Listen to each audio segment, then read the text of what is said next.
Good morning and welcome to the 2023 TIME100 Summit. At this time, please silence your cell phones and take your seats. Our program will be starting shortly.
Welcome. Please take your seats. Our program is about to begin.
Welcome. Please take your seats. Our program is about to begin.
Welcome. Please take your seats. Our program is about to begin.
Welcome. Please take your seats. Our program is about to begin.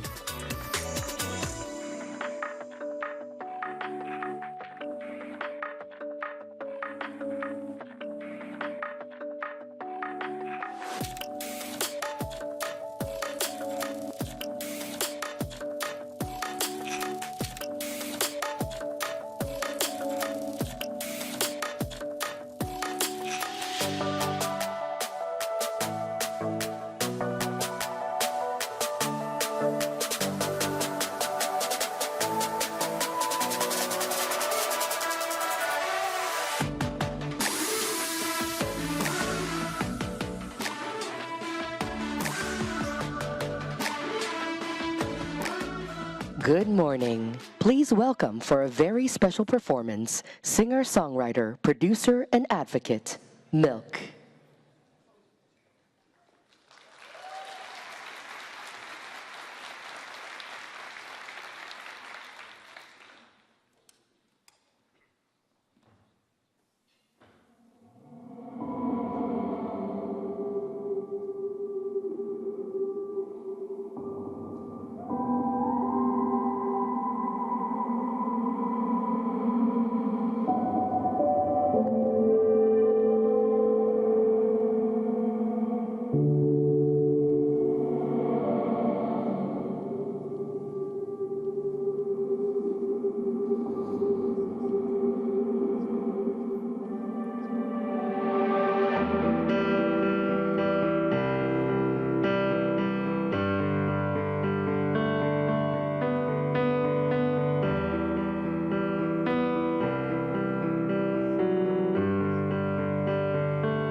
These changes feel like death, yet my heart's still pounding in my chest. I'm on the rise, I'm on the rise, I can see my breath. All these changes won't kill me.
we doing? I just realized that the song, when I'm singing a little more time, I was like, oh, it works out. It's like all working. I didn't plan that. That's so cool. Sometimes life works out, you know? Innovating for tomorrow. I'm so excited to be here as we all metamorphosize as individuals, as a culture, into something more beautiful. I wanted to thank Ian for having me here. Ian Orphis, thank you so much. This next song is called Quiet. This song is the reason why I think I became unlocked and was able to write other songs about change. This song became an anthem of sorts for the women's movement, and it's really fun to look up all the different choirs all over the world that have sung this song, so I hold them in my heart. There's going to be a documentary about the anniversary of this song, and I'm so excited to share it with you. And that song was Metamorphosis, if you're curious to check it out. Thank you so much.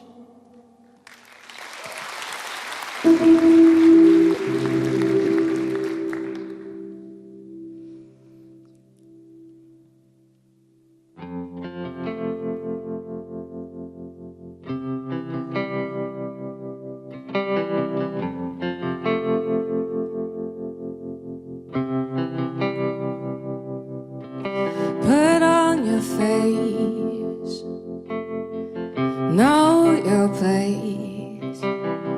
Shut up and smile, don't spread your legs. I could do that, but no one knows me, no one ever will. If I don't say something, if I just lie still, they may see a monster, they may run away. If I let them hear what I have to say, I can't keep quiet, no, I can't keep quiet, no, a one-woman riot, oh, I can't keep quiet for anyone, no,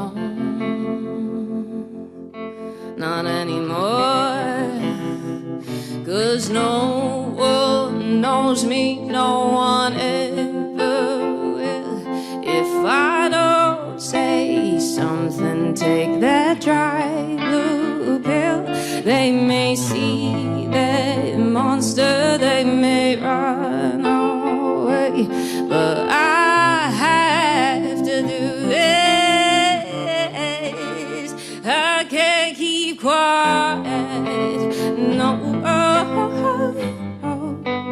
I can't keep quiet, no, a one-woman riot, no, I can't keep quiet.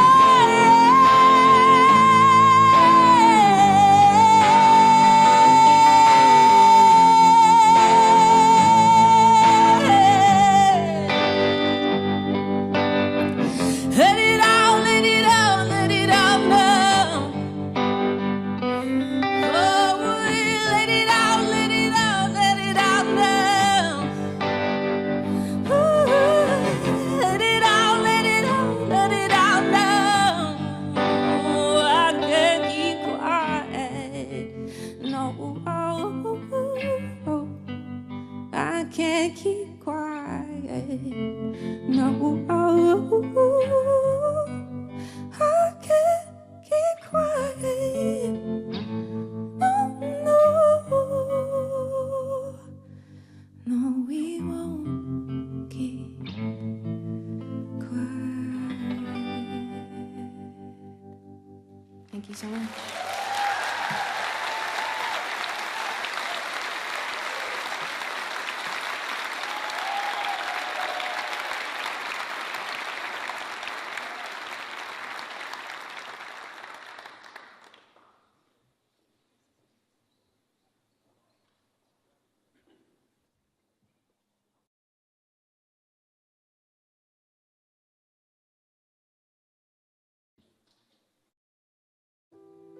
My mom's sort of Peter Pan philosophy of the kid that never wanted to grow up. Basically, you go for it. Do anything you feel that you have a passion for. And my dad was very practical, meaning my dad wanted me to go to school to learn a trade. But without my dad grounding that part of my life in science and technology, I wouldn't have had the kind of technical imagination I inherited from him. I believe that there's nothing more wholesome to the political process than the increased political participation of women. And I always say the same thing, know your power. Don't let anybody trivialize how you have spent your years. Of course, we can have our disagreements, but it is incumbent upon all of us to not let those disagreements get in the way of individual opportunity. We negotiate, we work together, we give a little to get a lot. The politics of empathy, I think, are really strong. It means you care about your neighbor. You want their humanity to be valued just like yours is. And if you translate that to policy, I think all of our nations would be healthier. Martin Amis has this saying. He says, when you publish a book, you either get away with it or you don't get away with it. Maybe this time I got away with it. I didn't get the sense that the reviews were written out of sympathy. It wasn't like, poor guy, let's give him a good review. It meant it's not only somebody who's the target of an attack, but also there's a creative artist here. It's so important for us to challenge ourselves to create things even when we're scared, because that process is going to sculpt us into the next better version of ourselves. Sometimes it can be seen as a burden to have people look up to you because there's other people who don't want people to look up to you, and they think that, you always have to be a certain way and influence people the way that other people want you to influence them. I just kind of go for it. And I don't sit there and dwell. I more so just go for it. There are so many actions we can take. One day, one action, one voice to make progress each and every day for a better future that we can all build together to make the world more equal. It's been such an honor to be able to enhance and provide resources for the communities and the young women who are looking to better themselves. Advocating for justice is a deep passion of mine. Justice to me has so many meanings, but what it ultimately comes down to is what is fair, what is right, and what leaves our world better, especially for our children. That we can do everything within our power, whatever power that we have, with this personal power, agency power, wealth, whatever it is, everybody has to step in and make it happen. Sí se puede. Yes, we can. Please welcome Time Chief Executive Officer, Jess Sibley.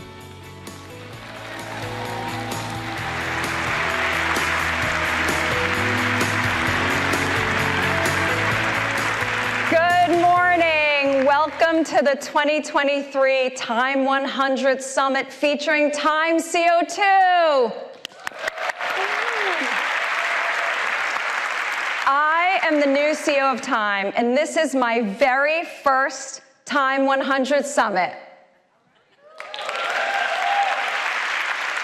And this year marks our 100th anniversary. That's right, 100 years of telling history through the people who make it.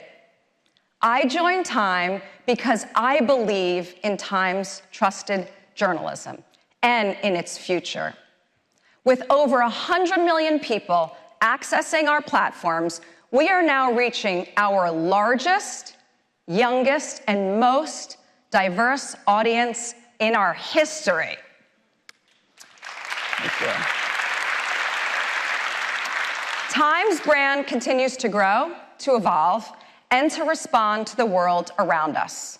Bottom line, Time changes with the times. And this year's TIME100 list reflects just that. We are honoring people of influence and impact. This year, 50% are women, and almost half are global from diverse backgrounds. We have ages ranging from 21 to 85. Amazing. The TIME100 Summit brings together leaders from our global TIME100 community to tell their stories. This year, for the first time, this event is being brought to you to Life by Time CO2. That's our climate action platform. And at Time, we are committed to being a global leader in sustainability and highlighting global leadership, which will be a special focus of today's event. Now, before we get started, raise your hand if you are a past or present Time 100 honoree. Yay.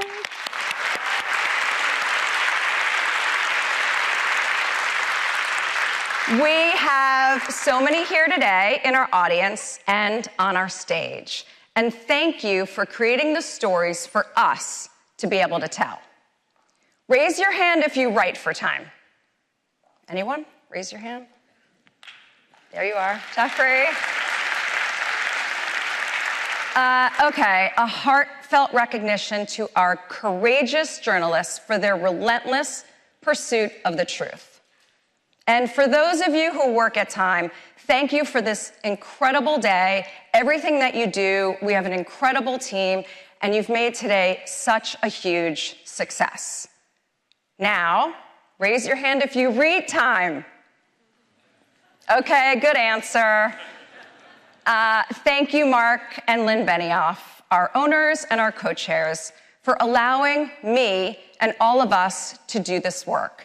And thank you to Mark, who's with us here today. Now I want to take a very special moment to recognize our partners. Cadillac is showcasing their amazing new electric vehicle, the Celestiq, in our lobby. You cannot miss that. We have a recharge lounge right upstairs for anyone who needs to charge their phones. Booking.com behind every door activation is also in the lobby, and this will allow you to have an incredible immersive experience traveling through different destinations, and don't forget to get a luggage tag. Thank you to Citi, who's bringing the Time 100 to life with a very special video series, which you can check out on time.com. And did you see that incredible chandelier of Time covers? That is amazing. Deloitte, we need your data and your insights, and that has helped inform many of the conversations on our stage today. Cadillac, Booking.com, Citi, and Deloitte, thank you again. We would not be here without you.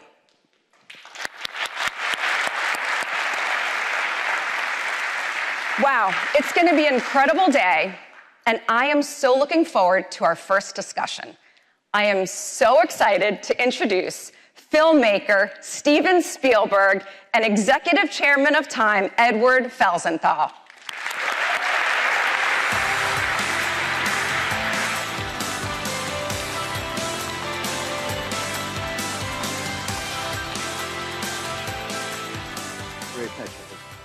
Hello. Welcome. Thank you. Nice to be here. We're the first of the morning. We're the first in the morning? You spoke at our 75th anniversary, Time's 75th anniversary. We're at our 100th. That's incredible. Very special to us to have you back. Wow. Yeah, very special. Part of the family. I feel like I'm part of the family. You've been on the cover 6 times by my count, 7 if you count the shark. I count the shark. I count the shark big time. I was going to ask, Jess asked you all a question. It's early, so I have an easy question. How many people in the audience have seen a Steven Spielberg film? Thank you. Thank you. I mean, I think what's incredible is I don't think there's another filmmaker on the planet that would be unanimous, you know, and what strikes me, in addition to your talent, obviously, is your range. You know, you've done everything. You've done thrillers and histories and dramas and fantasies and animations and musicals. Is there a genre you're wary of? Is there something you haven't conquered? You know, I don't know where that came from. I don't know where it comes from. I know that I've had, ever since I was a little kid, I never held an interest for very long. I'd always find something else that sort of, you know, engaged my attention, and I would drop one little hobby for another. So all through my childhood, I kept switching and finding things until I found filmmaking in 8mm, and that was the thing that I really settled on as a youngster. But before that, I was all over the map. You know, I loved geology, so I used to, break open rocks and find quartz. And another time I collected comic books. And another time, I was just into musical instruments and making little animations, in my school books. You take a school book and you animate in each page, and then you riffle them with your thumb. I got in trouble in class because that's what I did all day in school, was just make little cartoons. It worked out. Yeah. But I don't know the reason I'm so eclectic in my choices. I know that some of the filmmakers I admire, like William Wyler, and David Lean, each of their films is unlike their last films. Is there an area you haven't done or you feel you haven't conquered or not your favorite? Well, it's not that so much. I've never made a Western. And, ooh, that's a good idea. But I've not done a Western yet. I was raised in the Southwest in Arizona. So in a way, my life was like a Western. And I've seen all the great Westerns out there. Don't send me scripts. Don't send me Westerns. It's going to get out there, and I'll be getting Westerns on next week into the office. But that's the one genre I don't think I've really done. And I don't really select projects based on genre that I haven't done yet. It's just, something comes along and it just grabs my attention. Are there, I'm looking back at your body of work, I know I feel, are there films you would edit that you would, looking back at them, something you would have done differently? Say, I as an editor, I feel that way about some Time covers, not yours. But is there a sense of, I know at one point you took some guns out of E.T. and then regretted it. That was a mistake. That was a mistake. I never should have done that because E.T. is a product of its era. And it's not, no film should be revised based on the lenses we now are either voluntarily or being forced to peer through. But E.T. was a film that I was sensitive to the fact that the federal agents were approaching a bunch of kids with their firearms exposed. And I thought I would change the guns into walkie-talkies. But E.T. was, and that was because years had gone by and I had changed my own views. I should never have messed with the archive of my own work. And I don't recommend anybody really do that. Your film, all our movies are a kind of measuring, it's sort of a signpost of where we were when we made them and what the world was like, what the world was receiving when we got those stories out there. So I really regret having done that. You feel that way about, this is such a current topic across literature and art in general, taking certain language out of Charlie and the Chocolate Factory. Is this a feeling you have across the world of art that we shouldn't apply today's standards to yesterday's work? Nobody should ever attempt to take the chocolate out of Willy Wonka, ever. And they shouldn't take the chocolate or the vanilla or any other flavor out of anything that has been written. It is absolutely, for me, it is sacrosanct. It's something that is our history. It's our cultural. It's our cultural heritage. Warts and all. Yeah, I do not believe in censorship that way. Okay. Let's talk about the movies, about the theatrical experience, something you've spoken out about. Are you optimistic about the theatrical experience? I know there's a wonderful clip of you at the Oscars saying to Tom Cruise, Maverick, you saved the movies. Yeah, I think what I was saying basically to Tom was because there were a number of other movies that had come out that did huge box office after the pandemic. But Tom's movie came out and it was a real sort of blast from the past. And it was appealing to an older audience that knew Top Gun and not a younger audience, but it got everybody. And it was really an explosion of voluntary attendance for an epic event that Tom had produced, created, and started and conceived of. And I thought it really did put us back on the map, meaning it showed that audiences were willing to not wait for it to come on streaming, but would schlep themselves out to a theater. Because, being here in this gathering and being at a play on Broadway or being at a rock concert, we're social creatures, all of us are. And to be denied the chance to find common ground. And we may not agree on everything, but we may all agree on a comedy or a drama or something that scares us, makes us scream. And you find a communion in a movie theater between a lot of unlike-minded people. And that's the only place that happens. And when that gets denied to us and we're told to watch things in our homes or on our devices, it's just no longer what I call a theatrical experience. Yeah. Did Tom agree? Is that film important when we look back, coming out of COVID, coming out of, we're in this streaming world, we're all in our living rooms? I think there's a series of films that started coming out in 2021 that started bringing the audience back to theaters. When people came to see, and these are branded films. These are films with huge IPs. What's difficult and what is scary is that audiences are not rushing back to see middle-range movies with adult themes, even comedies today. They're still preferring to watch those on streaming platforms. And when that starts coming back, then the movie business will be healthy again. That mid-range level of movie hasn't yet brought adult audiences. Kids, yes, but adult audiences are not coming out yet in the numbers that we need to say we're back in peak health. And are you an optimist? I'm optimistic that's going to happen. Yeah. When even the Tom Hanks film, A Man Called Otto, which was an older demographic, that did great box office. Yeah. That was a real, and Elvis, which was an older demographic, did great box office. Yeah. Those were the two, what do you call it at the time, economic indicators? Yeah. Yeah. You're hired.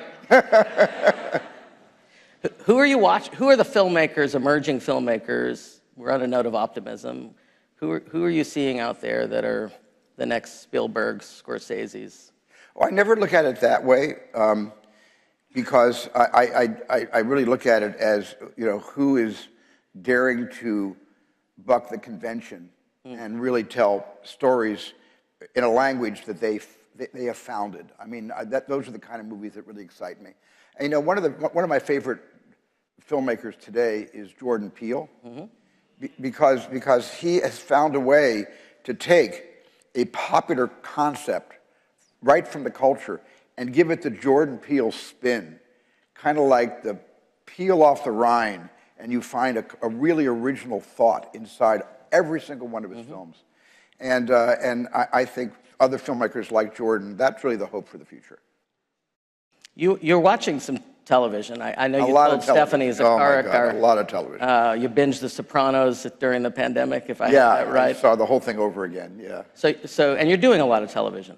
My company, Amblin Entertainment Television, we produce a lot of TV, yes. But it's something that I was raised on TV. I mean, my dad was a television repairman when he was working at General Electric, working on the team that invented the first commercial computer in 1950. He would repair TV sets. So we were the first house on the block to have television. And we didn't have one TV. We had 30 broken TVs in our house. If you see the Fablemans in the background, you see all these broken TVs against the wall. And that's what my dad did. So I was exposed to TV at a very early age. What are you watching now? Right now? Yeah. Well, I'm watching the last season of White Lotus for the second time. We have Jennifer Coolidge tomorrow. And I'm certainly watching Succession. I miss him. I'm sorry he died. Yeah. But after 2 episodes post-mortem, I can safely say that the kids are carrying the show themselves, which is good news. Yeah. It's amazing. Art imitates life. The scene where they're all reading their father's obituaries, the reviews are in, I thought was classic. That's great. Shifting gears, I want to talk about AI, because you made the film. Yes. 20 years ago, dystopian, humanoids taking control, Manhattan underwater, civilization ending, really. Yeah. And we're at this incredible, crazy moment with AI and ChatGPT, and there are people now, really have been for years, warning about I guess it was a warning, maybe it was just a film, but this new technology has real dangers, and you depicted it, 20 plus years ago. Was it a warning? Was AI a warning? Are you an optimist about AI or a pessimist? Well, I've always been sort of an optimist about what we, the human race, are able to create, the good that we're able to create. But Jurassic Park, the whole theme of Jurassic Park was we stood on the shoulders of giants to create something that everybody else had thought up before us, and now we've unleashed it on the world and it's starting to chase us and eat us. And so I guess I'm optimistic about incentive and engineering and finding new ways of telling our stories and finding cures for diseases and trying to fix the broken, shattered environment. But at the same time, there's a price to pay. And AI, when I made AI, that was a long time ago. That was what, 1990? 2001. It was 2001? Yeah. A long time ago. When I made AI, it wasn't my fascination. I have to explain this. I don't want to take too long. It was Stanley Kubrick's idea. He had written a treatment based on a story by Ian Watson called Super Toys Last All Summer Long. And Stanley and I were very good friends, and Stanley tried to persuade me to direct it, and I wouldn't do it because I wanted him to direct it. When he passed away, the family gave me the rights, and then I made it in his name using his entire story. I just wrote the script based on his treatment, his 90-page treatment. It was really his vision for a dystopian future. And what Stanley was trying to say was, if we invent a better mousetrap, it might be better to leave the mice out of it and let the trap exist in the future. And you know, a lot of people who saw the movie thought that those super mechas were aliens. So I got blamed for bringing aliens back into it. They weren't aliens. They were a highly evolved, sentient being created eons ago by human beings, where human beings no longer exist. And I think that was Stanley's idea, that the future was going to be taken over eventually by our own creations. And there would be no room for us left on the planet. Did that speak to you? Does it speak to you now? It did speak to me because it was a really cool idea. I sometimes commit based on cool. Yeah, yeah. If I think it's really cool, I'll make a movie about it. Yeah. Films like Munich, obviously Schindler's List, The Fabelmans, anti-Semitism, a powerful theme throughout. Are you, you know, we're in this terrible world where so much hate and anti-Semitism on the rise again.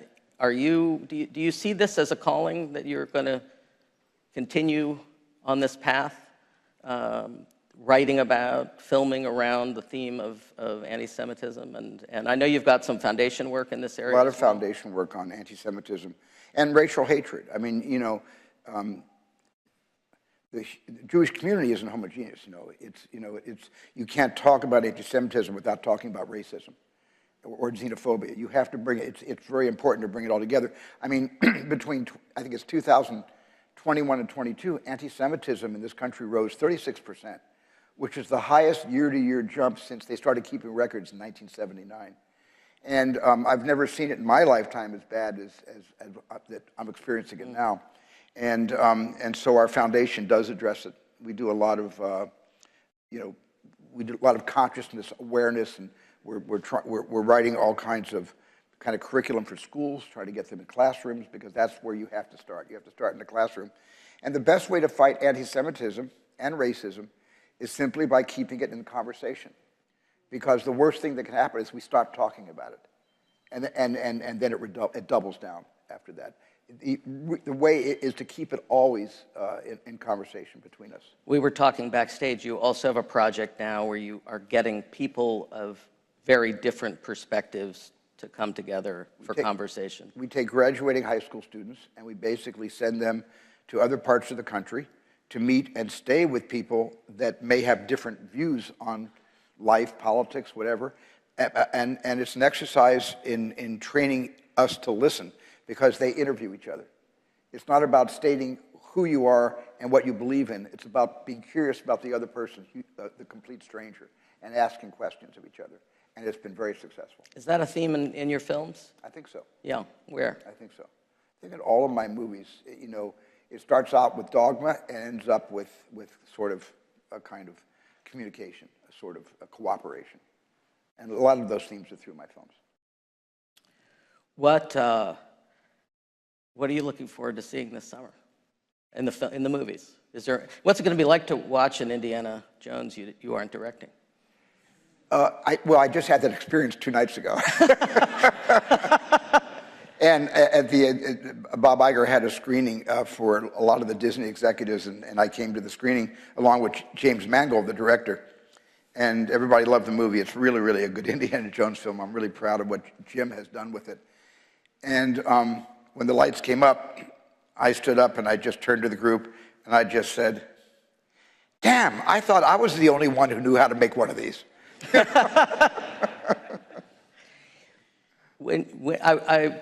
Preparing for this, I watched some old interviews you've done over the decades, read what we've written about you over the decades. But in 1995, Barbara Walters asked you, I could do worse than to ask a Barbara Walters question. What are the films that are Steven Spielberg? When history's written, I can tell you what you said then if you don't remember, but it's been 30 plus years. Oh my goodness, I remember sitting with Barbara, who I knew in the real world, but I don't remember what my answer was. You said E.T. and Schindler's List. Okay. Are those still the two? Anything new? I got to add the Fabelmans to that. Okay. Right now. Okay. Yeah, because I've always wondered. All of my movies are personal. I don't know any filmmaker who doesn't make a personal movie, even if it's about robots or dinosaurs, or even if it's something completely removed from our realities. It comes out in the wash. Everything we are, what we're all about, it winds up inside our movies. But sometimes there are certain films that are intended to be almost semi-autobiographical. And that was the thing I had never tried before. That was the one thing I had never done until the Fabelmans. And it was really scary doing it, because I wasn't sure if I wanted to take my private life and go public with it. Right. But then I looked at the calendar and I said, I'm 76 years old. If not now, when?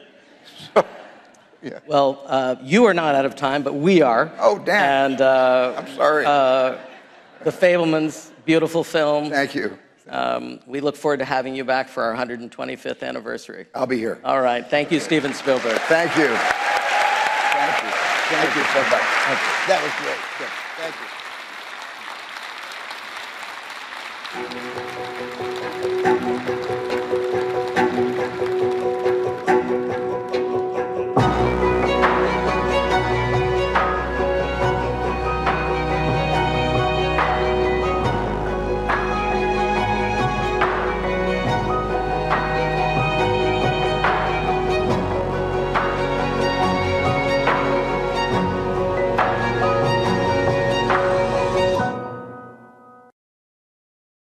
Please welcome artist and activist John Legend and Time senior correspondent Charlotte Alter.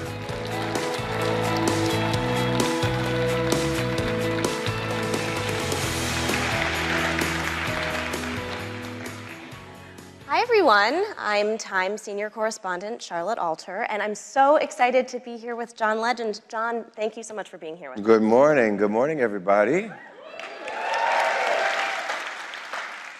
So I unfortunately have to start with some sad news. As you know, but as I'm not sure everybody else knows, we just got the sad news that Harry Belafonte has died.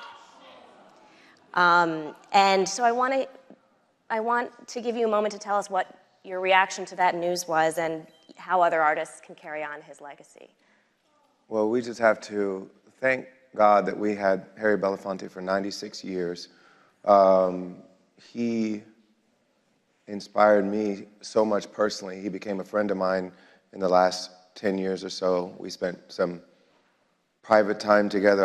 I learned at his feet, basically, about all the great work he's done over the years. And if you think about what it means to be an artist and an activist, he was literally the epitome of what that was. And I don't know if people know how much he did. So gifted as an artist, as a performer, but used his platform in almost a subversive way, because he would sneak messages in there, revolutionary messages, when people just thought he was singing about good times in the islands. He was always like infusing messages of protest and revolution in everything he did. And not only that, but he used his resources. He's one of the most successful artists of his time. He used those resources to fund the civil rights movement. He would show up with bags of cash for Dr. Martin Luther King Jr. and other people who were marching with him when people's lives were being taken for supporting that movement. Entertainers' lives were being taken, activists' lives were being taken, Jewish Northerners would come down to the South and help with the movement, and they would get killed. There were so many people who put their lives on the line for us to be able to vote, for us to be able to have equal rights in this country. And Mr. Belafonte was one of those people. He saw a lot of his friends get killed. He gave so much, lived through so much, helped us grow as a nation and as a world, and we just all should be so grateful that he lived such a long, powerful, revolutionary life.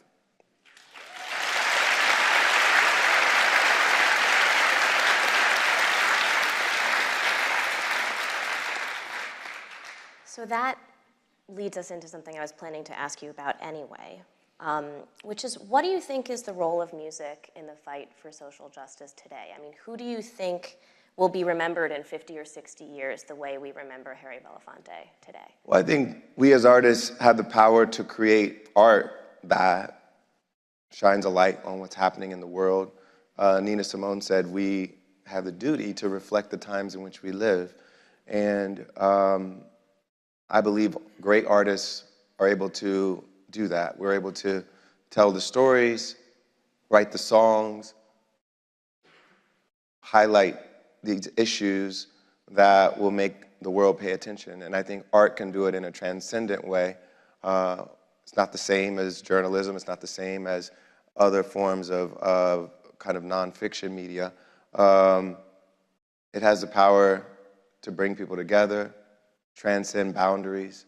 And I think if we use that power for good, it can be really, really important.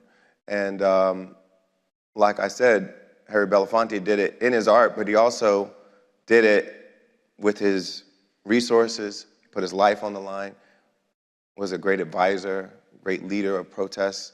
And so I think artists can use our position to do that as well. So that brings me to human level, which I want to ask you about. You've been obviously so deliberate about using your voice and your platform to amplify the messages and the issues that you care about the most. Can you tell me about human level? Yeah, Human Level is a part of our Free America program. So Free America, we focus on justice, we focus on equity, we focus on trying to make our nation a stronger nation, a more free nation, living up to the ideals that we claim are our founding ideals, but we've never really quite lived up to.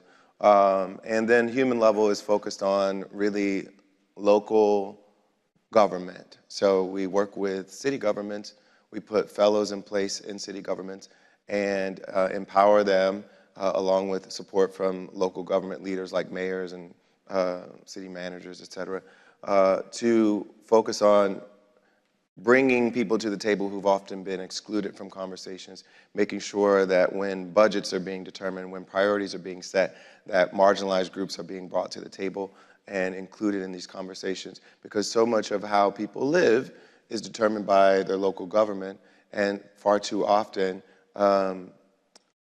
people who have been more progressive have not focused on local government as a really important lever. And so we decided with Human Level that we would focus directly on local government, focus on bringing people to the table who have been excluded for too long and making sure their voices are heard, and that when resources and priorities are being decided, that they have a voice and their communities are getting the resources that they need.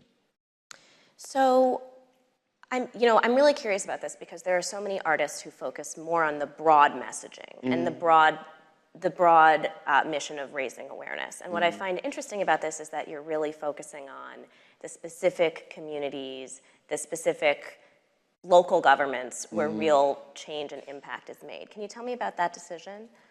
Well, Part of it is I'm just a policy nerd. I care about like the details of all these things, and it's not enough for me to kind of I do what I do as a musician.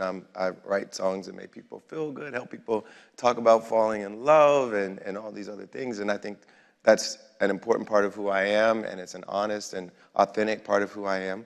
But I'm also someone who's very interested in the details of how power works, about how we can empower more people.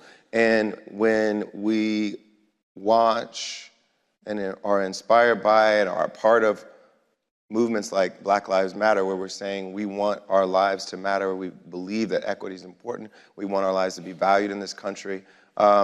It's not enough to just have a broad message. We have to follow that up with action that will actually make a difference. And so my team and I, we focus on studying these issues and then trying to find places where we can actually help. And we try to be as specific as possible when it comes to thinking about ways we can actually make a difference. And we looked at issues like the housing crisis and how we can get involved in that. So much of that is determined by local policy, zoning and building permits and all these other things. We wanted to have a say in that, and we wanted to have folks in positions of power that would have a say in those issues. And because we knew how much it affected people's real lives, and if you want to say that Black Lives Matter, it's important to follow that up with policies that will actually make Black lives better. And one of those is changing housing policy. And we can't do it really on a federal level. We have to do it locally. And so these are the kinds of things we look at. We look at the problems and then try to figure out, well, how do we solve these problems? And a lot of them have to be done locally. When we talk about the criminal justice system, so much of the decision making, so much of the laws that need to change and the practices that need to change are done at the local and state level. So we're very active in speaking with New York legislators, talking about bail reform right now, very active in supporting district attorney candidates around the country who we believe will move the country in a more progressive direction. We remain the most incarcerated country in the world, even though that's actually gone down a bit over the past few years due to, I think, to activism and the people crying out for change. And for us to continue that trajectory downward and actually become, lose our #1 ranking as the most incarcerated nation in the world, we still have more work to do. And there's been quite a backlash to that kind of work as well. A lot of misinformation, disinformation, and fear-mongering. And we have to counter that narrative. And so all of that is the work we're committed to doing, and a lot of it has to happen on a local level.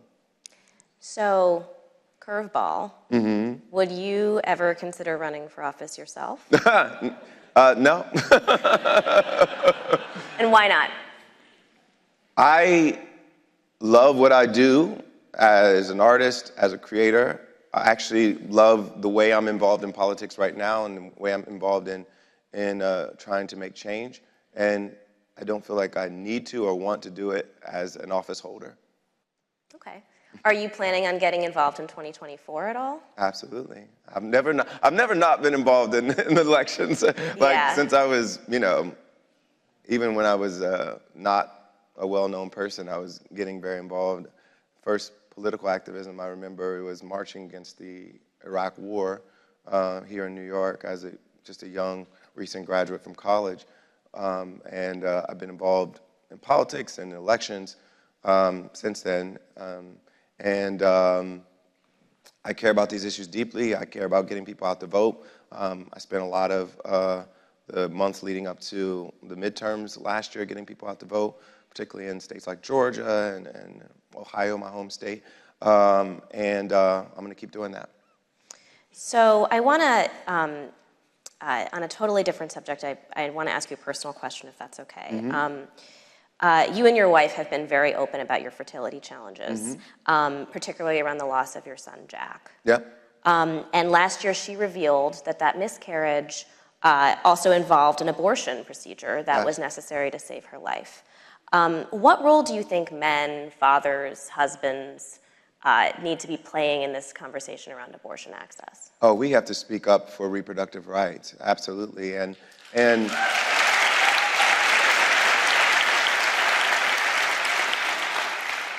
I think all of America, now that the Dobbs decision has come down, is realizing the level of control and authoritarianism that would be required to implement the so-called pro-life agenda. It's not a pro-life agenda, it's a pro-control over women's reproductive choices agenda.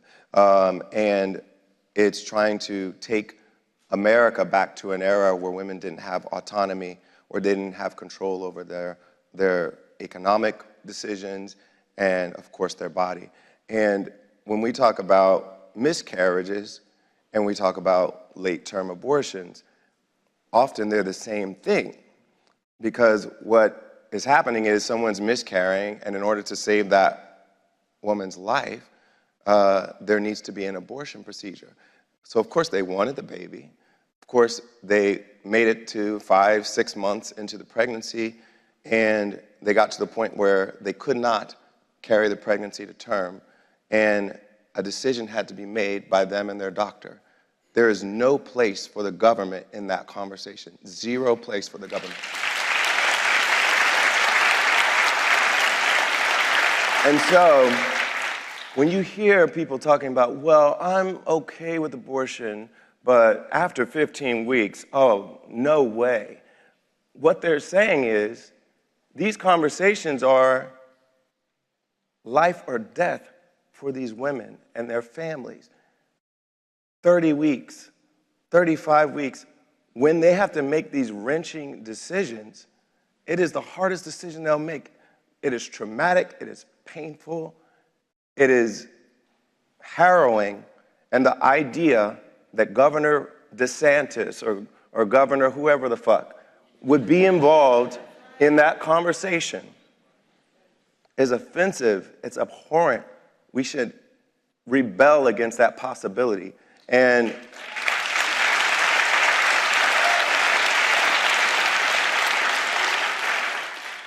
I think they're realizing now that they've bitten off more than they can chew politically, and they've roused a movement of not only women, but anybody who believes in reproductive rights, anybody who believes in personal autonomy. They've roused a movement, and they're going to pay the price electorally for infringing on women's rights this much.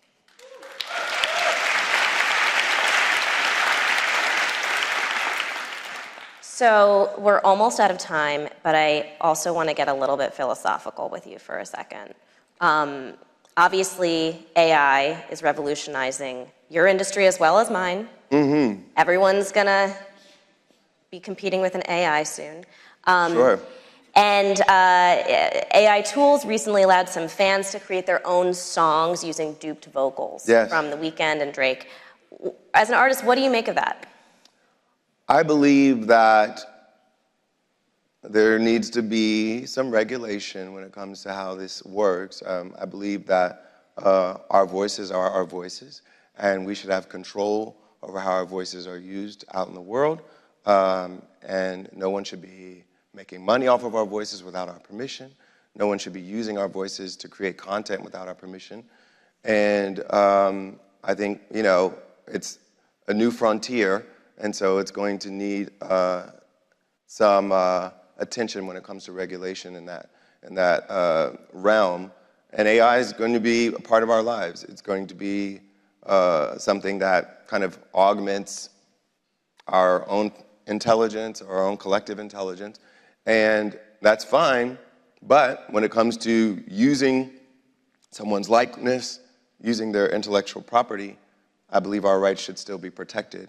And hopefully, as this new technology emerges, the regulatory bodies will catch up with the technology and do what is right to protect our intellectual property and our decision-making around how we use our image and our likeness, because we should have the right to that. So I want to ask a follow-up to that, which is, there's obviously the copyright infringement and the intellectual property aspect of this, but there's also this question of, is it art if it's made by an AI? Do you think you need to be a human to make art? Well, I think AI is producing things that could pass for art, and I mean, it kind of makes you think about what our creativity intelligence actually really means, you know, it's because essentially what AI does is gather all the information that's out in the world that's, you know, Googleable or whatever, anything that exists out in the world that it can grab from, and then tries to synthesize all that knowledge into a new creation. So it's, in a lot of ways, doing what we've been doing for years, because when I write a song, I'm ostensibly writing a new song, but I'm also producing it based on all of these stimuli. Some of it is things I'm looking at. Some of it is all the songs I've heard, you know, the millions of songs I've heard over the years. And all that's informing me and helping me create something that's sort of new, but nothing's really new. You know, it's all like some kind of combination of all the things that I've learned and heard before. And so AI can probably approximate that process pretty decently. And it'll probably get better at it over the years. So who knows? You know, I think I was discussing this with a friend, and I said, well, what makes you fall in love with a song? What makes you fall in love with an artist? And a lot of it is a personal connection. You know a little bit more about their story. You start to, like, look at all the folks buying tickets to Taylor Swift. They're not just buying it because she robotically produced a song that they respond to, but they are like connecting to her as an individual, and they feel like she understands them. She's writing a song that they feel like relates to their lives, and it makes them want to go experience the joy of being in a stadium with a bunch of other people that feel the same way. AI can't really do that. And I think that'll be job protection for us. Well, John, thank you so much for being here today. Thank you.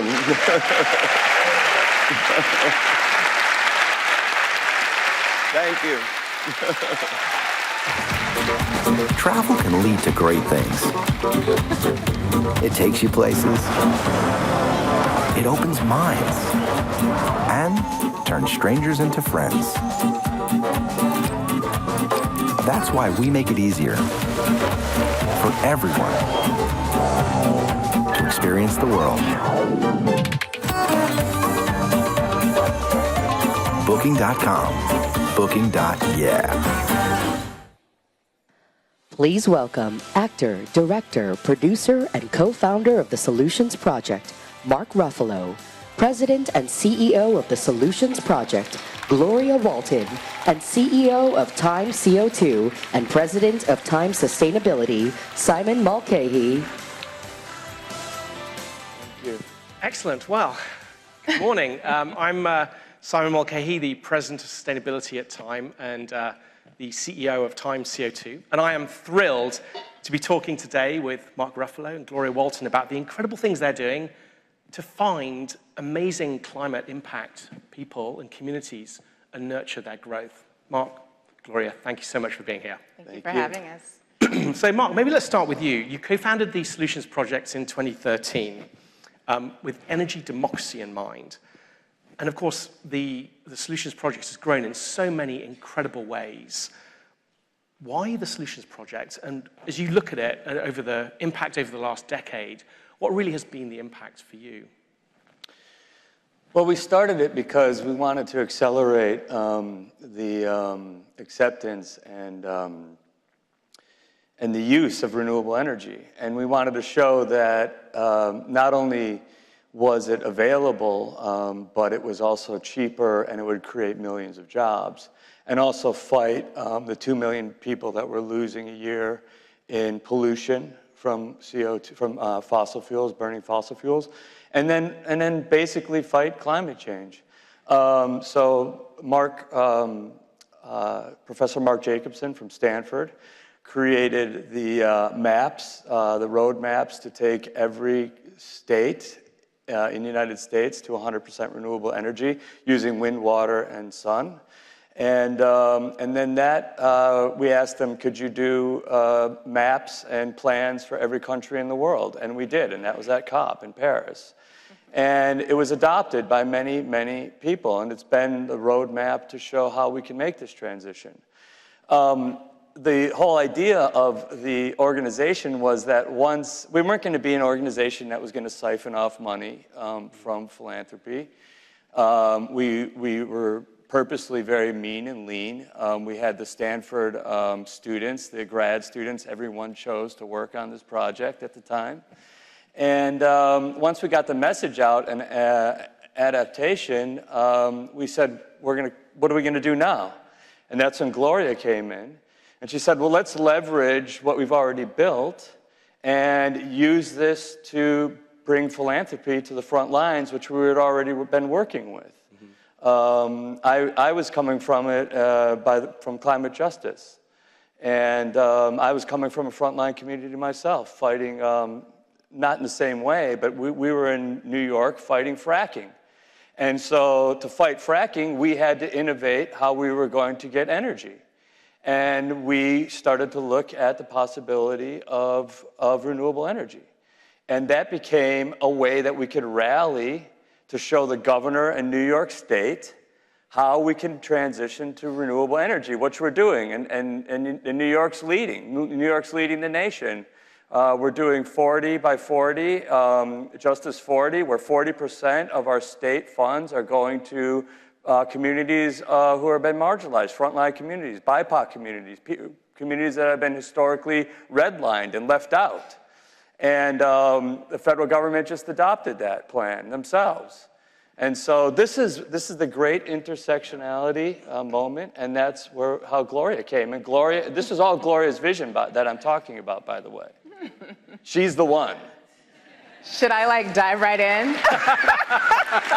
Stand up, take a bow. No, but it's true. You've been amazing, Gloria. Since you took on the CEO role, the impact has quadrupled. You've done incredible things. The reach of the Solutions Project has been amazing. And you've been amazing in your leadership there. So congratulations. This is just the beginning. What's driving you? What's your vision? Yeah, so for folks who don't know much about me, I'm actually originally from Jackson, Mississippi. And so when you talk about being from a frontline community, I'm definitely from a frontline community. A lot of people know and are aware of Jackson kind of having this water crisis right now. And I just reflect on my childhood and think about our water infrastructure and what we must have been drinking back then. So that's severely problematic. And another thing that's really important for my story and how I relate to the Solutions Project is that because I came from these communities, I also ended up organizing in these communities. And when I'm talking about these communities, it's Black and brown, it's low-income communities, it's people of color. I did this in South Central Los Angeles because I went to UCLA, and while I was actually in college, I decided to organize in South Central, did it for 16 years, and it was there that I actually became one of the first organizations that the Solutions Project made a grant to. And I was pretty active and opinionated and offered some really good constructive feedback, and eventually was recruited to join the board and served on the board for 3.5 years at the Solutions Project. And was then, from there, the opinions continued, kind of pushing the envelope continued, because the thing that was important for me, having come from these communities, having organized in these communities, and having led an organization in South Central Los Angeles, I knew that our organizations were under-resourced and underfunded. And that's the status quo way, is to be capricious, meaning that giving unreliable funding from one year to the next, and often underfunding. And so for me, it was like, we need to actually disrupt status quo philanthropy, fund communities like we want them to win, and actually be in a real relationship. And part of that is not just us looking down and saying, hey, this is what we need from you, but it's also demonstrating that we're a trusted partner as well. And so when I came in that first year, the work actually started before I was officially the CEO, because what my vision was I need to raise, I'm trying not to cuss, but a lot of capital. And, and I needed to have done that yesterday. And so I actually started working about 10 to 11 months before I was officially the CEO in order to raise the kind of capital that we needed to provide self-determination grants. And that's multi-year general operating support, ideally 6 figures. And we say self-determination because that's essentially leading with the value behind the grant making. It's traditionally called general operating support, but self-determination is saying that the value is that communities should be self-determining how best to use these resources in this capital. All right. Radical. Awesome. Totally radical. So the Solutions Project really is known for championing equitable green transition, fixing a problem in society. Can you walk us through really what climate justice is and how people here should really think about it? Yeah. So at the end of the day, we all want the same things. Everyone wants to live a healthy life. People want access to green space and parks, access to healthy food, fresh food, vegetables. You want a good paying job where you can support your family. You want clean water and access to clean air. And what climate justice is saying is that everyone actually does not have access to those things equitably, and that there are certain communities that are disproportionately impacted. And I can just think of the community that I organize in South Central. It's a community that's actually situated at the center of freeways from the north, south, east, and west. So you can imagine about the air pollution in this community. It's actually one of the most polluted cities. I want to say it's number 2 in the country. And it's no surprise if you're surrounded by freeways. It's also a highly concretized area, meaning that there's minimal green space and trees and parks. There's a lot of food apartheid where people don't have access to a Whole Foods or a Trader Joe's, like places where we think we can get healthy produce. It's a huge low-wage workforce. So poverty is part of the intrinsic experience of communities. And so when you're thinking about climate justice and environmental justice, it's saying that the decisions that we have made to create these conditions, because that's one of the major lessons that I learned organizing, is that the conditions that all of us are experiencing and living in our communities is not happenstance, but that people are actually in rooms making decisions and casting votes about what certain communities should look like, about whose community is more valuable and whose community is not. And so when you have places in this country called Cancer Alley, that lets you know that someone was making poor decisions, knowing that this is a predominantly Black community, to the degree where a place where real people live, children live, and families live, today it's known as Cancer Alley because it has some of the highest rates of cancer in the country, and people are dying, and people know this. In some kind of way, decisions are still being made to and the reason that it's called Cancer Alley is because it's basically a row of petrochemical plants that is directly adjacent to where families live, children play. And that's why people are dying. And they're still making decisions to expand petrochemical plants in this area.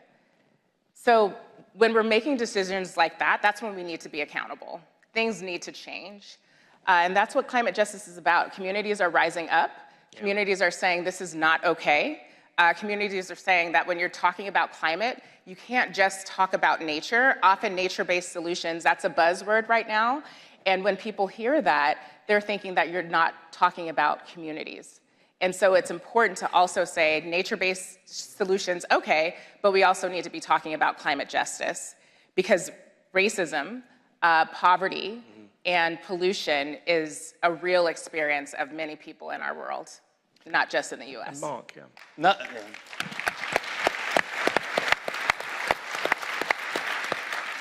We can't separate racism from climate justice. We just can't. Either it's on the extractive side, where in indigenous places like Canada, they're extracting in indigenous homelands and poisoning those people. Or it's frontline pipeline communities, or it's Cancer Alley.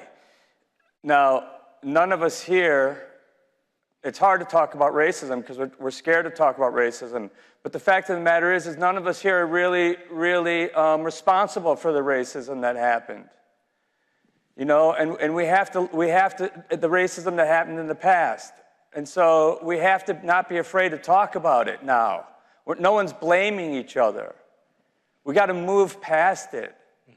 And we do that together, but having the conversation and not feel like you're being blamed for it. And that's a distinction that Gloria made to me and something that really resonated with me, because if someone talks about racism, all of a sudden you start to feel like, oh man, you know, what did I do to be part of that? It's a system. It's a system that we all have been forced to live under, unconsciously, some of us consciously. And so we can't separate racism from climate change. They go hand in hand. Thank you, Matt. We all have a decision to make every day about this. There's some really powerful research come out from Deloitte on the need for kind of a new category of worker, a green-collar worker whose job is influenced not just by what they have to do, but also by the climate. And they say that actually 80% of people's skills that they have in order to be a green-collar worker, they already have those skills. But the 20%, there's an upskilling need. How does that actually map to what you're seeing on the front lines and frontline communities?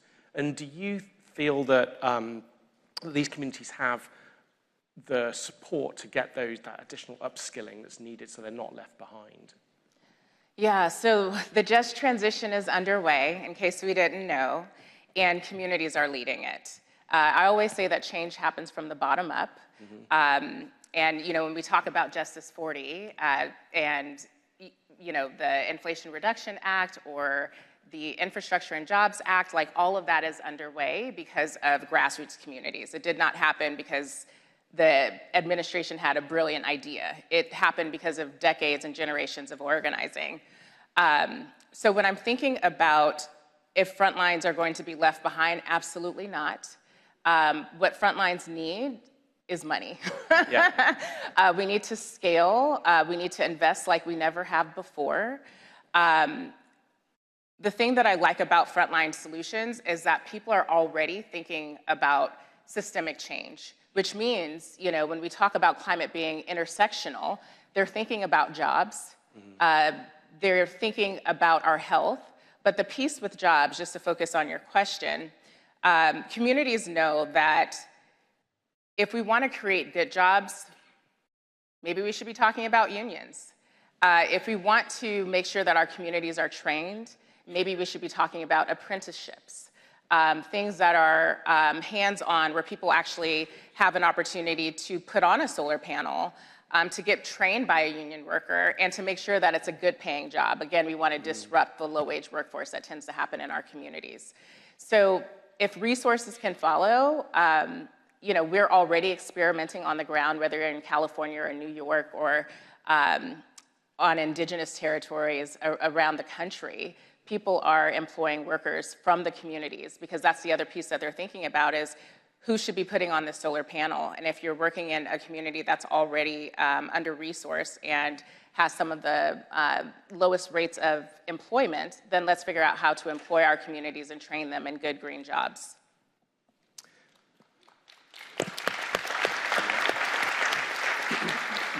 And well, on that subject, the DOE, we need 2 million HVAC installers to transition to heat pumps. And we don't have those workers yet. And the DOE has $700 million that they're putting out to train those workers. And when you talk to young black men, they tell you we need to have the trades back in schools, because part of us want to be in the trades. Part of us aren't going to go on to college. Part of us want to get a job, and we want to be in the trades. And so that's another thing that we have to support. And the Solutions Project should, if there's any federal people out there today, should be getting some of that money to get it directly into those communities. Thank you. I'll take that. So there are so many questions. We're running out of time. So there's one final question to both of you. It's Time's centennial, 100 years of Time telling stories of how people are changing the world. Amazing leaders such as yourselves. Let's go forward 100 years. people are telling your story to their, our great-grandchildren, what are they going to be saying about what you've done, about the Solutions Project? Start with you, They're going to Gloria. say that the Solutions Project knew that there are no shortcuts, only detours, that change can only be accelerated if we are doing it together, because it does not happen in isolation. And so all sectors are needed: the social infrastructure, government, philanthropy, media. All of us are needed to throw down for climate. They're going to say that we disrupted status quo philanthropy and figured out how to raise enough capital. Ideally, I hope we can move $1 billion to the front lines, enough capital for our communities to thrive and to win.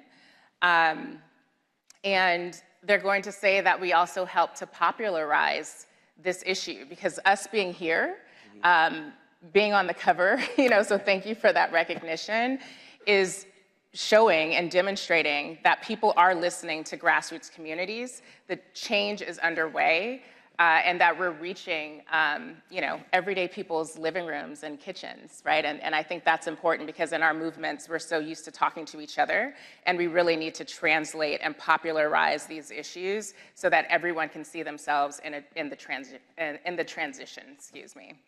Love it. Mark. And the last thing they would say is we were right. Yes. Not us. The frontline communities were right. I mean, what we haven't touched on is the innovation they're already making. They're already coming up with the solutions. They're already turning brown fields into carbon capture farms in the middle of Buffalo, places that were destitute, that had no kind of food deserts. And they're already coming up with solutions. And so they'll say, I'm glad they listened to us. That's what they're going to say. Wow. With that, ladies and gentlemen, Mark, Gloria, you're doing something incredibly important. You're shining a spotlight on how equity and climate are so fundamentally intertwined. And you're serving as leaders for all of us to follow you. Thank you so much for that. Thank you. Thank you. Let's be inspired by love. Thank you.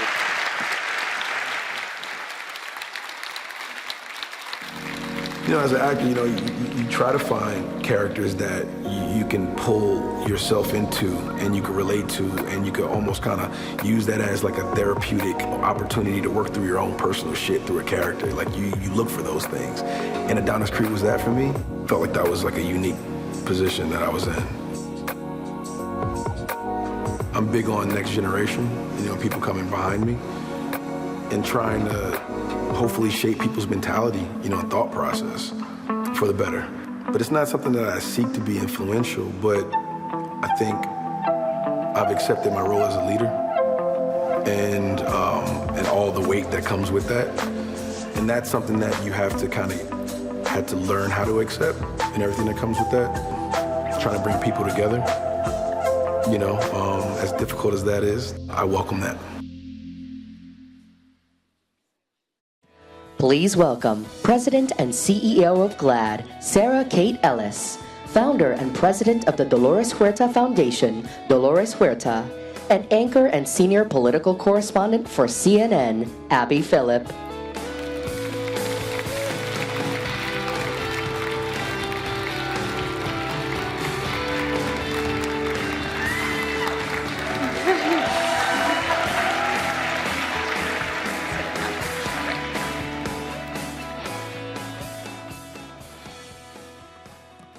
It's really great to be with you and great to be with these two incredible women.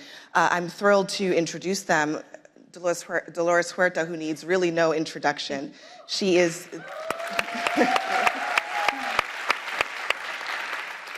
the co-founder of the United Farm Workers of America, which led workers' movement to secure workplace rights and protections for largely immigrant workers in the 1960s, although she was an organizer even before then. And she is also the founder of the Dolores Huerta Foundation. Also with us is Sarah Kate Ellis, the founder and CEO of GLAAD. And since 2014, GLAAD really has been helping to usher in a sea change in LGBTQ representation and culture and in media. And in 2019, actually, GLAAD co-sponsored the very first presidential candidate forum on LGBTQ issues. So we are really lucky to have both of these women here with us in conversation about movements and how one leads a movement, especially in this era. Ms. Huerta, I want to start with you. We are going to be focused on movement building, and that's obviously something that you are an expert in. But I do want to ask, what happens when movements are under threat? Since the 1980s, during your groundbreaking work, union membership in the United States has now fallen from about 20% to now 10% of the workforce, most of that happening in the private sector. What do you see as the future of union membership in this country? Oh, well, union membership is very crucial because workers need an organization, and unfortunately, the employers have a lot more money on their side, and they continue to fight the movement of labor organizing. And so, as an example with United Farm Workers, also, although I'm not with United Farm Workers anymore, but when they win an election, and this is happening with Amazon workers, it's happening with workers that are organizing on Starbucks also. They win the election and they get the certification, but then the employers refuse to bargain. So here, they go through all the trouble of organizing the workers, but then, as I say, when they win, when they get recognition, then on the other side, they just refuse to bargain. And then, they delay, they go to court, whatever. And so the workers never get those contracts that they're fighting for. And so the laws have to be changed to make it mandatory that employers have to bargain with the workers so they can get a contract.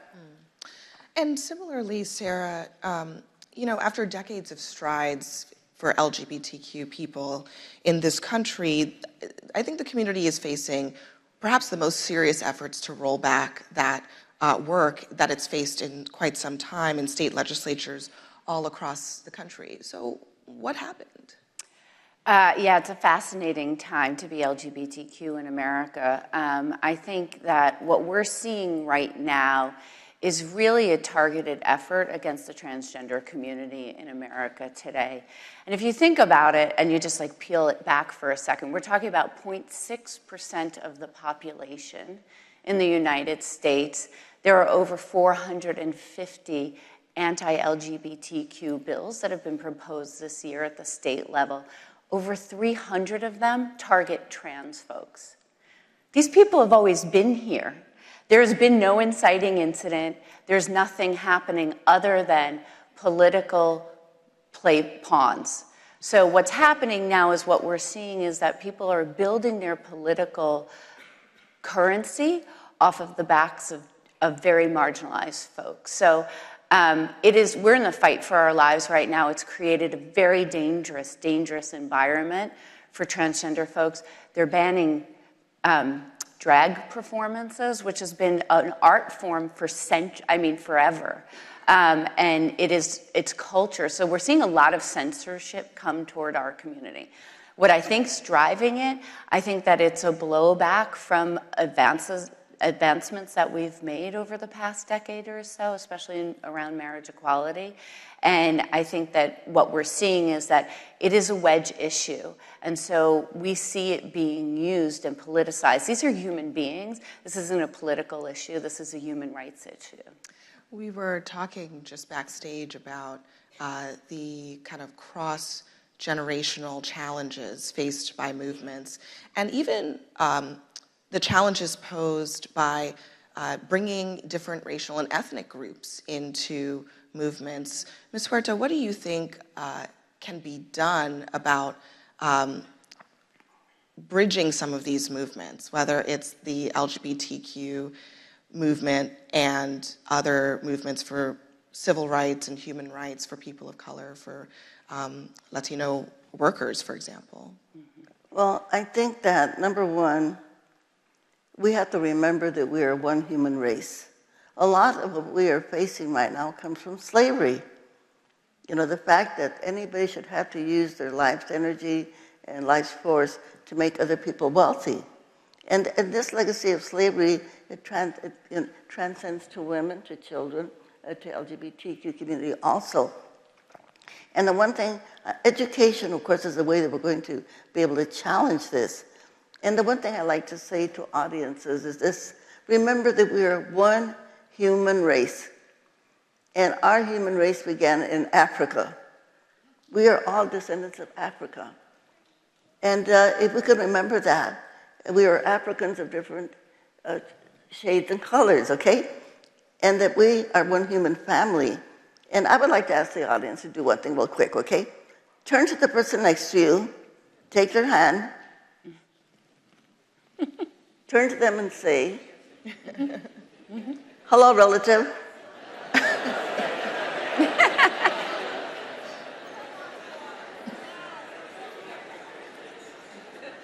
You guys look closer to each other already. Beautiful. So if we can remember that this is how we fight this, and we have to remember with the LGBT community that they are our family, and they have to be protected. And so we have to, all of us have to fight. I'm going to call them the haters, okay? The haters out there, that they're trying to do away with education.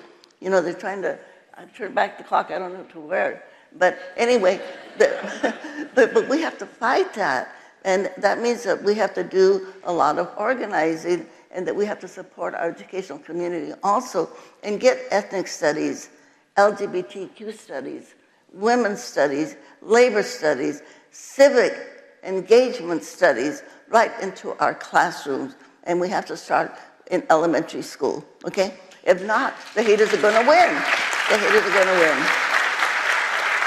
So, you know, they say the more you know, right? And it seems that actually one of the major ways that LGBTQ people are being targeted in the law is actually on the education front. And even on the representation front. I mean, this is an area where you are really an expert. What GLAAD does is work with media, you know, corporations, advertising on seeing LGBTQ people in our world. And I feel like you turn on the TV and every other ad is probably like a same-sex couple, a you know, biracial couple. It's the whole of the world. But do you think that trans representation has kind of lagged in how often we see it portrayed, and has that hurt? So, well, I just want to say that actually, because I'll be in Cannes Lions, and we'll be releasing a report, actually LGBTQ folks are only in 3% of ads. Yeah. So we're not overrepresented at all. Well, I don't want to imply that it was an overrepresentation, just that you do see representation, absolutely. Which I think is a testament to I think, you know, I grapple with this because I think trans representation, it's a double-edged sword, actually. I think the representation has actually increased over the past several years, and that's sort of where this backlash is coming from. And then, but yes, for decades there was no representation of trans folks, and there's some great movies out there that does sort of a look back on the representation of transgender folks and how severe inclusion that we need in Hollywood, in advertising, across the board. And so that is being filled now with this misinformation and bias around trans folks. Yeah. Ms. Huerta, we're talking, the work that you've been doing dates back decades to really organize working people who had, it seemed, almost no rights, farm workers, most of them immigrants. Today now we're dealing with another migration flow that is huge in numbers, but it almost seems like we don't talk as much now about the people who make our food and put food on our tables and power this country in that way. What do you make of that? Do you think that needs to change? You've talked about wanting to see another immigration reform. Remember that the North American continent and the South American continent they were indigenous people. You know, so when we talk about who does the land belong to, it should say to the indigenous people that were here. They are the people actually that the land belonged to. You know, we have to remember that the real immigrants, like my great-grandmother who came from Spain, another great-grandfather that came from England, they were the true immigrants that came to the United States of America. And in the United States, we've always had legalization for all of the people that came here from Europe and other places. So when we see all of this anti-woke, this is anti-education, you know, kind of rhetoric and practices that are happening right now, is to keep people divided and to keep people ignorant. You know, I like to, you know, we're coming up against May Day pretty soon. And I like to ask audiences, how many of us know how we got May Day? I'm sure somebody here in the audience knows, but a lot of people don't. Well, there were labor leaders that fought for May Day. That's how we got it at the turn of the last century in Chicago. In Chicago, what happened to those labor leaders? They were executed. How many of us know their names? Probably not very many of us. So we have to kind of look and again and see where all of the things that today that we benefit from, where did they come from? So we really have to again deep down and think about that. I also like to ask audiences, Google a map of the United States before 1848, which you will find a third of the United States was Mexico. You know, we talk about Russia, what they're doing in Ukraine, but, you know, the United States took half of Mexico, okay?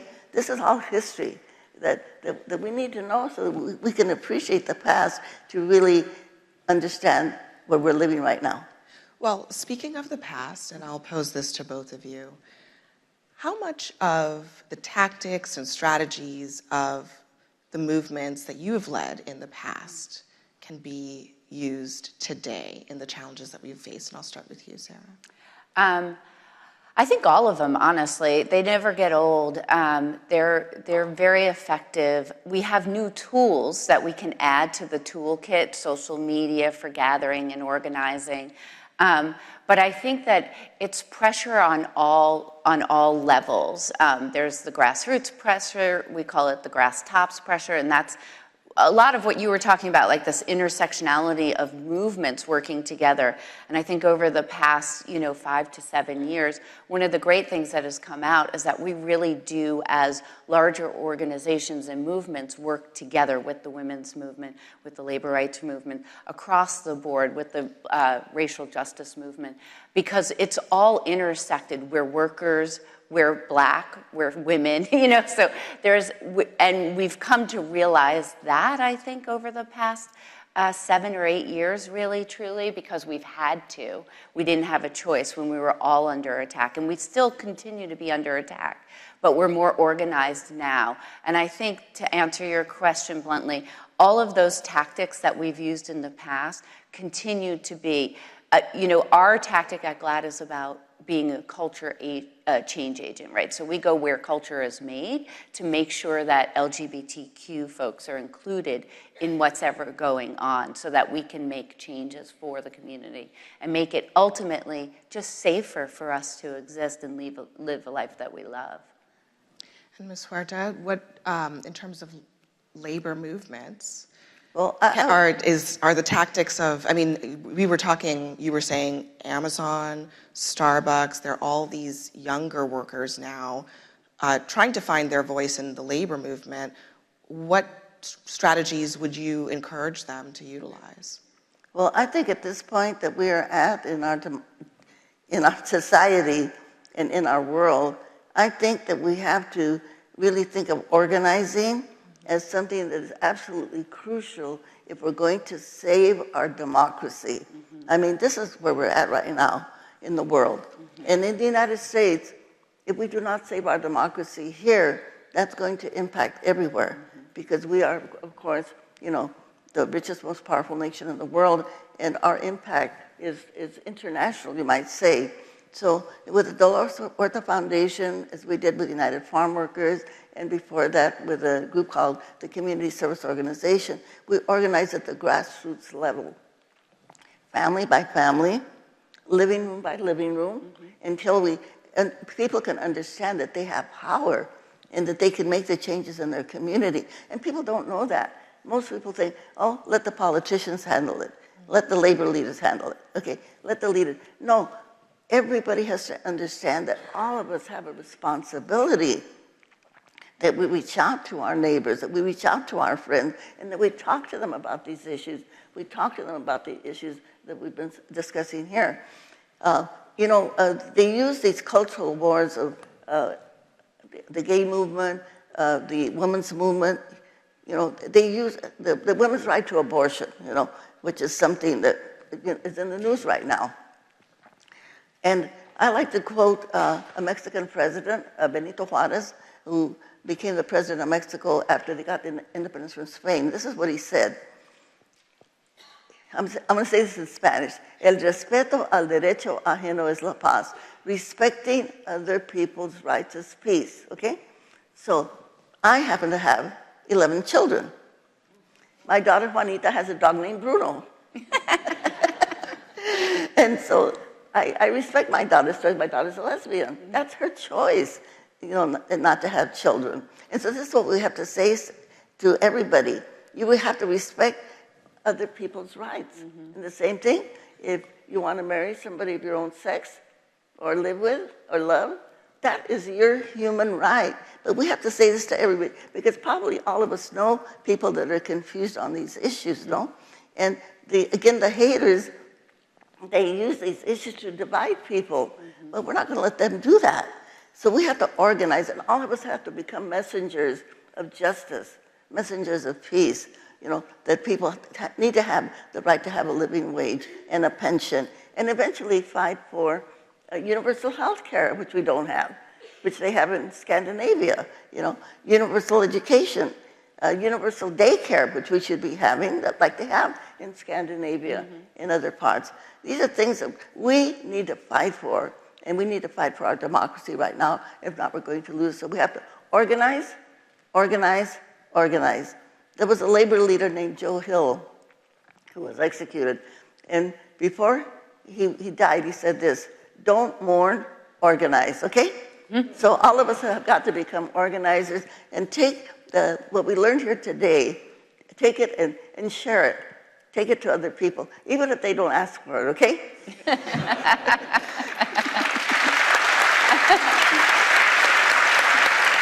I just have to say, 11 children, and can I say, are you 93 years old? I mean,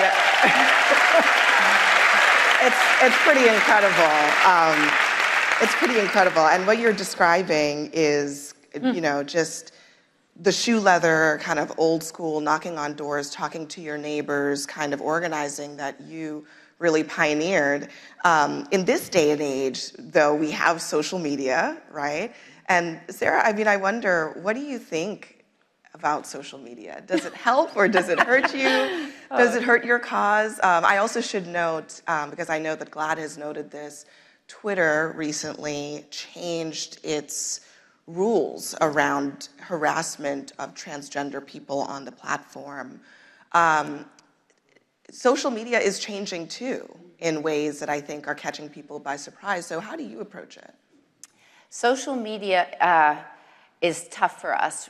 It started, actually, when it first started, it was a great organizing, and it allowed people in our community to meet each other without risking their lives, because they could meet them online, they could meet them socially. It has turned in and been weaponized against us as a community. And so what we have done at GLAAD is that we actually launched 2 years ago the Social Media Safety Index, because it's very unsafe, actually, to be LGBTQ and on social media.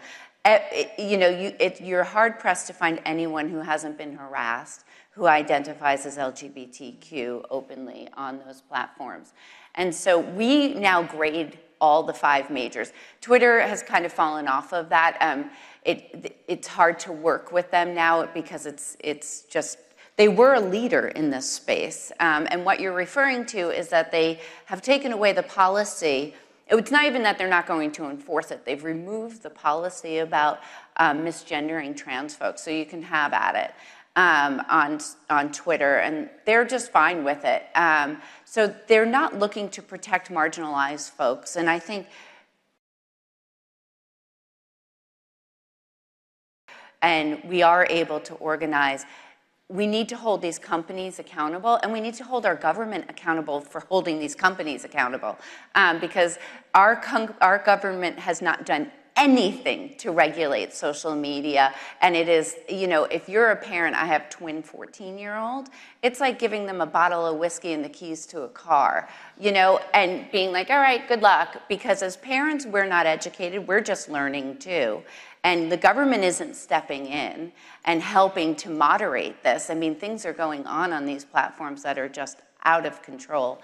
And our kids are trying to navigate a life where if you don't have a phone, you're completely isolated. And if you do have a phone, then you're completely harassed or being bullied or learning about eating disorders. So I think that the social media as a whole really needs a facelift, and we need to hold our politicians accountable and the companies accountable.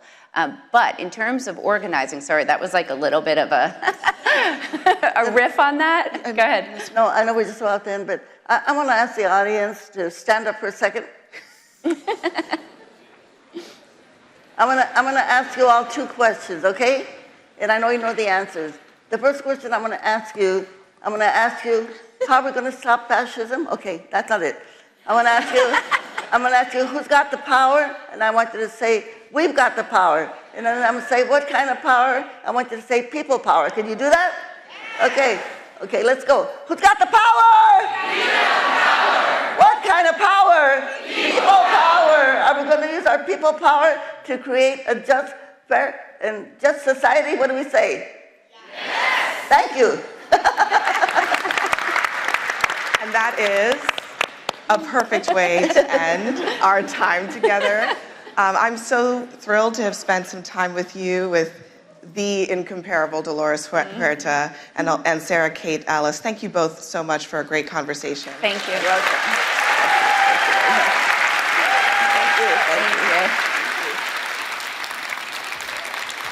We will now take a short break. Please enjoy refreshments in the atrium. Programming will resume at 11:45 a.m. Thank you.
Welcome. Please take your seats. Our program is about to resume.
Welcome. Please take your seats. Our program is about to resume.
Welcome.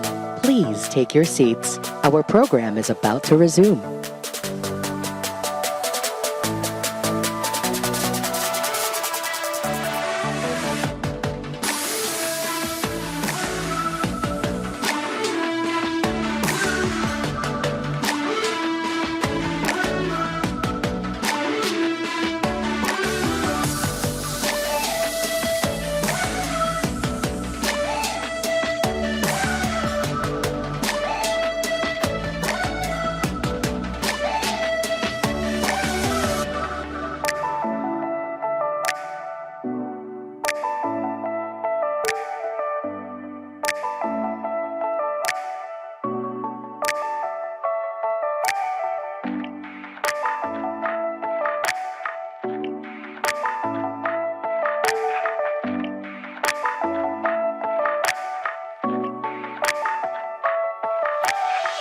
It never occurred to me that you could be a late bloomer as an actor.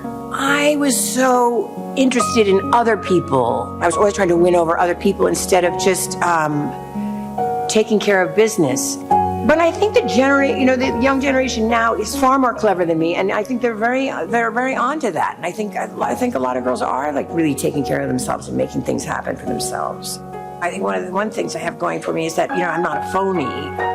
All that kind of like Hollywood actors and things like that, we're going through a phase where it was all about glamour and sort of saying the right thing, but it was always kind of put on and a little bit removed. I think sometimes people really just like the honest answer, sometimes even if it's, not what you're supposed to say.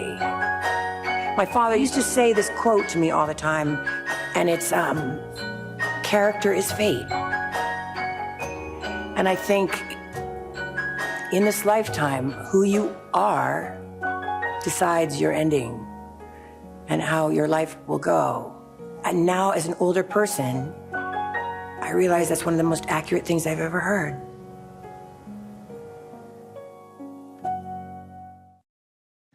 Please welcome NBA All-Star, entrepreneur and philanthropist, Carmelo Anthony, WNBA champion and WNBPA president, Nneka Ogwumike, and author, poet, and president of the Mellon Foundation, Elizabeth Alexander.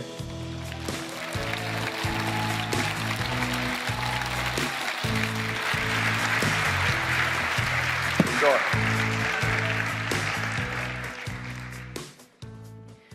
Well, okay, here we are. I am Elizabeth Alexander. I am a writer, a poet, president of the Mellon Foundation, and a lifelong advocate for social justice as a scholar of African American studies, the discipline that teaches us what we need to know to truly understand our history, the fullness of our history, the truth of our history. So I am proudly from that world. And I learned my social justice from my father, who played basketball in the 1930s and 40s on the streets of Harlem, USA, where some would say the best ball in the world is played. I don't know, we could argue that.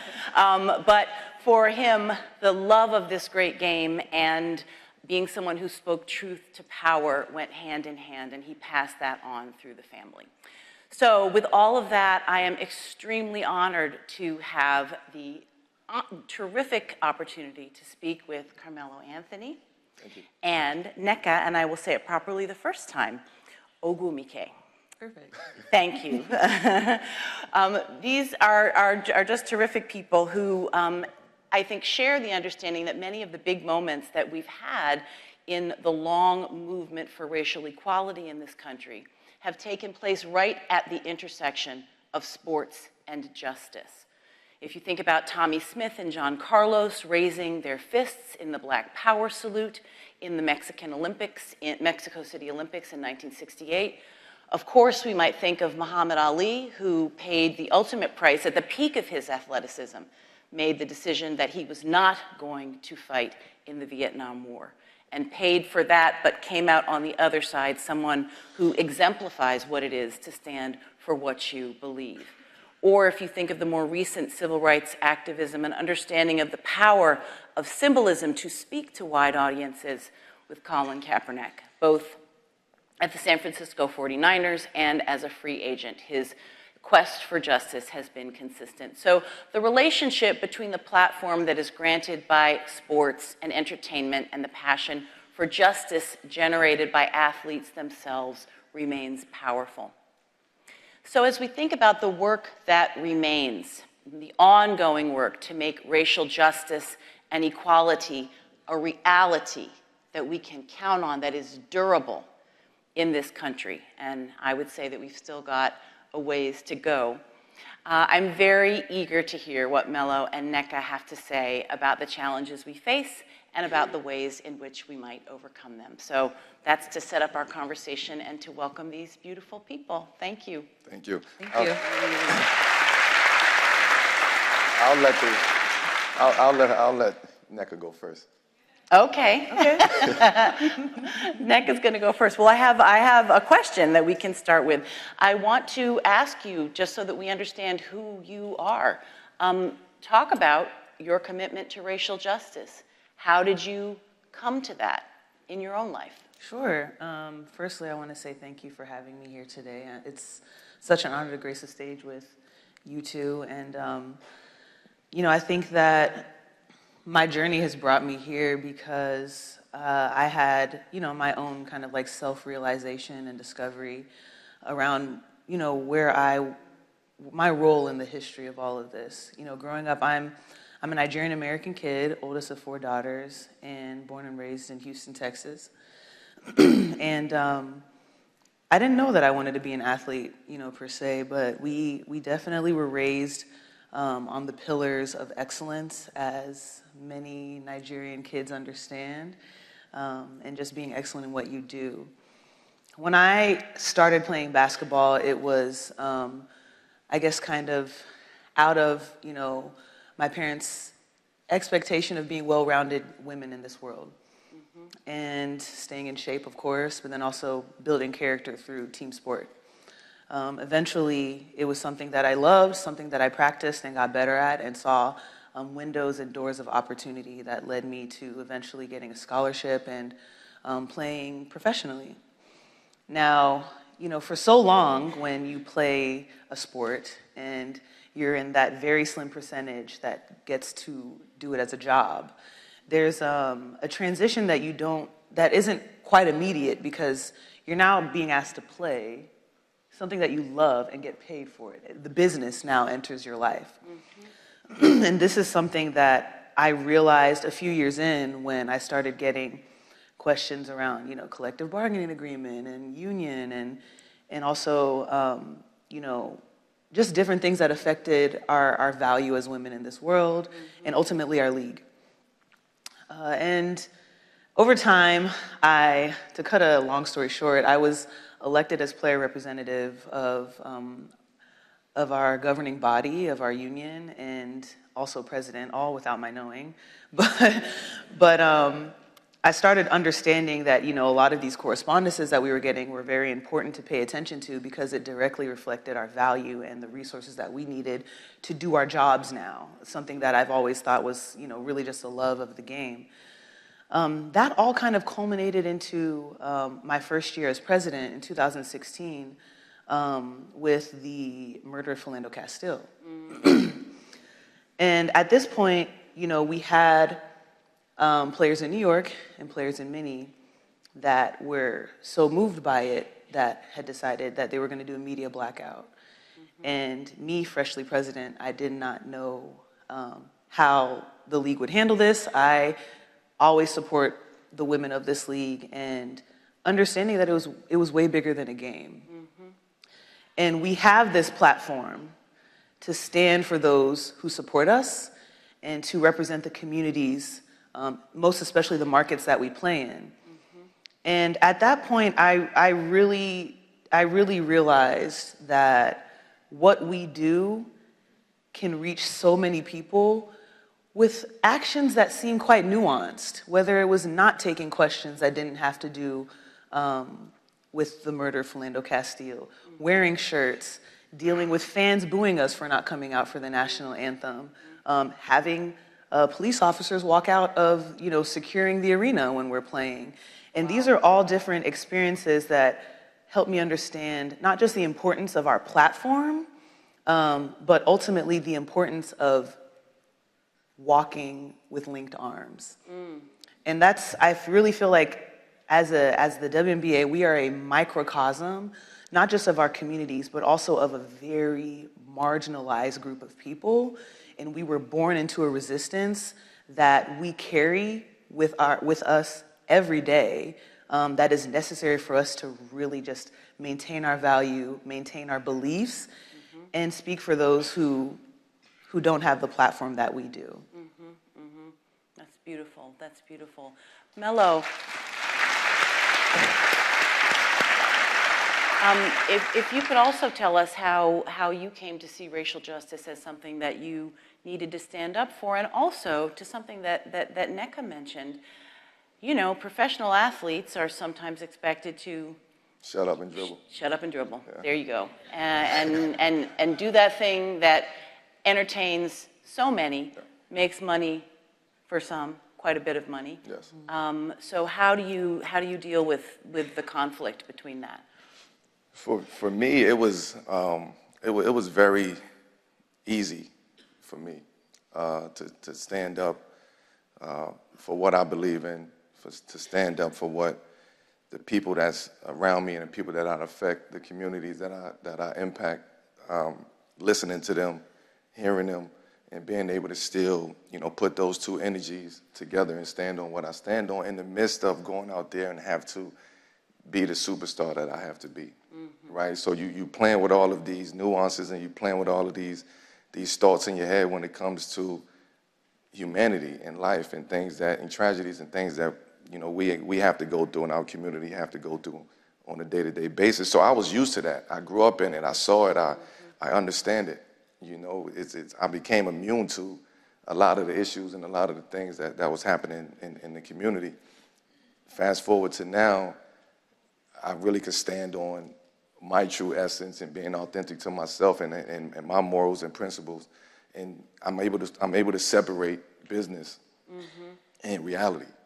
And the people that I could connect myself with and surround myself with, if you can't see that, if you don't understand that, then that's where the line is drawn at when it comes to me, because I'm going to do this. I'm going to speak up. I'm going to say what I have to say. But I'm also, I sit back and I listen. I observe. I try to understand, multiple sides and things that's going on. And just sometimes you just have to just really put your foot down and say, no, this cannot happen. We need change, and we need change right now. Do you have a memory of an early moment where you used your voice? Yeah, a lot. I mean, I've been in this game for 20 years, right? And I've seen the game change and the business of the game change maybe 3 to 4 times in 20 years.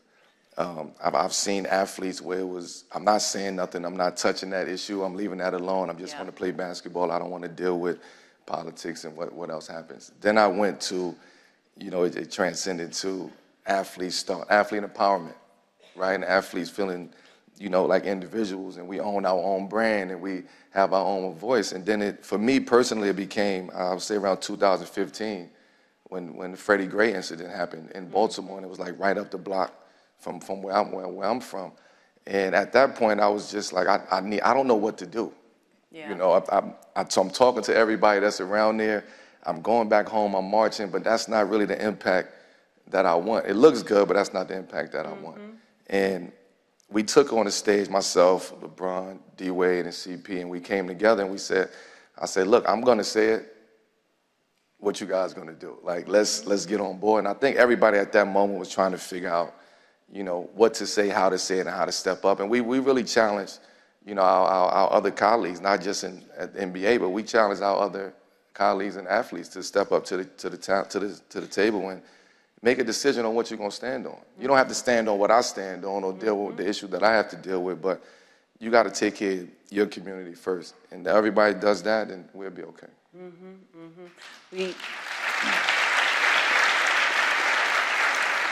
We spoke briefly about the passing of the great icon, Harry Belafonte, and that he is someone who also, I think, will continue to teach us forever that no matter what gifts you have, no matter what gifts you develop, that to stand arm in arm, as you say, and to use your voice. That is our imperative. Well, that's the most important thing. I mean, you have to listen first, and then you have to use your voice. And I think what happens now and today is we're dealing with a lot of the voiceless, right? A lot of people, a lot of communities feel like they're not being heard. Nobody's listening to them, even athletes, right? And I think that as athletes, you know, with the power that we have as athletes today, and feeling like nobody wants to hear us and nobody wants to listen, and we want to just, you know, you want us to go out there and just play basketball. Them days are long gone. Yeah. Like, you know, you have so many opportunities and experiences that you can deal with, that you will deal with as an athlete, but telling the athlete to shut up and dribble or just stay in your lane, them days are long gone. Thank goodness. Thank goodness. Let's also talk about, we've talked about race and about gender and gender equity in the game of basketball. With both of you, I'd like to know, you talked about finding yourself as a young leader in the midst of collective bargaining and other things that you need to learn on behalf of the players. And I know that there are ongoing conversations about pay equity, ongoing conversations. I know that you were both involved raising your voice around bringing Brittany Griner home and thinking about what that meant for her as a female athlete in such a horrifically precarious situation. And then I think also as a nation, so many of us enjoyed the NCAA women's tournament, especially, and your homegirl, Miss Angel Reese, showed us how to do it. That was amazing. So I'd like to hear from both of you about pay equity, gender equity, and solidarity. When it comes to really just equity in general, I've learned, like Melo just said, I really wanted my presidency to be about leading by listening. And I always say, you can't let the noise of the minority drown out the needs of the majority. And I think that that's something that happens a lot in this country. And a lot of times, we don't spend time understanding that there's certain quiet, large groups that need to be listened to so that we can really understand what everyone needs. Because at the end of the day, if you're helping those that need it the most, all boats will rise. And so I really tried to maintain that as a leader in the WNBPA. And doing that through communication. And communication is not about telling people what to do. It's about listening to what people are saying, especially those who don't always have the agency to represent themselves. And it's something that we've grown drastically along the way, remaining connected, hearing people out. Of course, firstly, educating ourselves. I know in the bubble, we did a lot of educating of ourselves, especially when, you know, we had the case with the owner in Atlanta and Reverend Warnock. And it took a lot of hard conversations. It took a lot of the Black players saying, hey, I don't have the capacity with what's going on in this world, because we had to face a world in which a pandemic was disproportionately affecting women, Black women, all types of marginalized communities when it comes to jobs and health. And in the middle of that, we had to figure out what a bubble would look like with us getting 100% of our pay and us dedicating the season to say her name in Black Lives Matter. Those were our two stipulations going to the Board of Governors. That was the scariest conversation I've ever had, because you still deal with this imposter syndrome of not believing that you're worth asking for those things while the world is on fire. Because when the world is all fine, more oftentimes than not, you're getting looked over. So who is going to extend any extra resource at a time when you weren't getting resources in the first place? And we came together, had those hard conversations. Not every player agreed. Some players didn't come. And we respected everyone's decisions. But we wanted to create a season that was historical and that really symbolized our need to advocate for ourselves, because we are born into a world where that advocacy doesn't really come anywhere else. And so we created a community in which we were able to dedicate that season to Breonna Taylor. We were able to move that forward to creating a huge campaign of bringing Brittany home, having allies. I always say feminism is not exclusive to women. Having allies who also understand what's important for us.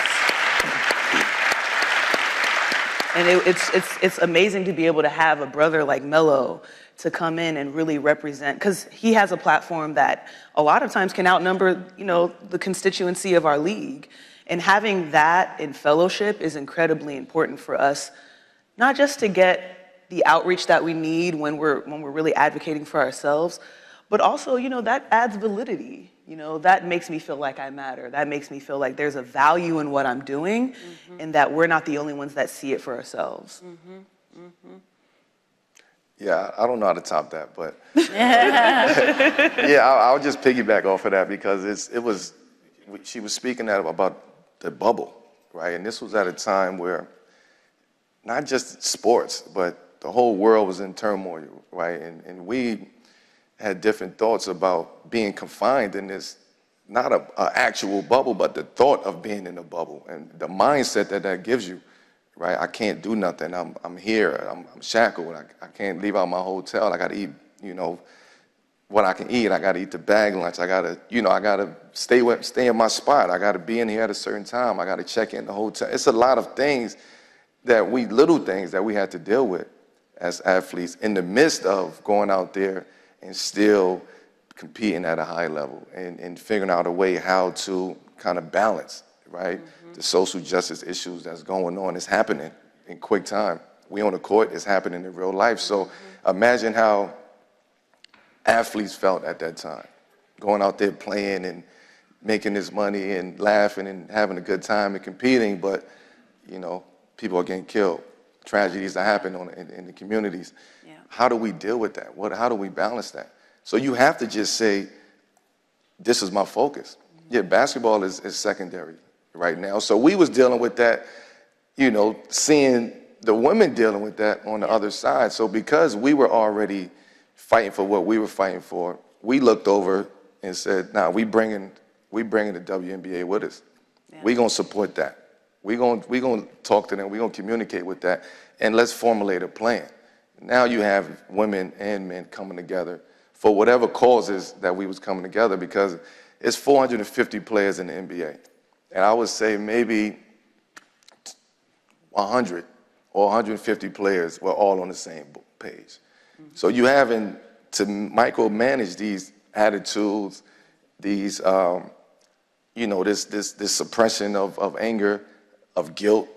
You have so many different emotions that we're dealing with, and not everybody's on the same page. Arguments, fights is about to break out. Yeah. Because again, the mindset of being shackled into a bubble, that's what it comes down to. In the midst of, the racism and the social inequality that we're dealing with on the outside. So we're dealing with that, and on the inside, you're telling us to be in this bubble. Like now, the mentality starts to bubble and start acting up. And then now you got to find that balance. Well, this beautiful and too short conversation is just about at time, but I want to leave you, would love to hear just a lightning round, your quick answers to two very important questions. One is, what gives you hope? And the second is, what do you love about basketball? Yeah. What gives me hope? The youth, right? And being around it now with my son, being in the basketball world and establishing himself as an individual, I get to see the kids. I get to talk to them. I'm around them. I hear them cry. I hear them laugh. I hear them joke. I hear them, complain. Whatever it is, you start tapping into that inner youth of yourself, right? That 15, 16-year-old kid. Where was I at that point in time? Who I had to talk to and come to my games and be around and go eat and laugh and joke. But also we can go in the gym and we can work out and we can train together too. So you're learning from different aspects of it. So when you ask me what gives me hope, I see it. I'm around it. I'm around these kids. I know what's going on. I know how they feel. I know how they think. I know how they operate. And that's why I do what I do and wake up on a consistent basis to continue to do what I do.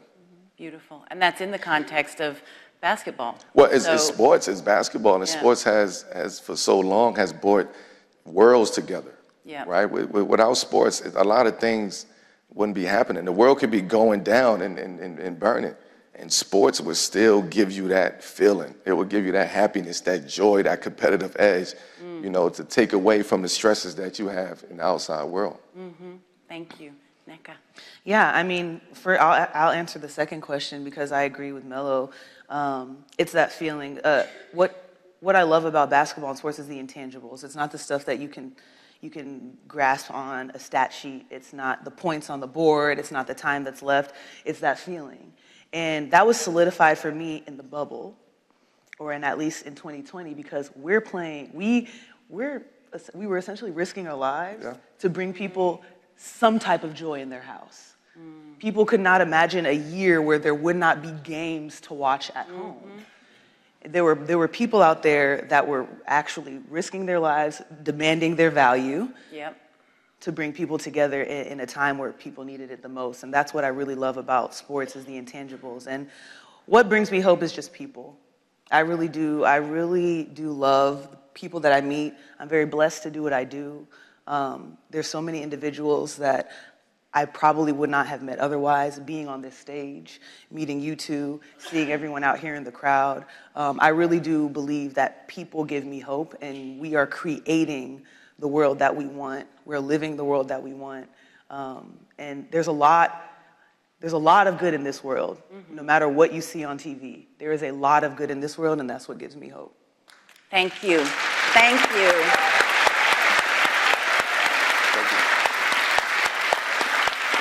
And thank you. Okay, thank you. We're done. Thanks.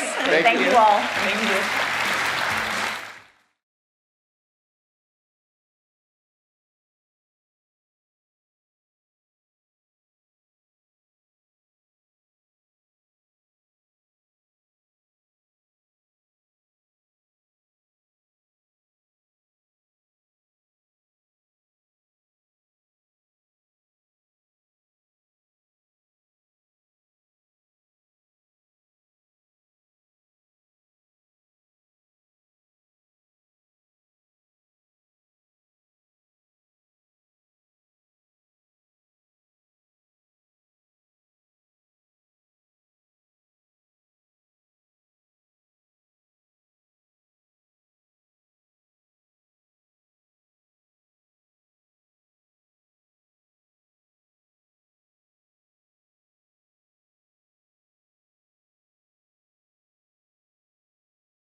Well, hello, everyone. I'm Time Senior Health Correspondent Alice Park. And I have to say, one of the things I love about being at Time is the breadth of our mission. So this summit, I think, is a perfect example of that. And to prove it to you, we are going to go from music to medicine. And we're going to go from a breakthrough artist, like Megan Thee Stallion, to game-changing scientists, like Dr. Deborah Persaud and Dr. David Sinclair. How many people think it's possible to cure HIV? A few more. All right, Deborah, let's start with you. HIV was discovered in 1981, more than 40 years ago. We've got some great drug therapies now, but people have to take multiple pills and have to take them for the rest of their lives. We still don't have a vaccine. Millions of people are still getting infected every day. Why is it so hard to find a cure or an effective treatment for HIV? Yeah. So first, Alice, I want to thank you for featuring HIV cure research, because that's what this is about. The reason it's challenging, in which I've spent the last 30 years studying, is that HIV, when you get infected, it establishes itself in the immune cells. These immune cells contain the virus integrated into your genetic material. The virus remains quiet, and so your immune system and the drugs that we currently have cannot eliminate those cells or clear those cells from your body. And so when you stop the antiretroviral drugs, the virus just comes back. And we know that it happens in almost everyone. Even if you've been treated for 30 years, you stop your medications within 2 to 4 weeks. In a child, in an adult, the virus comes right back. But we've had few cases where the virus didn't come back, and that gave us the clue that it's possible to know these numbers. 38 million people worldwide are living with HIV. How you're thinking about aging is changing, hopefully, the way we are going to be thinking about aging. Yeah, so thanks for having me here. So the way I see aging is that it's the root cause of most disease and disability on the planet. We call the end product of aging in different organs, we call them diseases. But really what's happening is the body has this universal process that's leading to these diseases. And we've been slapping Band-Aids on the end product of aging and not addressing the root cause. And so in the future, we'll look back at today and say, why didn't we actually address what was the problem? We tend to think of aging because it's natural, something that we should just accept, but 100 years ago, cancer and heart disease were natural. You couldn't do much about it. We're now at a turning point, the way we were in the 1970s with cancer and HIV in the 80s and 90s, where we have a much better understanding of what is causing aging. Our paper that we published just this year is about identifying a universal cause of aging in all of our tissues. And this process turns out to be rather simple to reverse, it turns out. It's probably going to be easier to reverse aging than it is to cure HIV. And I've heard it here first. Once you know the trick, it's not that hard. Students in my lab are reversing aging in cells and animals every week now. And the trick was to identify that there's information in the body that can be reset. Our bodies are like a computer, and we can reset the software to be young again. We're not in humans yet, but we're getting close, and this paper was in mice where we could actually, now that we think we understand what's going on in the body, it's software corruption. The software is called the epigenome, the systems that read the DNA.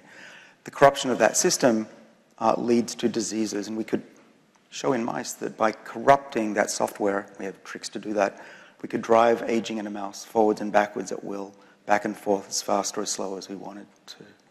How confident are you that, I mean, obviously mice are not men, that you will see or are, that same process is also going on in people? Mm-hmm.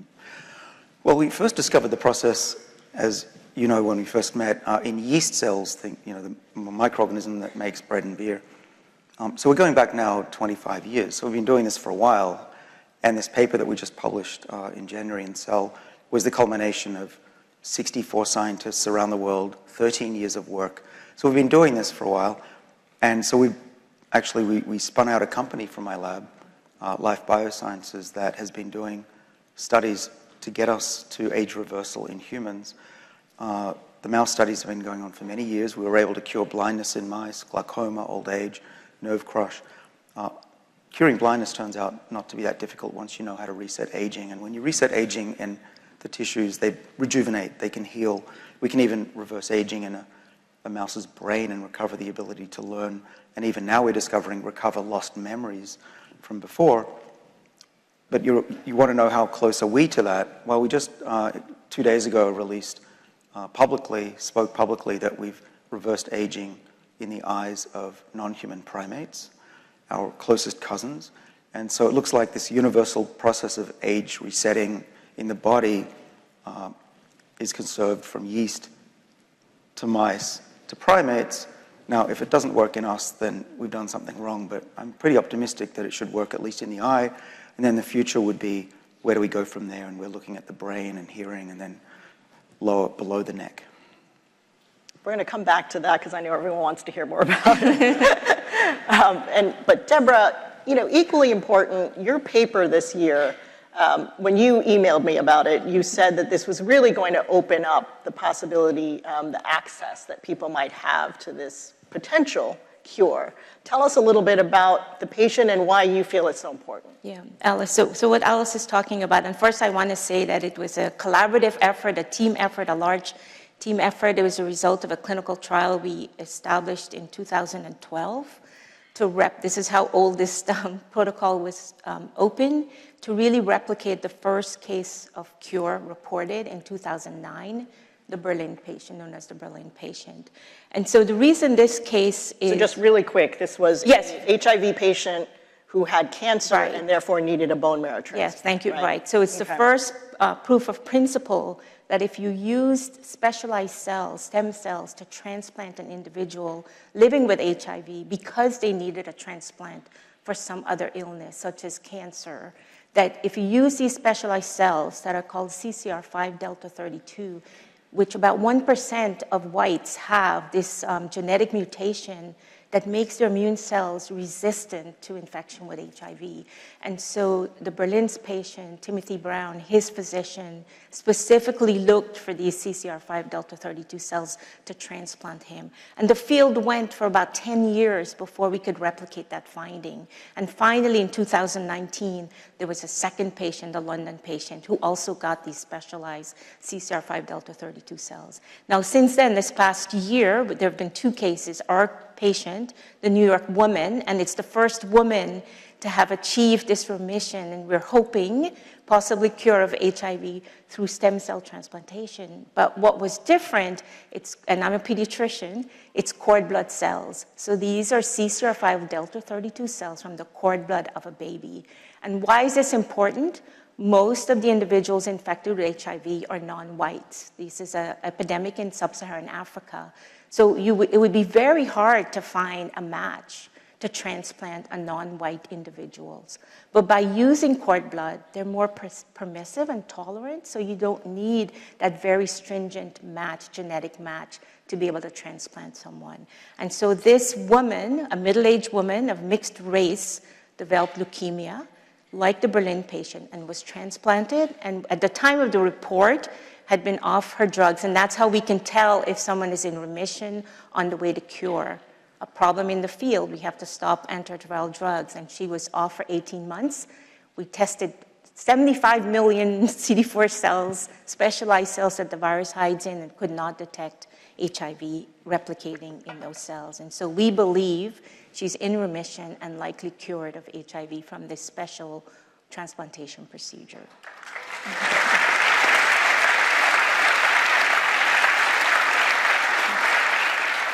And when we talk about curing HIV, are there different levels of cure? I've heard the expression functional cure, and people warning us that it isn't a cure in the sense that we've completely eliminated the virus. Yes, because as you were talking about the virus, it tends to hide. Right, and that's why we're afraid to say cure. We say possible, likely, probable, and we are not sure when to really declare someone's cured. But we like to think about this like cancer. You're put in remission from cancer, and then if you survive long enough and your cancer doesn't come back, you're cured of HIV. It's a real challenge to do this, but there are many new strategies now in terms of trying to take advantage of the immune system. So giving now immunotherapies, not just antiretroviral drugs to prevent the virus from multiplying, but try to embolden our immune system or the immune system of a child, a newborn, an adult, an 80-year-old with immune therapies to really keep the virus in check. So to get to your point of functional cure, we actually, with the case of the Mississippi baby, had labeled that case as functional cure because the baby had been off therapy for, actually it was 27 months at the time of the report. And so we thought that was probably a cure, but we learned from that case, very disappointingly, but 27 months is unprecedented to be off therapy. The virus was hidden and came back in that child. And so the field, because we're dealing with communities, individuals, are trying to stay away from giving a false hope of cure.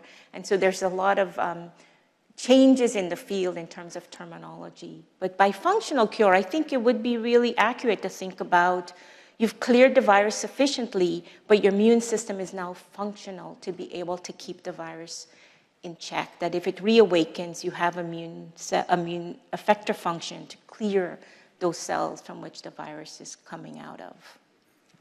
That's a remarkable advancement, I think. And David, with respect to your work this year, it requires gene therapy. And I'm sure many people would like to know, yes, there is still the next step to kind of prove that it works in people. But do you see the possibility of having your therapy in the form of a pill or a vaccine or a shot or something that doesn't require a procedure like gene therapy? Right. So the way it'll be delivered in the first patient in about 1.5 to 2 years from now will be a gene therapy in the eye. That's the first start. And why the eye? The eye, well, we chose that because there's already gene therapies for the eye, and it'll be easier to get that on the market. And right now, there's not much you can do for glaucoma or macular degeneration. I thought that would be a good place to start. And we can do whole body rejuvenation at a later date. But to your point, I have a little mighty lab at Harvard, wonderful students there. And as soon as we saw that the gene therapy was working in those mice, we got to work to find chemicals, molecules, natural and synthetic, that would replace the gene therapy. Because ultimately, we want to make this as cheap as a coffee. We have molecules that are rejuvenating cells, reversing aging. We're writing up our first publication on this. And so I see a time in the future where it will be possible to have an injection or even take a pill for a few months and be rejuvenated by over a decade. So you and I have known each other for many years, and I have to say, you really have not changed at all. So I'm going to get... I don't think he's aged at all. So I want to get some personal perspective from both of you. Tell us what you do, because we've heard a lot in the news, I think, recently about some extreme measures people are going to stay young and reverse aging.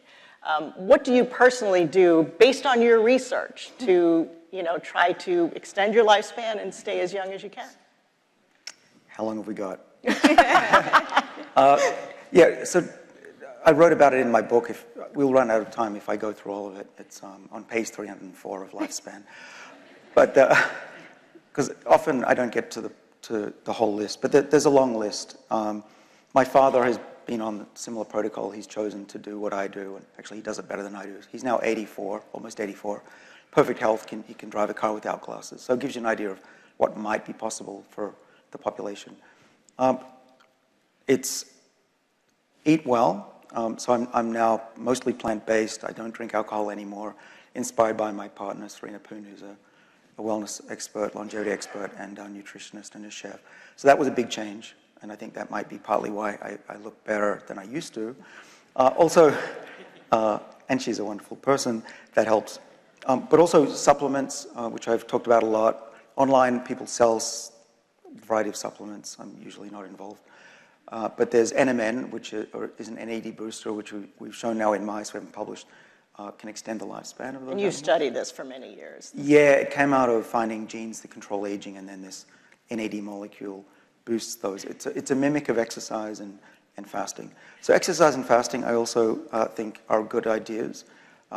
with supervision. You want to measure yourself. You can't just do this blind. You don't drive a car without a dashboard.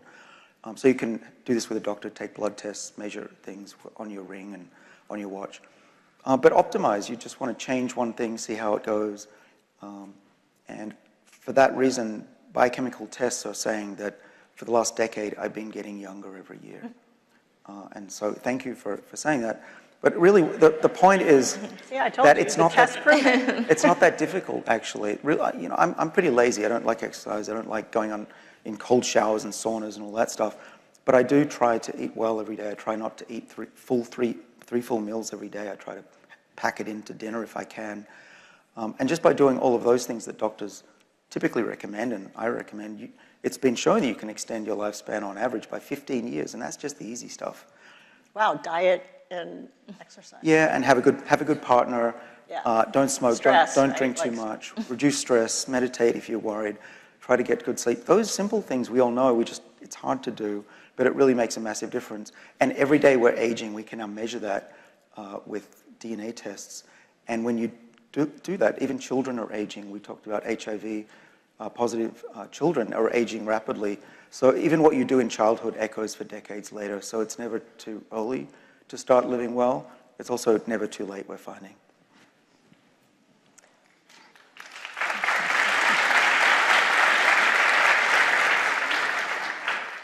And Deborah, for people who are diagnosed with HIV and find themselves HIV positive, what should they prioritize to ensure, for what we have today and what they can look forward to, in the future from researchers like yourself, what should they prioritize to ensure that they live, the longest and healthiest life that they can? So the greatest advance in our field, and you know well, Alice, because David Ho was Time Magazine Man of the Year, was really the advent or the discovery that combination antiretroviral drugs really can keep HIV at bay. You take your meds every day, and you can contain the virus to undetectable levels in blood plasma.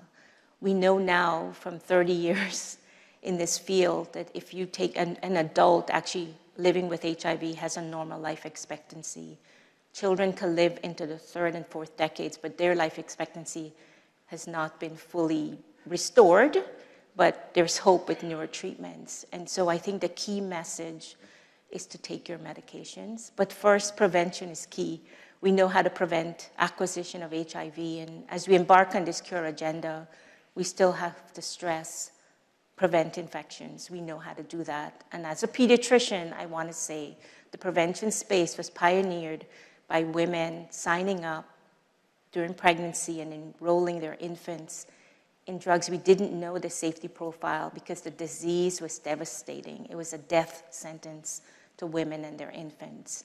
And so prevention is part of what we need to focus on. But if you are infected, you actually can live a normal lifespan with eating well, exercise, and taking your medications, and perhaps prevent aging. I could keep going, but our time unfortunately is up and lunch is next. So given the theme of today's summit, last question for both of you. Time is celebrating its 100th year. And I could ask you where you think aging, how long we'll be living in 100 years, and where, whether we'll have a cure for HIV in 100 years. But I know you guys are both working so fast that that's too far ahead. So let's talk 10 years. David, how far are we going to be with finding ways to slow or even reverse aging in a decade? Well, things are going so fast, my head is spinning. Just a few years ago, it was ludicrous to talk about age reversal, and now it's in the leading scientific magazines. There's billions of dollars being invested by companies and countries. It's going to be as big as AI in the next few years. I think that within 10 years, we'll have, not we, but the field, hopefully I'll be involved, will have shown that it's possible to reverse aging and treat a disease. Doctors will have these medicines. They can try them not just in the eye, but in other ailments, bringing back memories, hopefully treating, curing Alzheimer's, those kind of diseases. I think in 10 years, it'll be possible for most people to have a discussion with their doctor about resetting their body. 10, 20 years, depends on how long you take the pills for. And what we're finding also is you can reset the body of a mouse at least multiple times. So perhaps 10, let's say 20 years from now, we'll be able to go back every 10 years for a reset and stay young for not just decades, but even longer than that. So some of us can see the 22nd century. All right. Something to look forward to.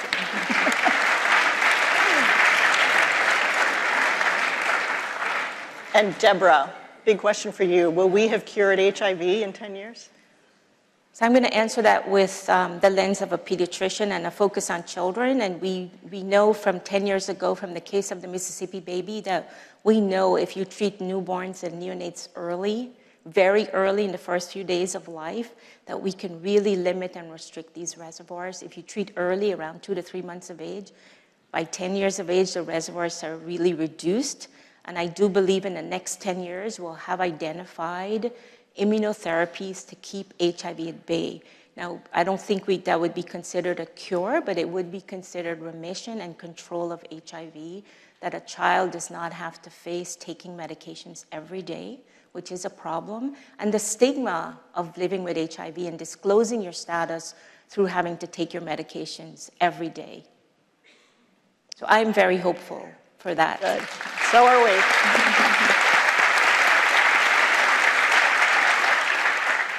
Well, David and Deborah, thank you both for joining us at the TIME100 Summit and giving us this glimpse into the future of medicine. Well, thank you. Appreciate it. We will now break for lunch. Lunch is provided in the atrium. This afternoon's program will resume at 1:45 p.m. Thank you.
Good afternoon and welcome to the 2023 TIME100 Summit. At this time, please silence your cell phones and take your seats.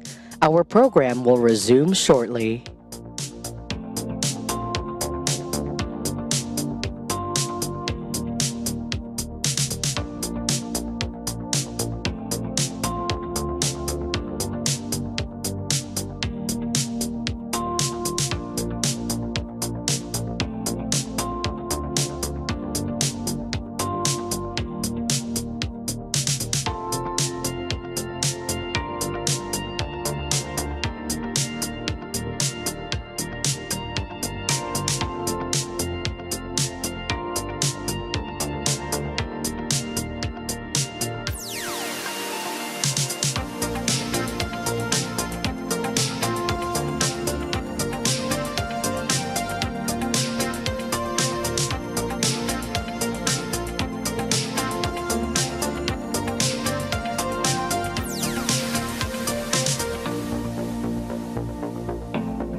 Welcome. Please take your seats. Our program is about to resume.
Please welcome Speaker Emerita of the U.S. House, Nancy Pelosi, and National Political Correspondent at Time, Molly Ball.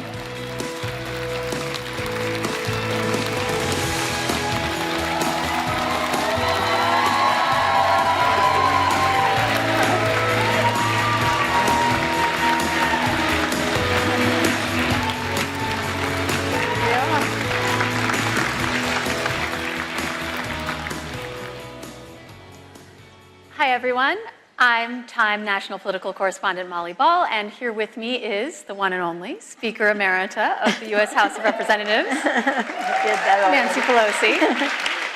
Welcome, Madam Speaker. So let's kick it right off. The President announced his re-election campaign this morning. What did you think of the announcement, and how do you like his chances? Well, I thought it was very early in the morning, especially one on California time.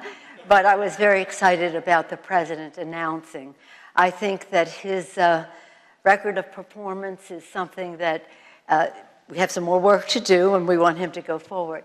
But when we're making a judgment about such things, what is the vision of that person?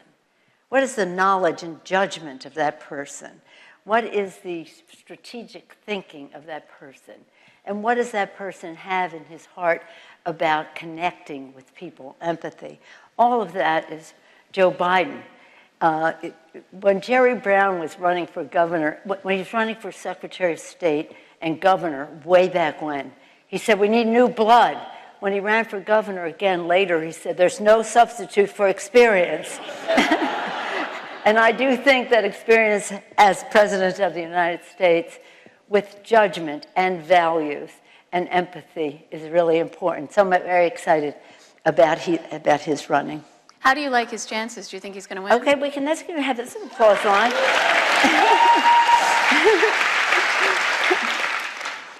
Do you think he has a good chance of re-election? I mean, the majority of Americans, according to polls, even the majority of Democrats would prefer that he not run again. Well, the Republicans, of course, don't. But in terms of the Democrats, I know a little bit about that because I go to their meetings all over, and yes, they'd rather he'd be younger, but they're all for him.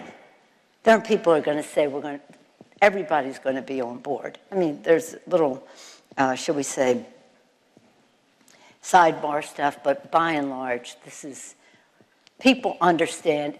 There's so much at stake in this election that it's really important for us to go full strength, Joe Biden.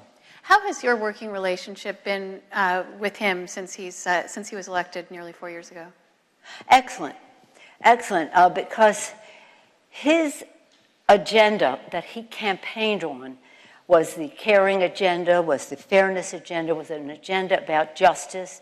It was about the future, about our children, about saving the planet, and having a more just economic and system for them, and to have their freedoms respected and the rest. So when we would be writing legislation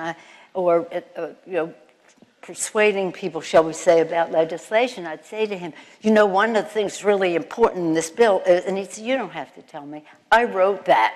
I campaigned on that. That's what we must pass. And we had an enormous success, says she immodestly. But his leadership was so very important. And it is an agenda about, nothing has happened like the IRA. The $368 billion to save the planet, And again, so many things that he did in terms of expanding the Affordable Care Act, child tax credit, so many things that now we have to do again, and winning the election is essential to that. And I see it as something that will win the White House, will win back the House. Everybody thought we were going to lose 40 seats. We lost 5. I would rather have 1. But nonetheless, we'll have to pick up some in New York. We lost a lot in New York at that time. But nonetheless, win the Senate, win the White House, and win the Senate by enough to pull back the filibuster, pull it back so that it takes 51 votes to protect our elections, to pass Roe v. Wade, to do all of the things to protect our dreamers and the rest. 51 votes And that requires us to win a couple more Senate seats so that, that we go from 60 to 51. And the president, in his announcement this morning, talked quite a lot about the struggle for democracy and democratic values. Yeah. What do you perceive right now as the biggest threats, both at home and abroad, to democracy? Well, there is obviously globally, and has its own manifestation in our country, the struggle between autocracy and democracy. And my view is that it's all about, in our country, about money. When we talk about democracy in our own country, we want young people to think in terms of democracy that is there for them. And I think that one great thing we can do is to reduce the role of big, dark money in politics. And that gives people more confidence that their voice will be heard and their vote will be much more important. So as we, look, just think of it. Our founders, they were so brilliant. They founded a country unlike any before, founded on the inevitability of every person being created equal. However, our original establishment document did not have that in it, but it had the wisdom to be amendable. So while, therefore, over time, we could expand freedom, abolish slavery, expand the right to vote to black men, then to all women, and the list goes on up until the decision on marriage equality. And over expanding freedom and recognition of it until the Dobbs decision. You turn from expanding democracy to limiting it. And that's just wrong. How these justices are going to tell women about their choices in life when it was the privacy is in the Constitution and the precedent is there from the court. So something wrong with this court that they would reverse their own precedent and ignore the Constitution of the United States. So we have to show people that is what the fight is about. Your freedom, your kitchen table issues. Timing of a family, or to have it or not to have it, is a kitchen table issue, as are issues that relate to education and fairness in the workplace, equal pay, equal work, and the rest. But some of the obstacles to that spring from big, dark, you think that big, dark money isn't preventing us from having universal background checks for gun safety in our country? Or isn't keeping us from doing even more to protect the planet? Or the cost of prescription drugs? People see that. They see the connection between money and obstacles to having a better and fairer way of life in our country. So when we're talking about democracy as the beautiful vision of our founders and the expansion of it over time, we have to also protect it in the present by making democracy free.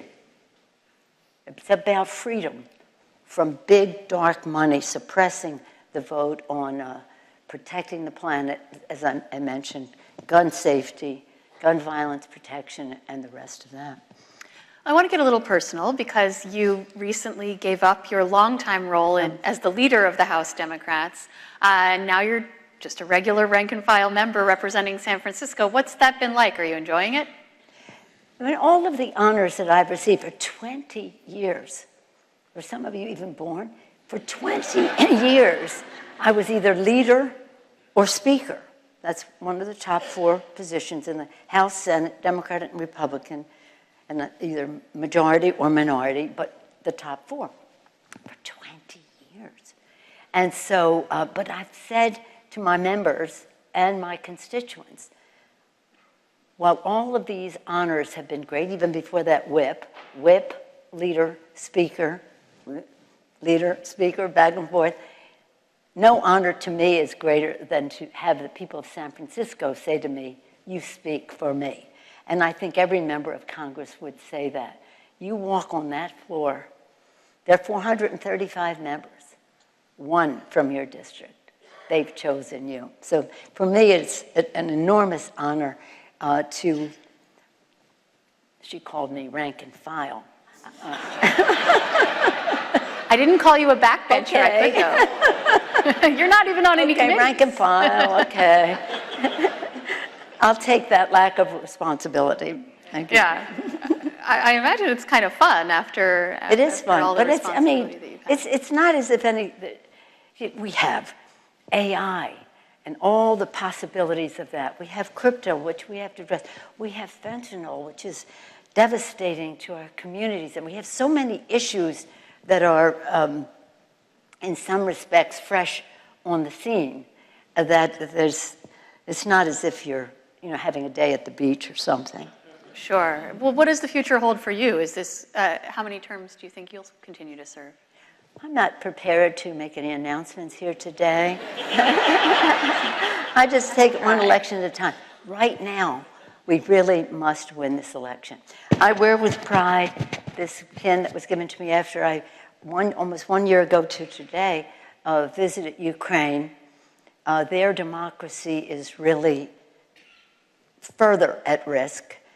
The invasion by the Russians, the violation of sovereignty, of borders, and the rest of that, and the incredible, incredible spirit of the people of Ukraine to fight for democracy, to fight for their freedom.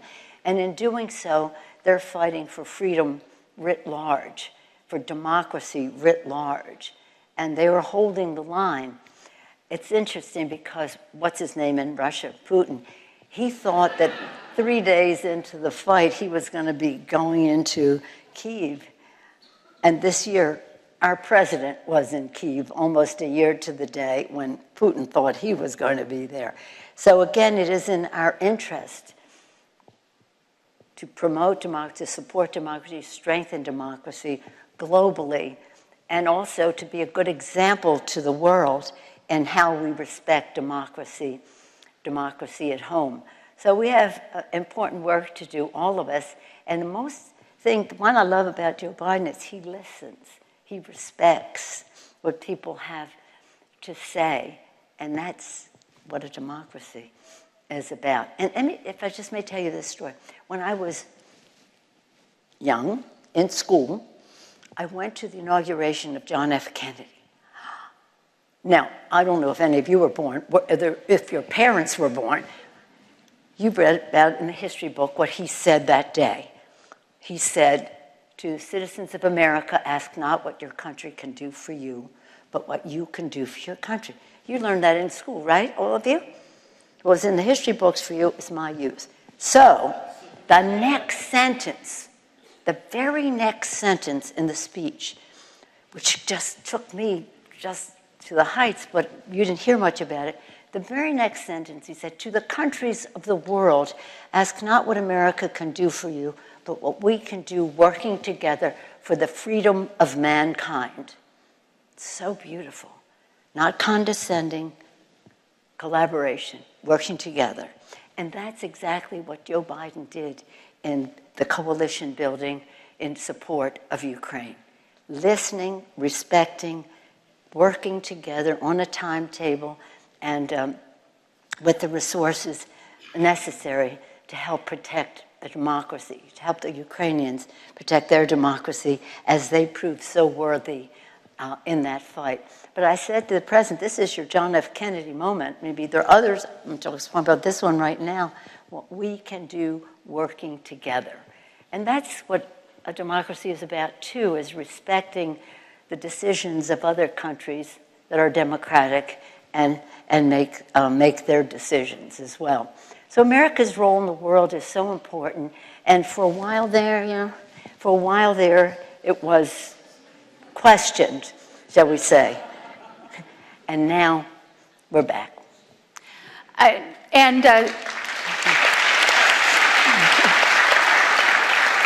Speaking of work that has to be done, the Republicans have put forth their initial proposal for lifting the debt ceiling. Mm-hmm. What do you think of it? I think it's terrible. Let me tell you this. In the 20 years, leader, speaker, I have been in 19 encounters of the debt ceiling kind. This is hard because this is what we have done. This is like paying the bill. It's not about future spending. But they want to make it look like it's about future spending. No, we did. Actually, the Republican tax cut for the wealthy, 83% of the benefits going to the top 1% on the Trump tax bill cost us $2 trillion added to the national debt. That has to be paid for. When he was president, I don't say those two words in the same sentence, but when he was, was president, I, as Speaker, lifted the debt ceiling 3 times to accommodate the spending, because there's nothing, I don't know if traumatic is the word, for the world to see that America does not pay its bills. In the Constitution, it says the full faith and credit of the United States should not be questioned. Just the questioning of it in earlier years, in 2011, 2013, lowered our credit rating. This raises rates for people at the kitchen table, going back to the most important table in America. And so, but what's curious about it is the Republicans have a bill that will cut veterans' benefits, food, like 1 million seniors thrown off of Meals on Wheels, cutting services to people, to our veterans, to whom we owe so much. But the list goes on and on about the cuts that they will make in the future, having nothing to do with paying our debts from the past. We could always have a debate about budget. We believe the federal budget should be a statement of our national values. What we care about as a nation should be how we allocate our resources. We have a difference of opinion between the two parties in that regard. And in their bill, speaking of differences of opinion, they cut a lot of what we did on the IRA, the funding to save the planet. So that it's, have some different values there. You're either there for the fossil fuel industry, or you're there for our children and their future, the air they breathe. It's a health issue. It's an economic issue, good paying green jobs. It's a security issue to protect countries that are affected by climate change from conflict over habitat or resources and the rest. And it's a values issue. We have a moral responsibility to pass the planet on to future generations in the most wholesome way. I believe it's God's creation and we have to be good stewards, but even if you don't share the religious part of it, we all have a moral responsibility to the children and to future generations. So they cut that in the bill, cut veterans, cut seniors, cut food, not just seniors' food, but food for other people. So we don't think it's a statement of values. They won't get any Democratic vote. They could have just said, we wouldn't probably love it, but we would have supported, just lift the debt ceiling. We don't like the timing or this or that, but you know what? Nothing is worse than having the debt ceiling not lifted. And no. So if they're going to pass it, they're going to have every Republican vote to do it, but it won't go anyplace. It won't go anyplace. But it's a good place to watch, to see what the values are. When we had this debate before, we're almost to the end of our time, but you should know this. In one of the times when I was leader, I wasn't even speaker at the time, we were trying to cut $200 billion in a conversation we're having. So I said, well, why don't we cut $38 billion in incentives to the 5 big oil companies, 5 biggest oil companies, not the small ones, but the 5 biggest oil companies. They have a $38 billion incentive to drill. This past year, they will have made $8 trillion. They do not need a taxpayer incentive to drill. To which the Republicans said, why would we take $38 billion away from big oil when we can just cut Pell Grants by that much? So that's the debate of the budget, and that's what we spend a lot of time on. Our time is up here now. It's lovely to be with you. Don't even need me here.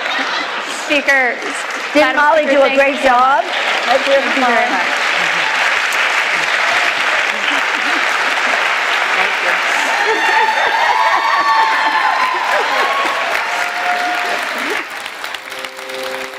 I happen to believe in studying and being involved in creativity for 50 years now, that great creativity is almost a miracle, born out of the passion of a great creator, fueled by resources and sometimes teamwork and sometimes serendipity. It's interesting, after all these years being involved and even coming back to Disney, I still kind of marvel at creativity in its highest form. How did that happen? And it goes back to artistry and artists and passion and vision. And it's actually what makes this company and what makes this business so much fun. One thing that is always clear to me, there's nothing more important than quality. Even in our demands of running a company like this to manage the bottom line and to cut costs, save money, and be efficient, it can't come at the expense of quality. When it does, then you typically fail. So I'd say if there's a guiding principle, it's the relentless pursuit of perfection at almost any cost.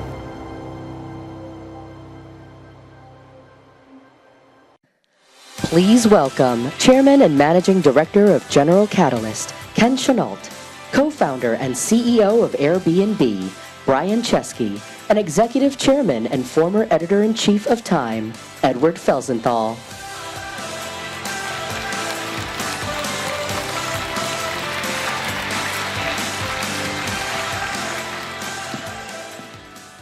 Hello. Hello, thank you. Welcome. We're here with two titans of business, both Time 100s.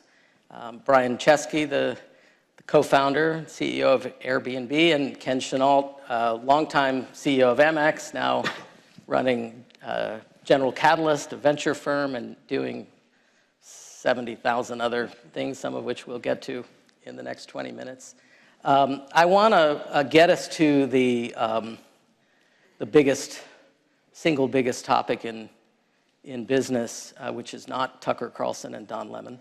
But we'll come back to that. Tell us, you two developed a particularly special connection during the pandemic. And I'd love to just hear how that developed and how it's influenced each of you.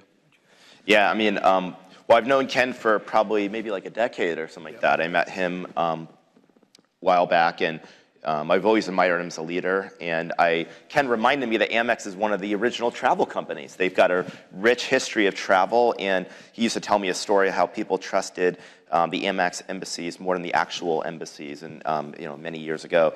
And so we developed this connection. He joined our board. And as you probably know, Ken was CEO for American Express during two of the biggest crises of like the kind of prior 20 years, September 11th and 2008 financial crisis. And in March of 2020, it was the Ides of March. Obviously, that's when the world basically entered a lockdown. And Ken called me and he said, he's the lead director on our board, and he said, "This is your defining moment as a leader."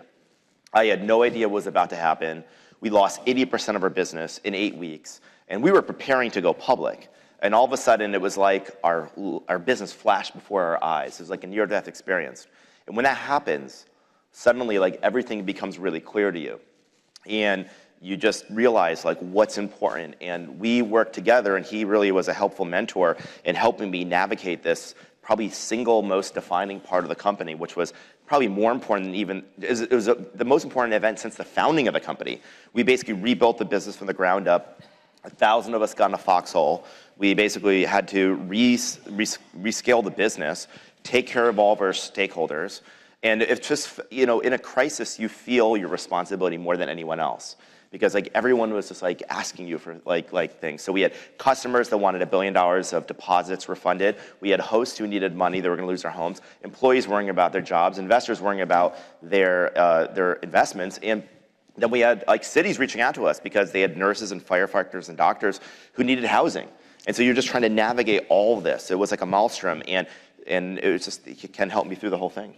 Yeah, I think, one of the things that was really important, when I called Brian, what I said to him is, while I've gone through 9/11 and the financial crisis, you got to remember at the beginning of the pandemic, we all felt what was going to happen in the world.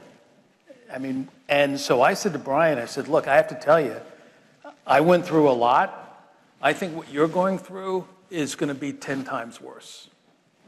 That was sort of the uplifting comment. And it got downhill from it. But I did say to Brian, this is a defining moment for you as a leader, because I believe in moments of crisis, leadership reputations are made or lost. That's just the reality. That's the harsh reality. And I wanted to crystallize that for Brian. I think he understood that. But the second thing that was very important, and Brian talked about this, is we need to get back to basics of what made Airbnb great. Because in a crisis, you got to go to the core. What do we stand for? And I think what's very important about how Brian led Airbnb, it was values driven. It was based on what does Airbnb stand for.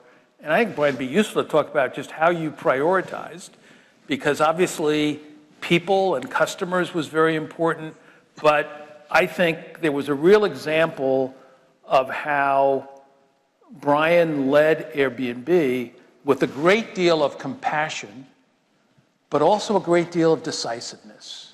Because that's what real leaders do. Do you think that we,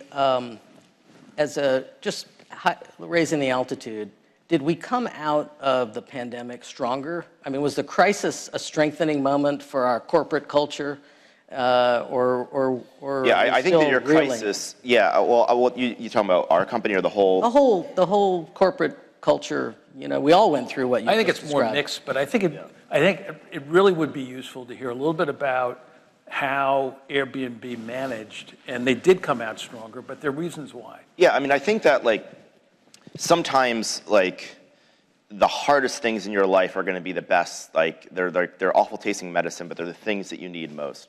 I think before the crisis, our costs were rising, our growth was slowing, and I mean, I started the company when I was 26, so I had to then live with your first pandemic. Exactly. And it was my first pandemic, yes, and the biggest crisis I've ever seen. And there's something about a crisis that gives you clarity. Mm-hmm. You suddenly have clarity you never had before. And the other thing in a crisis, you have to move very quickly. So at the beginning of the meet, I had a board meeting with Ken, and I laid out a bunch of principles. And I said, the first thing we need to do is act decisively. That's the thing in a crisis. You have to act decisively. But then the problem is, how do you act decisively when there's not a lot of data and things are changing and you want to wait to get more data and you can't wait to get more data? So you have to lean on something. So what do you lean on? You often have to lean on principles. And principles become questions like, if I can't predict the outcome, how do I want to be remembered? And the great thing about a crisis is you have permission to do things you never have in times of peace. And people will remember. And if you always ask yourself, how do I want to be remembered, this can be your North Star. And a lot of things point to, who are you? As Ken says, what's your core? What are you about? And I started realizing in ourselves, what we were about was bringing people together. We weren't just about sleeping in a home. It was about this idea of connection, bringing people together. And it meant there were a lot of things we were doing that had nothing to do with that we had to cast aside. But we had to really focus on our core. And I think that made us so much stronger. And so I think that, Andy Grove, this founder of Intel, he said, bad companies are destroyed by a crisis, good companies survive a crisis, but great companies are defined by a crisis. And we always wanted to be our defining moment, and it really helped. And I think there's a lot of principles. And the last thing I'll just say is the hardest thing I learned to manage in a crisis, this is surprising. You know what the hardest thing to manage a crisis? It's your own psychology. Mm. Because if you think you're screwed, then everyone sees it in your eye. Yeah. And so you have to have this creative, optimistic mentality to help get the company out of it. And so the psychology leader often becomes the psychology of the organization. And if you're successful, then that will leave indelible marks for years to come. Yeah, I call that informed optimism. Yes. Of understanding some of the strategies, some of the tactics to give people hope. Because that's obviously something you have to have in a crisis. Let's talk about, we talked some before we came out about this, another opportunity in crisis, AI. Brian, you wrote the tribute to Sam Altman in this year's CEO of OpenAI, creator of ChatGPT. Incredible, terrifying maybe. You said it's the most powerful tool ever invented, bigger than the internet? Way bigger than the internet. Yeah. What's the opportunity? How do you think it's going to change business? I mean, it's going to change everything. How big is it? Most intelligent people I talk to about this say it's somewhere between the internet and the Industrial Revolution. That's kind of a bit, and some people say it's bigger than the Industrial Revolution, and that is not a crazy thing to imagine. How do we think about it? When the computer came out, Steve Jobs said that a computer was like a bicycle for the mind. He had this great story about how the most efficient creature on Earth by locomotion was the condor, but somebody measured how efficient a human was on a bicycle, and they're more efficient. In other words, a bicycle makes us more efficient, and a computer was this tool, and humans are tool builders. And AI, if a computer was like a bicycle, is like a rocket ship or something. It is the most powerful tool probably ever invented, specifically artificial general intelligence, where a computer can start to do tasks that a human can do even better than them. And that is probably coming. And that's probably years away, not decades away. What have you seen that's blown your mind? Well, I mean, we are now at a point where I think, oh my God. I mean, you can give simple word prompts, and you can. I went to design school, right? So I never imagined. I always assumed that AI would automate. Like I think everyone thought AI was going to automate more blue collar jobs. Everyone thought that truck drivers and taxi workers would be automated by self-driving cars. It actually turns out that a lot of white collar jobs are essentially going to be augmented or changed sooner. So you can prompt simple words, get these incredibly rich images. There's voice cloning where it can basically like have your voice and it can replicate your voice. It can think quite deeply. If you ever use ChatGPT and you ask it a question, ask a follow-up question. Ask it to go deeper. What do you mean? And keep asking the question. It actually has this incredibly deep first principle logic. So I think it's the most powerful probably tool ever invented. It's like nuclear energy can light up a city or destroy a city. I think we have to be thoughtful about how we use it. It could be, I think it is on balance likely a very good thing, but I think that most people I talk to say that you might experience 100 years of change in the next 20 years, maybe even less. And so, if that happens, we have to be thoughtful about our institutions. I mean, business and government haven't worked the closest together. Technology and DC haven't worked very closely together. They're going to have to work closely now. And I think this is a great opportunity, but it's really about whose hands this power is in.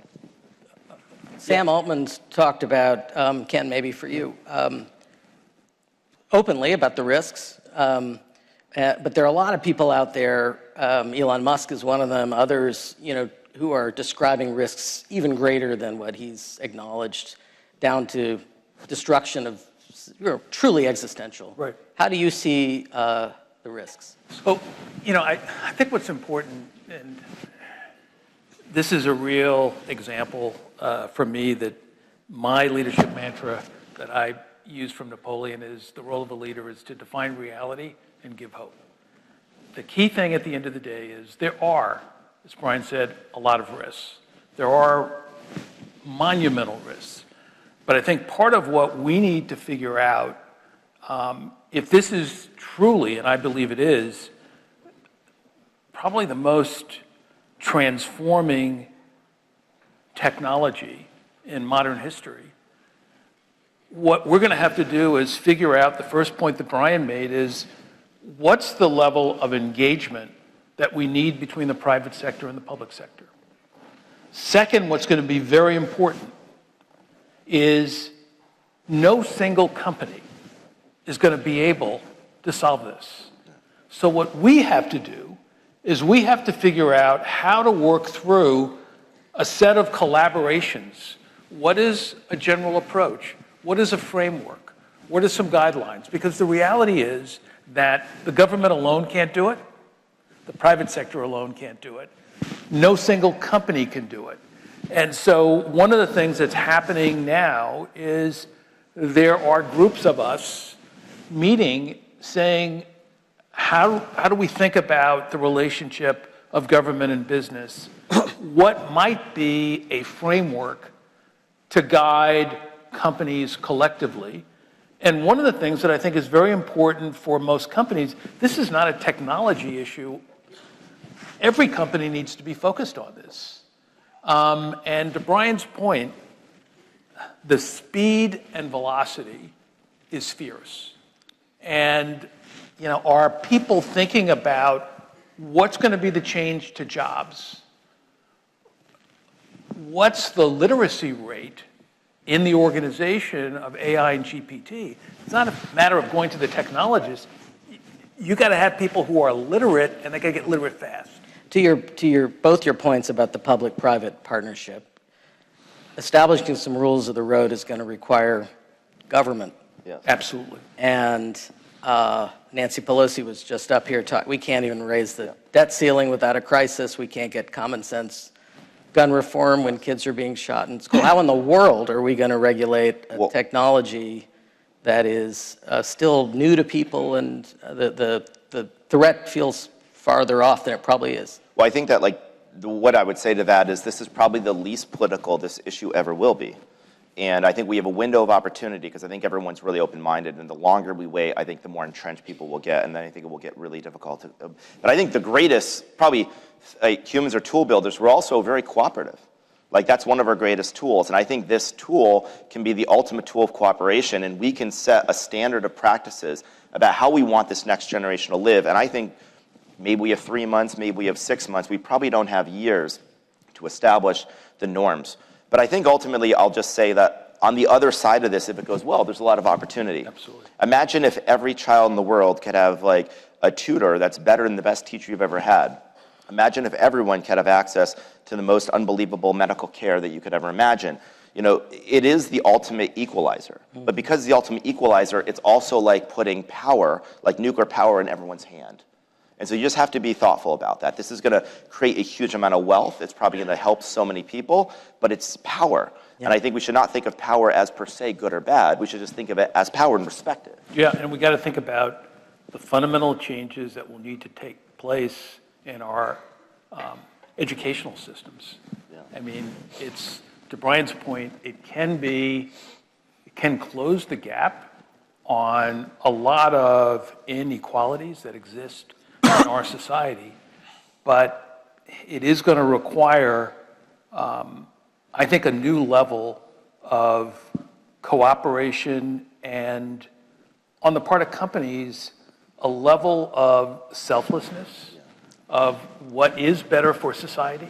Are you seeing that? I mean, are you, just to push you on the concept of cooperation and selflessness, I mean, obviously a lot of tremendous corporate activism and stakeholder efforts over the last few years, but we're in a hurry. How do we get there? So here's what I would say. Just speaking of speed, I think Brian and I were just talking about this a few days ago.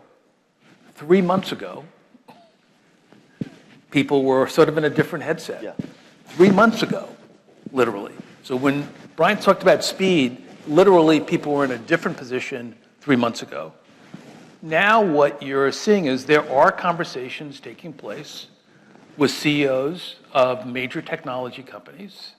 There are conversations taking place with major investors, and there are conversations taking place with the government. Let me be clear, we're in the early stages. We do not have the answer, we don't have the framework yet, but the intensity of those conversations, the rate of change has been impactful. Forget about the last 3 months, over the last 3 weeks. So people are charging ahead, Ed. You know, at the end of the day, it's never been done before, but I frankly take a lot of heart through history that there have been a number of major developments that people thought there's no way. I think there are a lot of bright minds at this, and in my view of major issues, we could do nothing. And our job, to me, is not to talk about the situational analysis. That, and I'm not being disparaging of consultants, but that's what consultants do. Now we have to figure out what's the answer. How do we solve the problem? And that's what we're focused on. What do you talked about community and how much your business is tied to community. what are the lessons in your mind from social media in terms of, we've seen a lot of destructive behavior. I mean, it's amazing, it's connected us all, it's similar, right? But also downsides that we've all witnessed in terms of misinformation. Some of the things Sam Altman talks about. Are there lessons? Do you think we've learned anything from that experience that we can bring to this experience? I sure hope we've learned lessons, because this is going to happen a lot faster. I've learned something the hard way. When I came to Silicon Valley, the word technology might as well have been a dictionary definition for the word good. And every innovation felt like a step forward for humanity. Hence, you're making the world a better place. And I think that what we've learned is that that's a little bit naive. That if you put a tool in the hands of hundreds of millions of people, that they're going to use it for things that you didn't intend. In other words, you're going to have unintended consequences. And the faster something happens, the more you have to think about it before it happens, because the genie's out of the bottle. And I think the promise of the internet and the social media was going to bring the world together. But there's something that happened. Our relationships got a little bit atomized. And so no one really has changed anyone else's mind in the YouTube comment section. Our Instagram followers aren't coming to our funeral. And we have increasingly a rise in loneliness all over the world. As we spend more time connecting people online, we're actually not connecting offline in the real world. And with AI, there's this great promise to bring people together. But at the same time, AI can generate an image of a person you think is real and they're not. It can clone your voice. You can be talking to somebody on the internet a year or two from now, think they're a real person, and they're not a real person.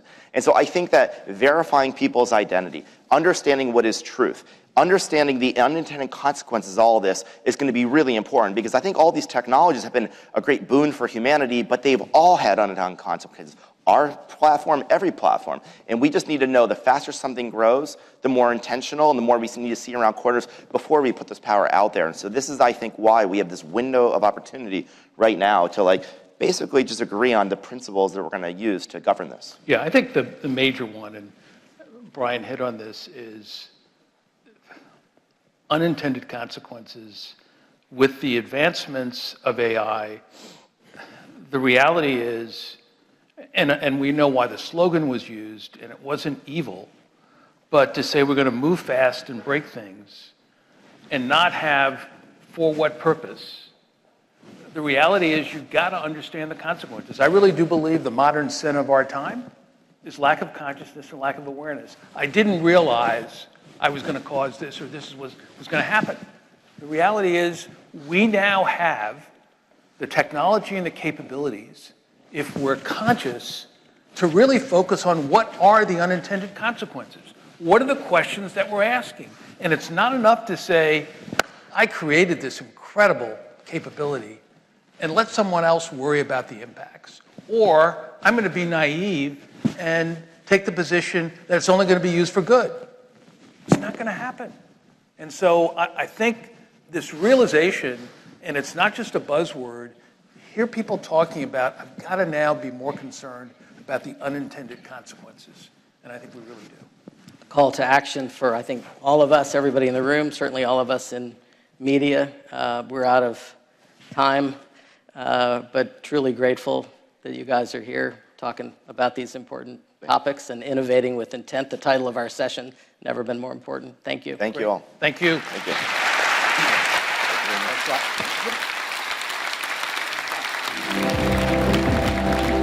The most rewarding thing is when someone comes up to me and they share their story, whether it be personally or about a loved one, and find that through they're able to either see themselves from a more empathetic way or see someone they love from a more empathetic way.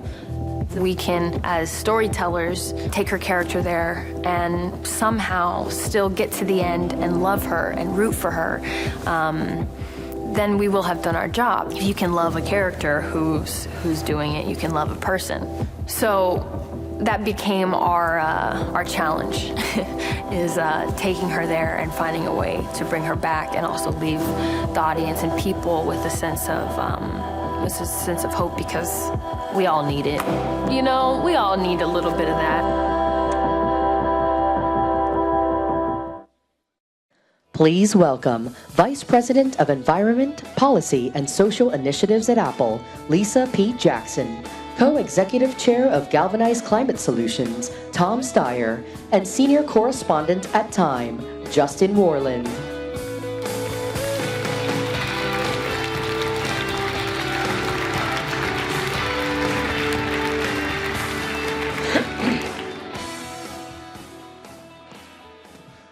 Well, hello, I'm Justin Warland. I'm a senior correspondent at Time magazine where I write about climate. I'm thrilled to be here for this exciting discussion with Lisa P. Jackson, who is Apple's Vice President of Environment, Policy and Social Initiatives, and Tom Steyer, who is Co-Executive Chair at Galvanize Climate Solutions.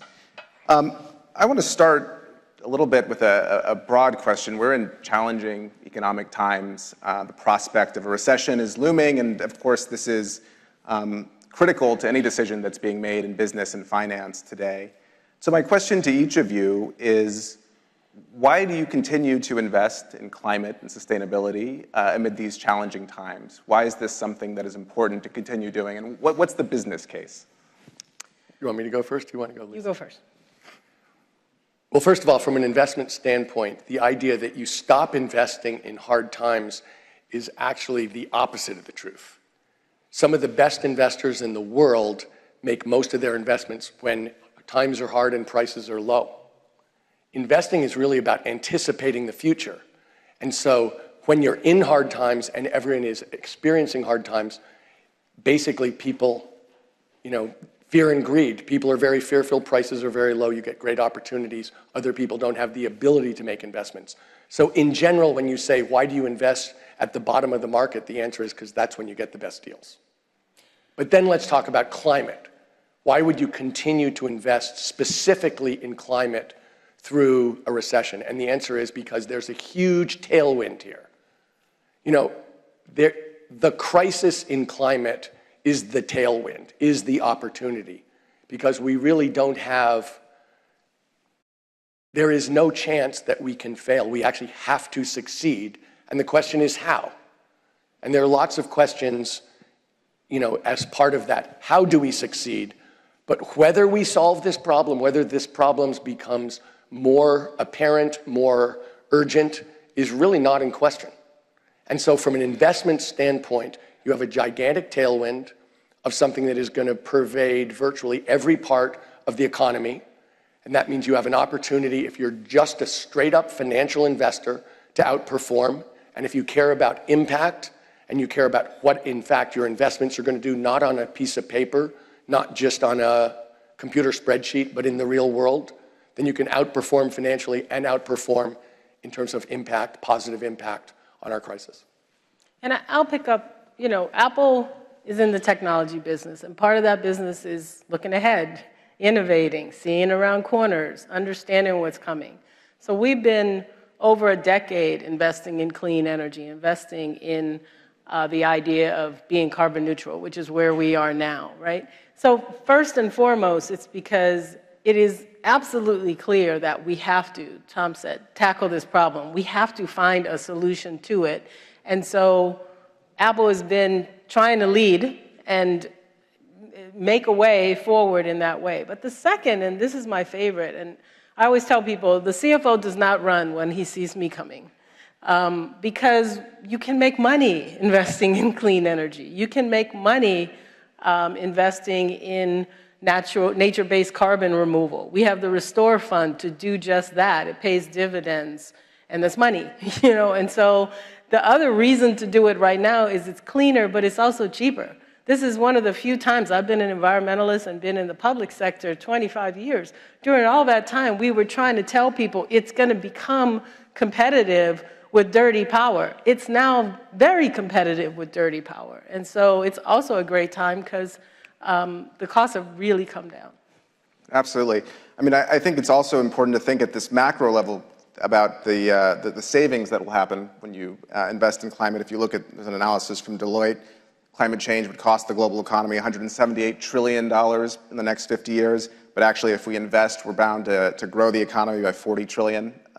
It's big on a macro level. How do you make that case at an individual corporate level, in a boardroom, to companies that you invest in? How do you make that case? I think it's funny because Al Gore's on our board, so it's easy, And our CEO, Tim, has been really clear from the beginning that we're a consumer products company. People hold our products in their hands. They have them on their desks at home. And part of that is a trust in Apple Part of that's based on things like privacy, which we're not going to talk about today, but this trust that Apple's going to do it, it's going to work, and it's going to be the right thing to do. I mean, I know that sounds crazy, but that's what we find ourselves doing. These products should actually empower people to live their best life. They should point the way to a future that includes technology that is for the good. And so it is also incumbent upon us to do it in a way that doesn't sacrifice the future. You know, our kids' and grandkids' future, to do the right thing. And I spent most of my time as a regulatory person trying to get companies to do the right thing. It was really important to go on the other side and prove it so that the current head of the EPA, Michael Regan, can say, look, there are companies that are doing very well financially, that are doing great in our economy, but who are also tackling the climate crisis. Because, I mean, Justin, the way that we're going to win in terms of this climate crisis is in the marketplace. We are going to win because we're going to have better, faster, cheaper, cleaner products. I mean, when I listen to Lisa talk about Apple, what she's saying is we have a relationship of trust with our customers that goes beyond, you know, just the product, but goes to our attitude and what we stand for. We are going to win in the marketplace by producing things that save customers money, that give them better. Look, if you look at Tesla, did Tesla really win because people wanted green cars, or was it the best ride people could buy? That's the truth. Now, a lot of this people tend to think of in terms of commodities, but I look at the new technologies coming into the marketplace, and it has to be something that isn't just nice for the customer, but is a must-have. Particularly in tough times, people only spend money on must-haves.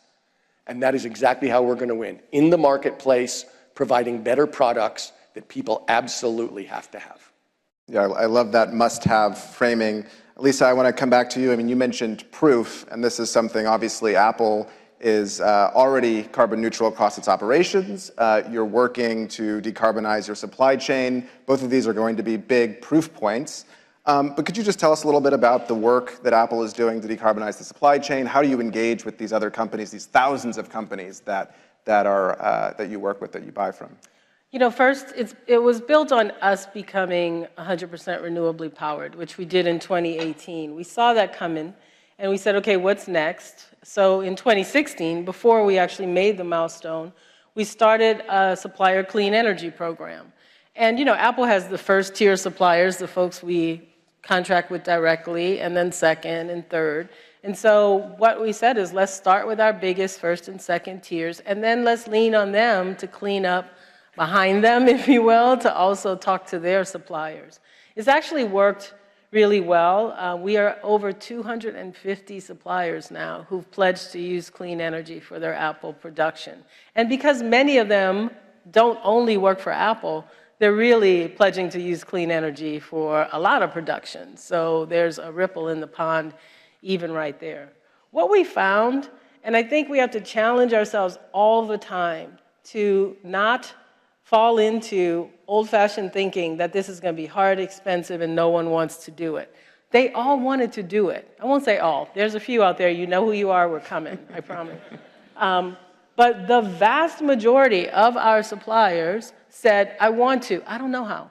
I don't have the money to hire a firm to come in and tell me how to build a solar farm. You don't have to build a solar farm. You know, you can purchase clean energy off the grid, or you can enter into a power purchase agreement. So we sit with them, and the number one thing we do is spread know-how. They're now becoming pretty sophisticated themselves and working with their suppliers. And the last thing we did is we are using more and more recycled material in our products. Why is that important? Because when you take recycled material, you kind of take away all the carbon-intensive operations around mining and smelting and producing, so we can kind of cut off some of those really intensive things and focus on the material that's already been processed. Great. Tom, I want to come to you. Galvanize is sort of a unique program, or a unique company, I should say, working at the intersection of climate and finance. You're doing venture and growth. You have a global equity division. one of the things that you just launched is real estate. And you can kind of see where investing in companies and that are doing climate tech will lead to climate solutions. But real estate is an interesting place to invest in from a climate perspective when you think about, real estate is at risk, typically. That's what one thinks when you think about climate and real estate. So can you just tell us a bit about how you're trying to find investment opportunities in real estate? Why go into the sector? What does that look like? Well, let's just start from the awareness that emissions come from all parts of the economy, and a heavy slug of that comes from the built environment. And so unless we decarbonize the buildings in this country and around the world, we're going to leave somewhere around 15% of the emissions completely untouched. So what we're trying to do in real estate is to decarbonize buildings, and in so doing to raise their net operating income and their valuations so that we can prove that in fact decarbonizing makes you richer. And we have scientists and technologists on staff, we have policy wonks on staff, and we have professional real estate people who've spent their entire careers figuring out normal real estate things about markets and occupancies and projections of the future. And we believe that that combination of disciplined investing with specific knowledge about what it takes to decarbonize and what climate urgency really is, will get us better returns, and we will be able to prove to people that in fact, this is how you get richer. You don't have to be nice about it. You don't have to care about other people. We like to say we're bringing the power of capitalism to the climate crisis. And that's exactly what we're doing in real estate, is we're sitting here going like, okay, how do we make this building more valuable at the same time that we decarbonize it? And can we do it over and over until all the people who don't care but who own buildings go like, I want to be richer too, I'm going to do that. It's a powerful example for a really important sector, yeah. We got an applause, so we'll take it. But I want to switch gears a little bit to talk about environmental justice. The climate conversation has caught on to some degree in the business community, not where we need to be, but it's certainly caught on. It does seem, though, that environmental justice remains a little bit outside of the mainstream dialogue when you're talking about climate in the business community. So, Lisa, I want to start with you. You made environmental justice a central part of your mission at EPA when you were running EPA. How do you make that conversation happen at Apple? How do you engage with communities to advance those same objectives? Yeah, in a couple of ways. I think it's really important for Apple. We have the advantage of Apple Retail, the stores, which are in communities across the world, 500 of them to be precise. So we can engage at the community level and lift up, and in some cases, empower voices through a small grant program that we run through we call it Supporting Local Communities. But then after George Floyd's murder, we started a racial equity and justice initiative at Apple. And the woman who runs it sort of said, hey, why don't we kind of cross that with climate? Because so often those are issues that intersect, and that was something I knew really well at EPA. So again, the power of capitalism. We started an impact accelerator to help businesses that are owned by Black and brown owners in the environmental field, to grow. And in fact, not just to grow, but to be ready to be hired by Apple. And we've hired several of them. They go through the Impact Accelerator program. I always say no one knows more about growing a business than Apple. And so these small and medium enterprises get a chance. We had to change some of our contracting in order to be able to do business with a different scale of companies so that they could grow. But we did that work as well. And then we have worked hard, and this is something I think just came with me from government, hard to break old habits, to do community grant-based programming. And we have small grants. We just announced another batch of small grants in communities around the world that are meant to help those organizations continue to do the work, the vital work they do. Last is our Power for Impact program. We have, besides wanting to be carbon neutral in our supply chain, we want to be carbon neutral when you charge your device. because that makes us fully carbon neutral. That's what we call Apple 2030. And that, we have these wonderful projects called Power for Impact, where in order to negate the energy you may use if it's not clean, we go to places that don't have access to clean energy, schools and hospitals around the world, and give them that access so that they get to be part of the clean energy future as well. Yeah, yeah. Tom, do you have thoughts? I'm particularly curious if you have thoughts about the global picture on this question. So the global picture on environmental justice is kind of the American picture on environmental justice, just on steroids. Sure. I mean, if you look at America, we've put the basic sources of toxicity in low-income communities of color for, as far as I can tell, ever.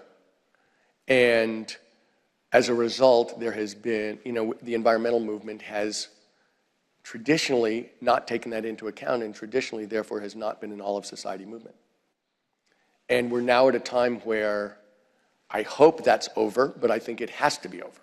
That in fact, if we're going to solve our climate issue, it is going to take all of society pulling together and deciding that it affects all of us, and that, I don't think we're going to win with half of America fighting back against us, or without including everybody in leadership.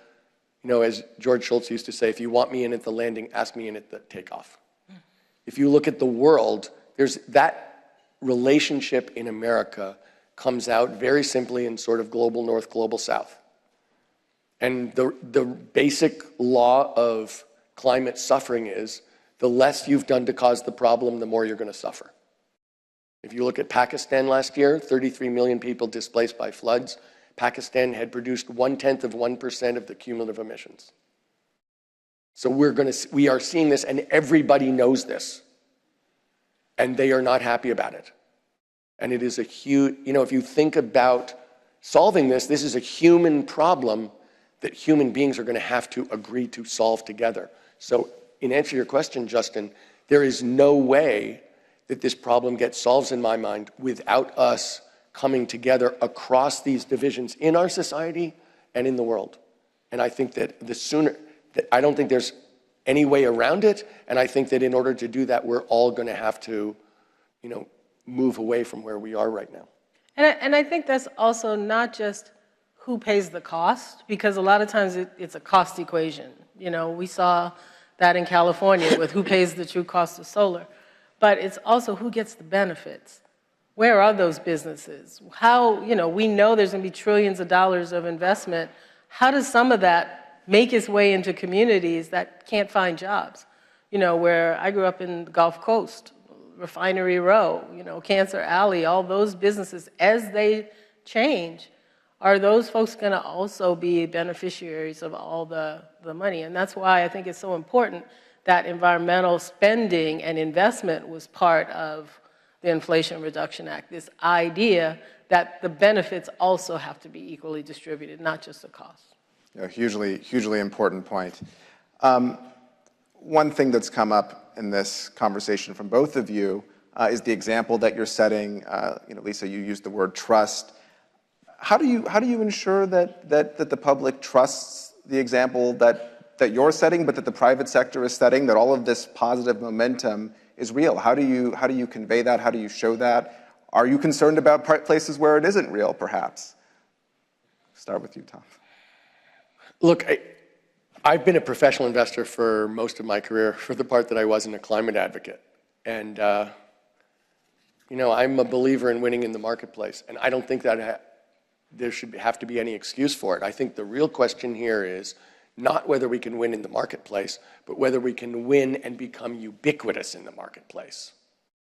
Because the truth is going to be clean energy is cheaper now, EVs are going to be cheaper and better.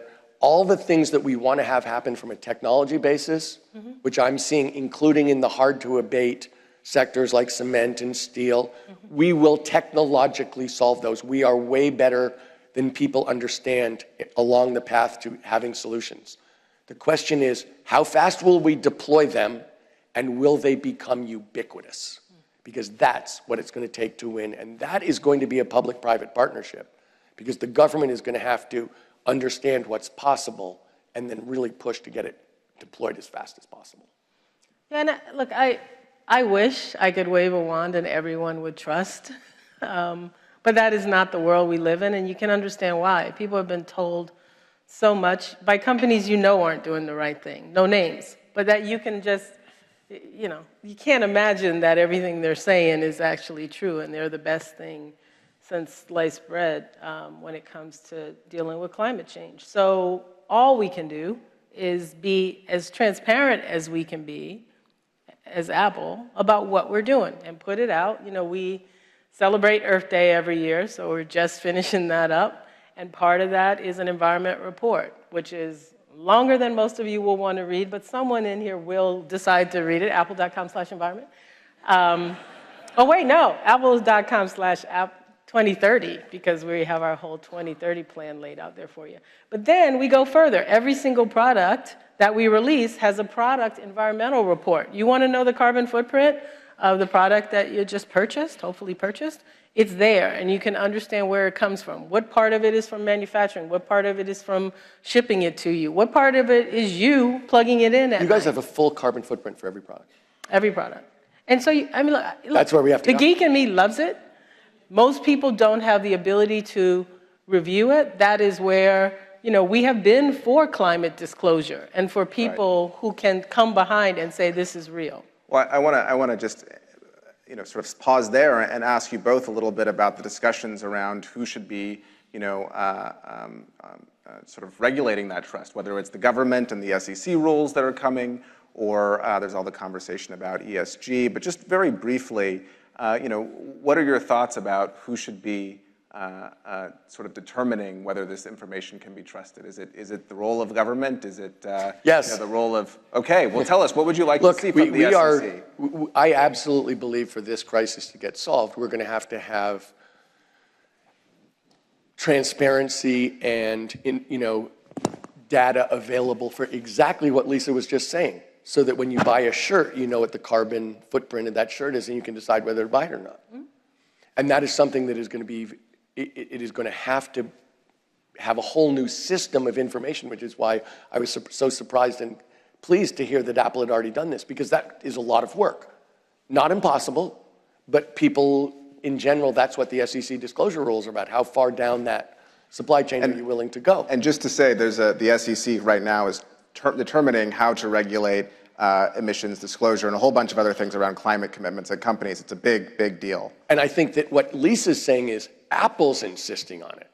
Now, last I checked, Apple is not the US government, but they are people who all of their suppliers want to please.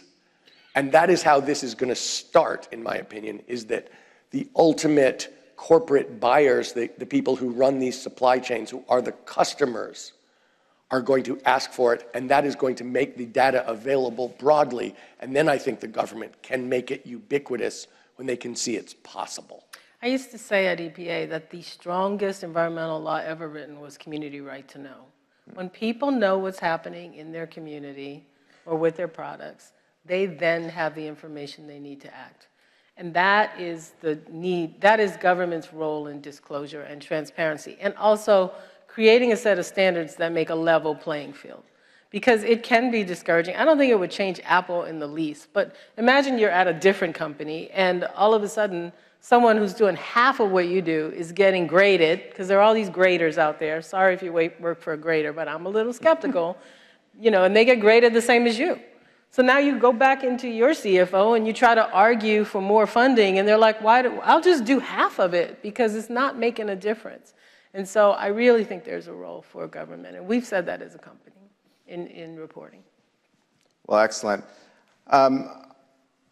This has been a really enlightening discussion, and I hope everybody walks away understanding and thinking about the ways in which climate change is an opportunity in the marketplace, but certainly not something to fear as a cost to your business. Thank you so much to Tom and Lisa. This was a great conversation. Thank you, Justin. Thanks to Time.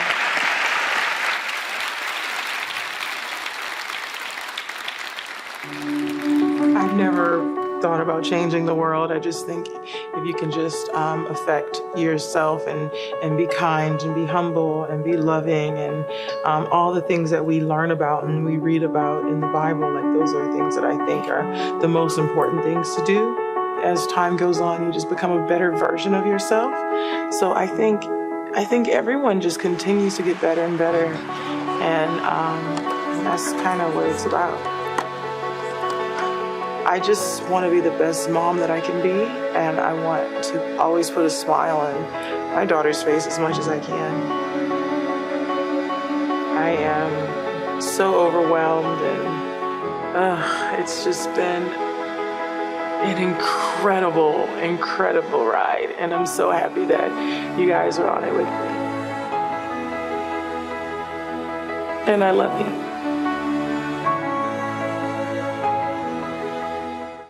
Please welcome Governor of New Hampshire, Chris Sununu, and Editor-in-Chief of Time, Sam Jacobs.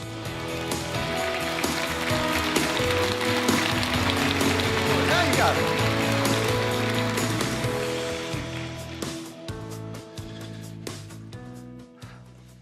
Hi, how are you? There you go. Nicer furniture than I have in my house. Let's just start there. This is nice. You can stay. Hi, I'm Sam Jacobs. I'm Time's Editor-in-Chief. I am incredibly excited to have Chris Sununu here, the fourth-term governor of the great state of New Hampshire. The great state.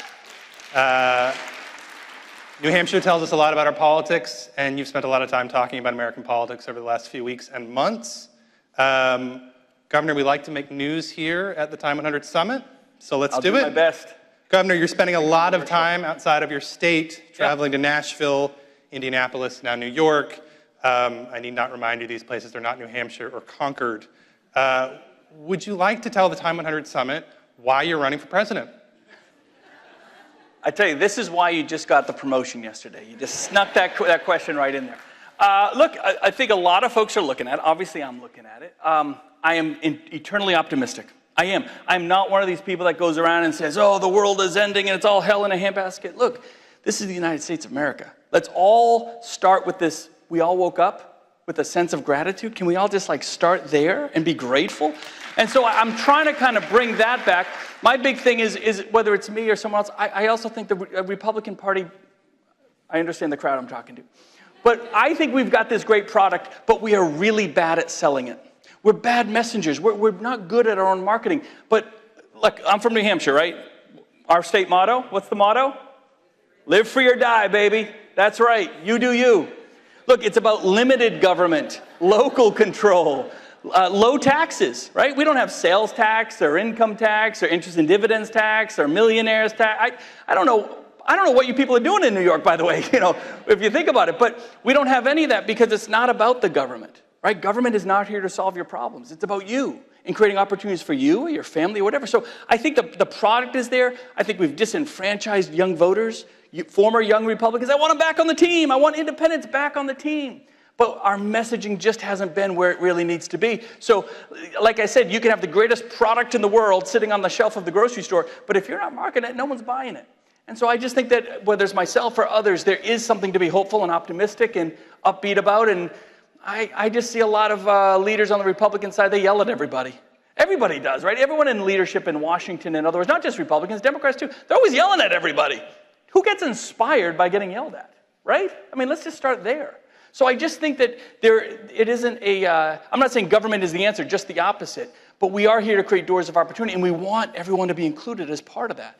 So I don't know, we'll see. It's kind of started with this idea of just getting the Republican Party bigger and more optimistic, and now folks are saying, well, you need to run, so we'll take a look. That's a yes. Is that how you say yes in New York? I don't know. You guys speak a whole different language in this city. I do want to get back to whether Republicans have a messaging problem or a policy problem. But this is a big week in American politics. Sure. The President of the United States declared that he's running again this morning. The former President of the United States is heading to your great state on Thursday. Will you be there to greet him? Greet who? Which one? President Trump. No, I don't think I'll be there. No. When he was president, look, if if Biden shows up as a governor, I'm always there to greet Biden. Or if former President Trump showed up, I was always there to greet him, or the vice president, if I'm available. It's part of the job as governor. And look, I'm there to sell my state. Let me tell you the best part about my job about being governor. I get to be super selfish. My job is to put 1.4 million people, every single citizen of my state first. I want 49 other states going, how'd they do that? How did they rebuild their mental health system? How did they go from one of the worst in the country in terms of opioid deaths, which is just ravishing this nation, to one of the only states that didn't see any increases in 20 and 21? How do they do that? And so I'm always trying, it's like a friendly competition between the states. And sometimes we need assistance from Washington, or we'll take assistance, or we want to make sure that they're seeing the great things we're doing. So yeah, my job is to always show up and kind of brag about our state and making sure that we're put in the front of the line. And to the current president, he just released a video announcing his second campaign from office. The first word he used in that video was freedom. He's framing this election as a choice between a vote for the Democrat, a vote for Biden, is a vote for more freedom, a vote for whoever the Republican candidate is, a vote for less freedom. As a political analyst, what do you think of that frame? No, it's not. No one's buying it. Look, you can't be out there, and this is obviously where folks will disagree, but you can't be out there like Joe Biden trying to increase the size of government, more rules and regulations, more barriers, and say we're about freedom because it's a nice tagline. How are we more free? I don't get it. You have to actually put something behind. You have to achieve what you're quote unquote fighting for. I say this about, people in the Republican press say, we need Donald Trump because we need a fighter. Everybody wants a fighter. But what's the use of having a fighter if you never win the fight? Right? Why? He said he was going to drain the swamp. He didn't drain the swamp. He said he was going to fix health care. He didn't do that. He said he was going to secure the border. As a Republican, I supported him in 16. I supported him in 20. Thank you for the service, but we got to move on to folks that actually get stuff done. I'm a governor. I'm 24/7. The phone is always on. I'm always held accountable, not just to my words, but to actually following through on it. I just think everyone needs to. If he's the candidate in 24 and Joe Biden is the other candidate, who will you vote for? For Trump? I mean, if Trump, look, I'm a lifelong Republican. I'm going to support the Republican candidate. Don't worry, Trump is not going to be the nominee, but there's a long way to go before that. But I'll also say, I don't think Joe Biden's the nominee either. I don't. I think someone's going to challenge him, probably right through New Hampshire, too. Let's stick with your party for a moment. We're always talking about the other guy, right? So easy to pick on the poor Republicans in New York City. Come on, that's easy stuff, man. You like to pick on the leader of the Republican Party. You call Donald Trump. I would not say there's no leader of the Republican. If you think your party has a leader, then you're missing the boat. I would say the same thing for Democrats. A party isn't about the individual at the top calling the shots, and that is not Donald Trump by any means. By any means. You would not have 10 people challenging him for the nomination if he was, quote unquote, the leader of the party. He is rising in the polls within your party. We're seeing leading Republicans like Mike Pompeo and Glenn Youngkin drop out. How is he not the leader of the party? Okay, well, there's two separate things. Youngkin and Pompeo dropping out has nothing to do with, look, the former president is the former president. He has a voice. It's a very popular voice within many of the party. I totally get it. But the party is not defined by one guy that used to be in Washington. Your party has to be defined about who's getting results. What's the tone? What's the message? I think right now our party is focusing too much, Republicans focus too much, I'll say, on issues that the 45 and older Republicans, I'm 45 and older, don't worry, tend to focus on without appreciating the issues of the next generation. I think there's a lot of Republicans out there that are dying to get back on the team, but they just can't get back on with the messaging at the top. So a party is never, I think we fall into a trap if you just define the party by the individual. And that's what I'm trying to kind of break through, and make folks understand. You got great governors and mayors and all this stuff out there that really believe in what the founding fathers started. You're not going to beat the Democrats by trying to beat them at their own game, right? You don't beat Democrats by being a big government Republican, right? Because the Democrats have cornered the market on big government. We are about the individual. We're about less government, less rules and regulations, less taxes. You do you, right? My job is not to solve your problems. I say it all the time. Government is not here to solve your problems. My job is to set up as many doors of opportunity, right, for your kids. Because I don't know what the best education pathway for you or your kids is. You do. For your business, I don't know what the best pathway for your business, so I'm trying to break down barriers so you can just sell your products, do right by your employees. Your community comes first. Local government. I just think if we get back to those fundamentals, those kind of states come first and municipalities and localities come first, instead of just waiting for the federal government to fix something, that's just never going to happen. Let's return to this "you do you" theme. This seems to be the mantra of your Not Yet There campaign. You do you, not yet. I like that. That's a bumper sticker. You're good at this. But it sounds nothing like what your party says every day. You said this weekend on abortion. Yeah, you said this weekend on abortion, I'm worried that we let the Democrats use the issue to define us because we aren't very good at our own messaging. Yeah. All polling and electoral science suggests the party's leadership is out of step with what Americans want. Do the Republicans have a messaging? The party's leadership being who? Meaning Governor DeSantis, former President Donald Trump, what's coming out of Congress, Lindsey Graham, where the Republican Party is today, where the people who you will run against as president are today, on issues like abortion, on issues like LGBTQ rights. None of these are you do you. Yeah. So again, which is why I may be announcing I'm running for president pretty soon. Who knows? We'll see. So no, I completely agree with you. You cannot, again, I go back to you can't beat Democrats at their own game of big government solutions. Look, I can't stand wokeism. I hate this cancel culture stuff. I think it is a horrible aspect of American culture right now. But government doesn't solve cultural problems. Individuals do. Communities do. And that's where I think we folks, you see some potential candidates or leadership voices saying, well, I have the answer to the cultural problem. No. You got to let parents have the say. Let communities have the say. Let them drive the solutions. Government will never solve a cultural problem. But we agree that isn't just a problem with the Democratic Party, as you would say, but that there are issues within your own party. Sure, yeah. That's I guess that's why you invited me. I don't know. Our topic today is leading through division. And you've talked about this. I want to talk about these generational issues. About half of millennials, more than 4 in 10 in Gen X, currently identify as independents, compared with less than a third in older generations. Why do you think Americans are staying away, not just from the Democratic Party, but from the Republican Party too? Yeah, so I think too many of us look to politics at a national level. Again, without realizing that the most impactful policies in your lives happen in your school boards or your city councils or your planning boards. Those are the things that literally impact your community and your day-to-day life so much more. But again, because we watch news and social media and there's a lot of loud voices at the top, we seem to think the federal government will solve the problem. Look, we can talk abortion if you want. The abortion, one side is never going to win a battle on abortion. It's never going to be a solved issue. Republicans won, pro-life won, pro-choice won. So it is always going to be out there and managed. So this idea that we're just going to pass a law at the federal level and just solve it isn't there. National abortion bans are a terrible idea. I mean, just an absolute terrible idea. And you're right. I get frustrated every time a Republican talks about an abortion issue because they wrap themselves around the axle and da-da-da-da-da. Look, Dobbs said it's a state issue, right? States are now going to decide. That's just the way it's going to be. And then there's more accountability there. If a governor and legislature make a decision and the voters don't like it, they're going to fire him, right? They're going to vote him out of office, which is what should happen one way or the other. But understand, what California does or Florida or Mississippi or New Hampshire or Iowa, every state is different, right? And so you're going to have that disparity. So the idea, again, of coming in and trying to have a one-size-fits-all, I think too many people are seeing, especially younger generation, going, you guys are trying to one-size-fits-all us on every single issue.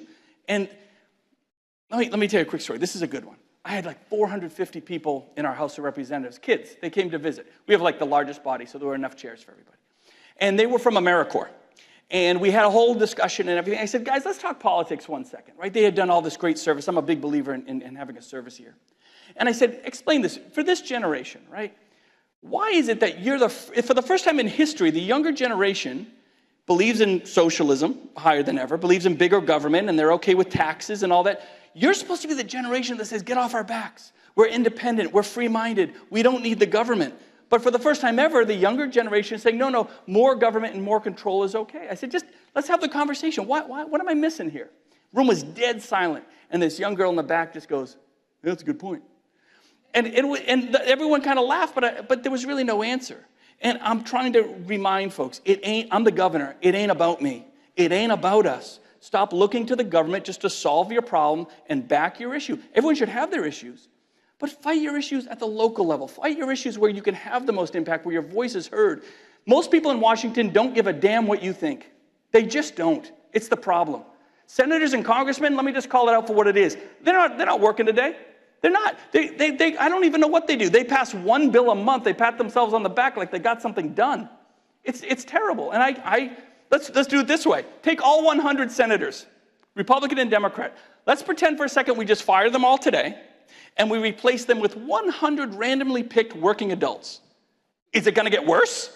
Are they going to get less done? No. They've set the bar so low for success, right? And so, yes, that is a big reason why people are just turned off from both parties in politics right now, because the bar is set too low. Now, I will say this. Republican and Democrat governors or mayors, we're on the clock 24/7. If we don't do our job, we don't stand behind our word, we're held accountable. I'm one of the only governors in the country that has to get elected every 2 years. Every 2 years. And people say, God, Governor, that must be terrible. I said, well, for me, it's really hard, as we say in New Hampshire. It's wicked hard, right? But for the citizens, it's amazing. Do your job or we're going to fire you, right? And so people are like, well, you must always be campaigning. No, I don't raise a penny for my campaigns until about 6 months before the election. Because as soon as you start raising money, you bring politics into the equation. And once politics get into the equation, you're just going to get less done. So I ignore all of that. I only focus on getting tons of stuff. Sorry. Go for it. I just want to get shit done, right? And I have to work with Republicans. I have to work with Democrats. And then you run on that record of success and you let the chips fall where they may. It works. It really, really works. But I'm sorry, Washington is a freaking mess. And to your question, people realize it. People are noticing. So support your local governor.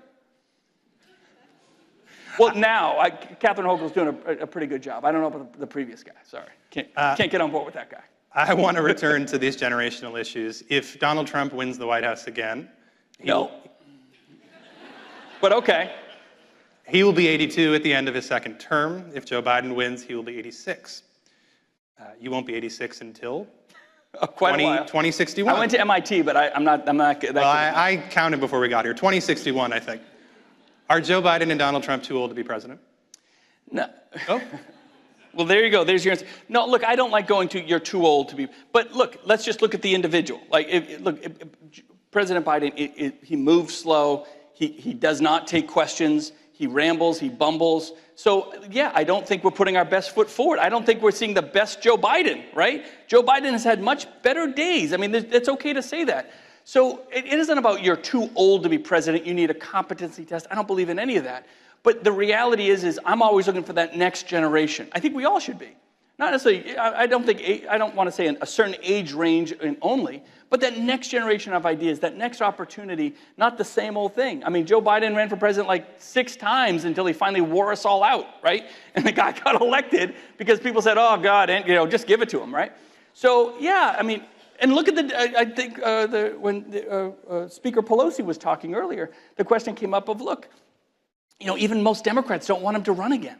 I mean, the polls in New Hampshire amongst Democrats are really clear. Thank you for your service. We should move on, right? And so that's why I think he's going to be challenged by somebody. I think he's not going to be campaigning in New Hampshire. He should be. The Democrat Party has said, oh, no debates. No debates? Really? No one gets to ask Joe Biden a question? I mean, that's how rigged the Democrat side is? I disagree with Bernie Sanders on pretty much anything. But I'll say this about Bernie Sanders. You know where he's coming from, right? He's as honest as the day is long. He knows exactly what he's about, and he's transparent about it. And I think everyone sees what happened back in 16, right? He should have been the nominee. The system was, I don't want to use the word rigged. I hate that word. But clearly the system with the superdelegates and all that kind of pushed him right out.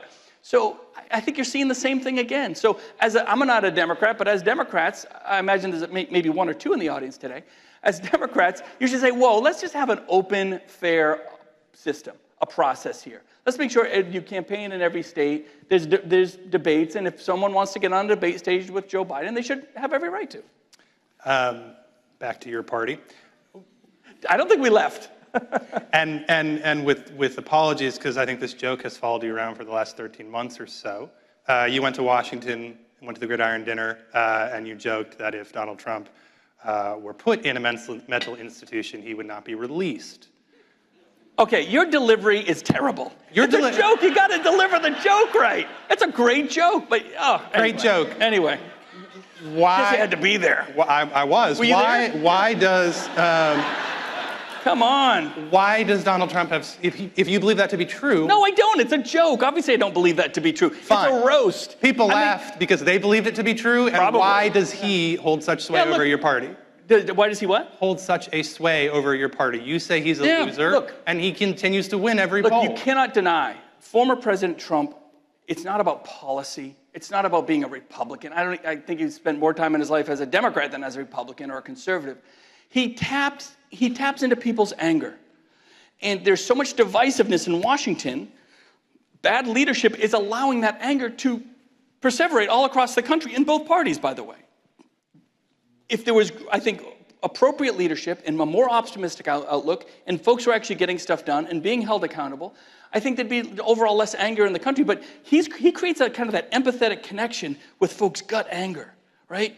And right now, there's 50% of the Republican Party, which is about a quarter of the country, by the way, is backing him. So when people say, oh, the MAGA Republicans and all of that, I'm no MAGA Republican, but don't start blasting a quarter of America's population because they disagree with their politics. When Biden does that, or the Democrat, or I see late night people do it, or the news media do it, they're missing they're really doing a disservice to what you're asking. Why? Why does he connect? That's the question you should all be asking. Because people are upset. They're angry. It is a justifiable anger. Now, I don't think electing President Trump, who's just, even if he were to win, is going to get nothing done. He couldn't get anything done when he had Republicans in power, just like Joe Biden. You guys complain, oh, Joe Biden has gotten so little done other than these major spending bills, when his own Democrats, he had Democrats in power for 2 years. And there still wasn't, did we solve the border crisis? Not at all. I mean, not even like a hint at even addressing it. Or the health care, disparities we have in this country, the mental health crisis, that's what I spend my time on. The drug crisis, that's where I spend my time, because at the end of the day, that's what's impacting the majority of families. What's working there? What's working where? On the drug crisis, on the mental health crisis. Well, I'll tell you how I do it in New Hampshire. I've rebuilt those systems. The key is rural access to care. Traditionally, on drugs and opioids and recovery systems, they're all 40 years old. They're systems that were designed around alcoholism in the 60s and 70s. They didn't even know what opioids was. So I rebuilt my entire system with different types of treatment, different types of recovery, because everyone's past is going to be different. 28 days, are you kidding me? 28-day programs are quasi-joke. It's basically just to dry out. But when you're struggling with opioids, you may be dealing with a lifelong recovery process. I invented something called recovery-friendly workplaces. I actually train workplaces, so if you have a problem with opioids, you're not afraid of getting fired. Your workplace will actually be part of your solution, right? They know the treatment centers. They'll make sure you're following your steps or whatever it might be. They'll find you wraparound housing, supportive housing. All those pieces have to be there. And traditionally, if any of those pieces existed, it was in the inner cities. And inner cities have means and they have services. But the addiction rates in rural areas are 4 times as high sometimes as the inner city. A mom will say, look, I'm dealing with addiction, but I don't want to lose my job. I don't want to lose my family. I'm not going to drive 150 miles down to Manchester, New Hampshire. They might have good services, but I'm not doing that every day after work, so I'll tough it out. So the addiction rates are much higher in rural areas, so providing that access to care. Then you expand that to mental health. Again, undiagnosed, people not being able to deal with mental health issues, especially kids in rural areas, the problems get much more exacerbated because there's no access to care. So I'll push the nonprofits to go into those areas. Push the services to go into those areas. My job is to create doors of opportunity. And if there's no door of opportunity for treatment or recovery or mental health services in your community, I don't care where you live, just because of your zip code, you shouldn't be denied a service. So that's what we do. By the way, when you do that, recidivism goes down, the whole system becomes much more affordable and efficient. I don't need more tax dollars to do it. I just need a new way, the bravery, if you will, of a new way to do it. And again, we haven't solved the problem, but we used to be number 2 in the country for overdose deaths. I think last year we were like number 25. So 1 is too many, of course, but we're clearly headed in the right direction, not because the federal government created some one-size-fits-all answer, because local communities and your governors and whatever, they're the ones that can listen, right? They're the ones that can give you of their time to figure out what's the problem in your family? What is the problem in your school? Let's talk about it, because what the issue is in New Hampshire might be so different than California and New York. You got to appreciate those differences. All right, Governor Sununu, last question, same as the first. Please tell us why you're running for President of the United States. Look, I'll say this. I think there's a long way to go politically between now and the first in the nation primary, which will happen in New Hampshire. Sorry, Joe. We go first by law. We are going to have the first in the nation. The debates on the Republican side will happen. Some folks will get in, some folks will get out. You'll have international issues, economic issues, so much politics to play out. I just tell everyone one thing, keep smiling, right?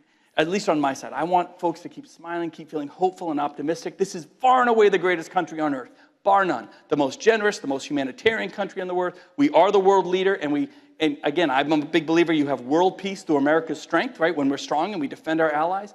And by doing that, we should be proud. We should be excited about those opportunities. We shouldn't let the typical politics and the news points of the day, not that I don't like the news, but the typical political points of the day get in our way.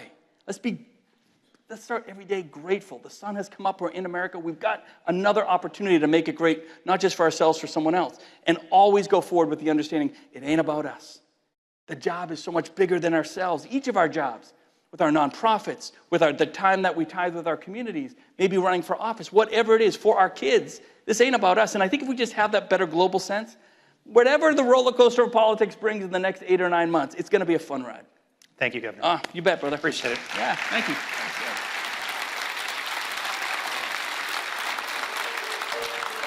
The choice of my public life has been to be a lawyer, an advocate, as well as to be a representative of the people. And I say representative as opposed to politician, because I believe that I'm here to represent the interests and the voices. And there's so many who are voiceless, and there's so many who are incapable of action. But if those of us who have the capacity can make that difference in their lives, then the world will be a better place. The climate crisis, and I don't say climate change, the climate crisis is real, and the time for climate justice is also upon us. We have these conversations internationally and in meetings about adaptation as if time is not a problem sometimes. Ordinary people will be who makes the needle move, because regrettably too many politicians and leaders are simply not moving fast enough. Ordinary people is going to give us passion. Ordinary people is going to cause leaders to sit up and say, hey, we've got to respond to this. And we therefore are relying on ordinary people to be the conscience of the earth, the conscience of the global civilization. Please welcome founder and president of Emerson Collective, Laureen Powell-Jobs, and Chief Executive Officer of TIME, Jess Sibley.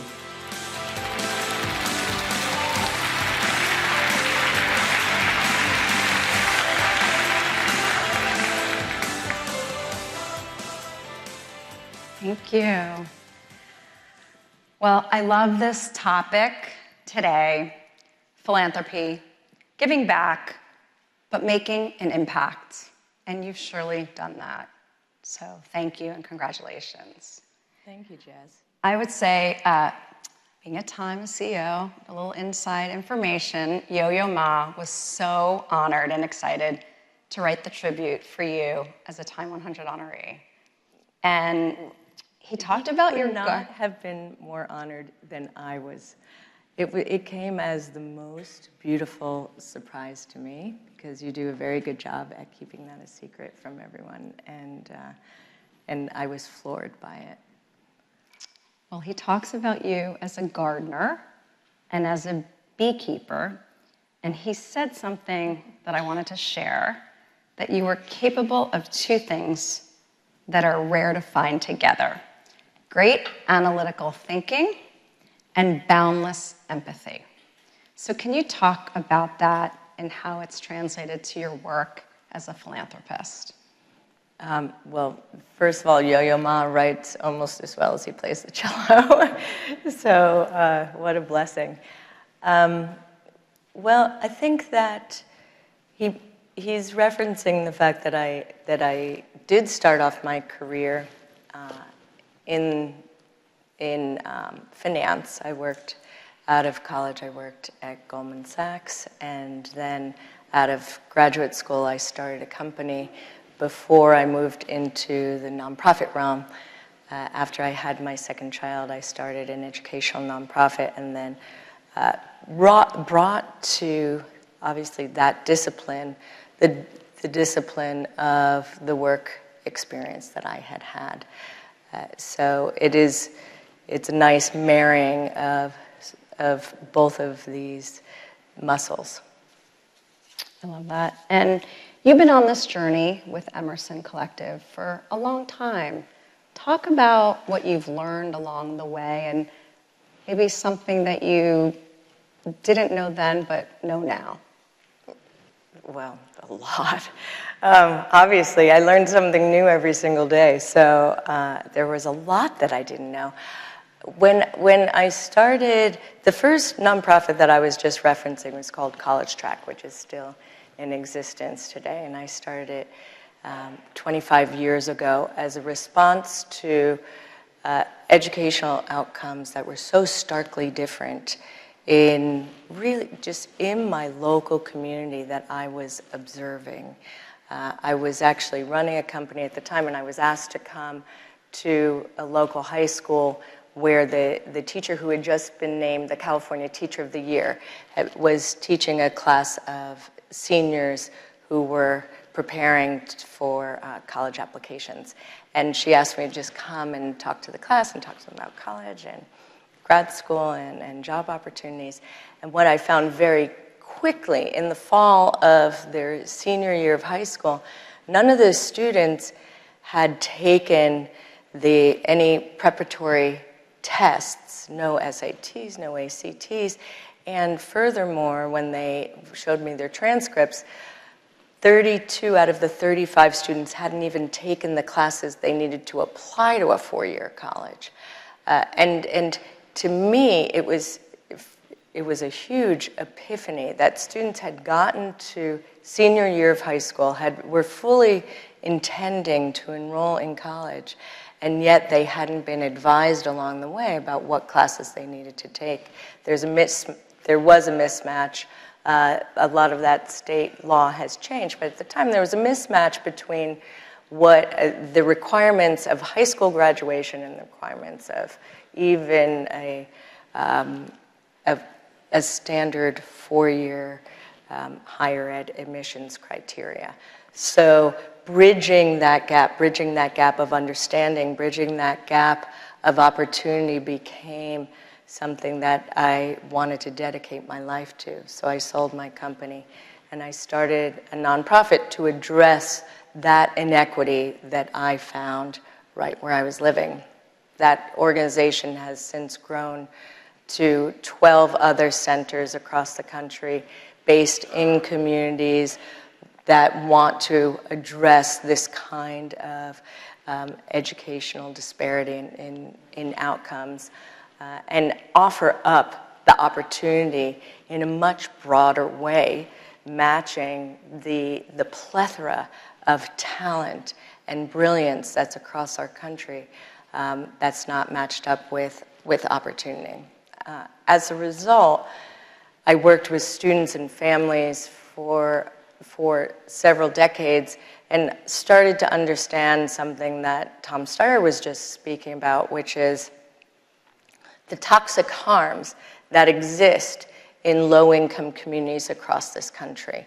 And so the devastating toxicity of air, water, and soil in communities, the lack of access to any type of fresh food and financial services and job opportunities, the list can go on. And so as my awareness grew, my sense of what type of organization would actually truly address in a sustainable way the inequities that we were observing and that we were witnessing were being experienced by really the students, families, and communities where we were working. So you talk about community, you talk about it being right outside your door. Let's talk a little bit about climate. So we're here at the TIME100 Summit. We launched our Time CO2 climate action platform. Deloitte says that 82% of executives, in particular, are focused on this issue. They're focused on it also because of where their companies are, where their homes are. Can you talk a little bit about and where their consumers are? And their consumers. Mm-hmm. How has climate been impacted by where you live or where you travel? Well, the entire planet's heating, so it's everywhere, of course. I live in California now, and the wildfires in California are truly devastating. And several years ago, most Californians have started to accommodate the fact that we now have a wildfire season. And so a lot of our offices have air filters, HEPA filters, homes need these type of filtration systems.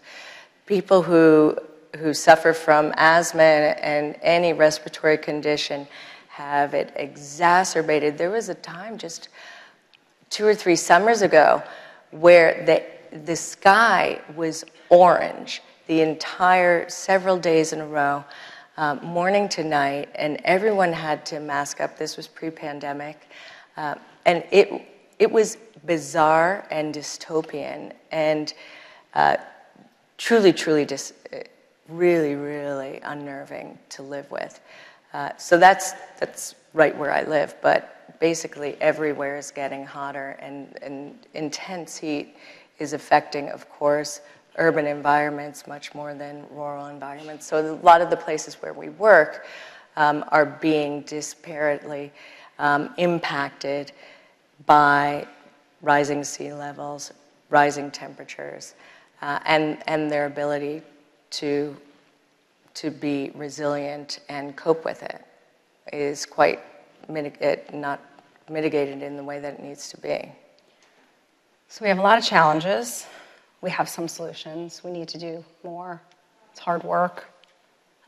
It's necessary. It's true, but absolutely true. Part of, though, what I find great optimism in is the fact that we are seeing innovative, creative problem solvers across the board in every single sector. So in the philanthropic sector, where we work, certainly within environmental organizations, environmental justice organizations, but in educational organizations, in immigration organizations, in violence reduction organizations, in criminal justice reform, people are looking at the changing climate as an opportunity to change how they do their work, how they educate, how they communicate, and people are solving problems exactly where they live in this way, deeply informed by the needs of their communities. So that's very exciting. That's so powerful. That's so important. Here we are at TIME. We play a critical role in media and in telling these stories. We have Justin here. We've had a lot of conversation here today about climate. We have a lot of other people here that are in media. Mm-hmm. What can we be doing better? What could we be doing more? Well, a lot of organizations could be doing what you're doing, which is really putting it in the center and having it inform a lot of your reporting and a lot of your storytelling. But I think there aren't a lot of spotlights, again, on entrepreneurs who are actually coming up with amazing either science-based solution or societal-based solutions that are ready to pivot to the new economy and really driving home the fact that cleaner and greener and cheaper is better. There's nothing worse about that vision of what is to come than the current dirty, toxic environment where we actually have all been stewing and living. And so I think if the media could, and the gap is making sure that there's a just transition, that the transition happens collectively. So that's the challenge. That's what we have to all hold ourselves accountable to. But we see, because at Emerson Collective we use a multiplicity of tools. So we do early stage investing and we do some growth investing for profit, all mission aligned in coordination with philanthropic work. So in the same areas where we have a philanthropic practice, we also have an investing practice. And then we also have, within the collective, we have policy experts, and we have movement builders, and we have communicators, and we have creatives, and so we have a really beautiful, robust community. And people work together. There's a lot of cross-fertilization, and we're designed more like a matrix than like typical verticals and horizontals. But what we have found is that this flywheel of excitement and optimism and creativity is happening all over this country and all around over the world. And the media could be telling a lot more stories about this to get other people, so that other people can understand this demonstration project's happening, this pilot project happening. This actually is a successful entity that I want to be part of. And then it starts to feel more like a movement, and we need it to feel like a movement and actually be a movement, as we all know, as quickly as possible. Anyone that's seen the IPCC report from this past month understands we're not at the speed we need and we're not the scale we need. And so that's up to us.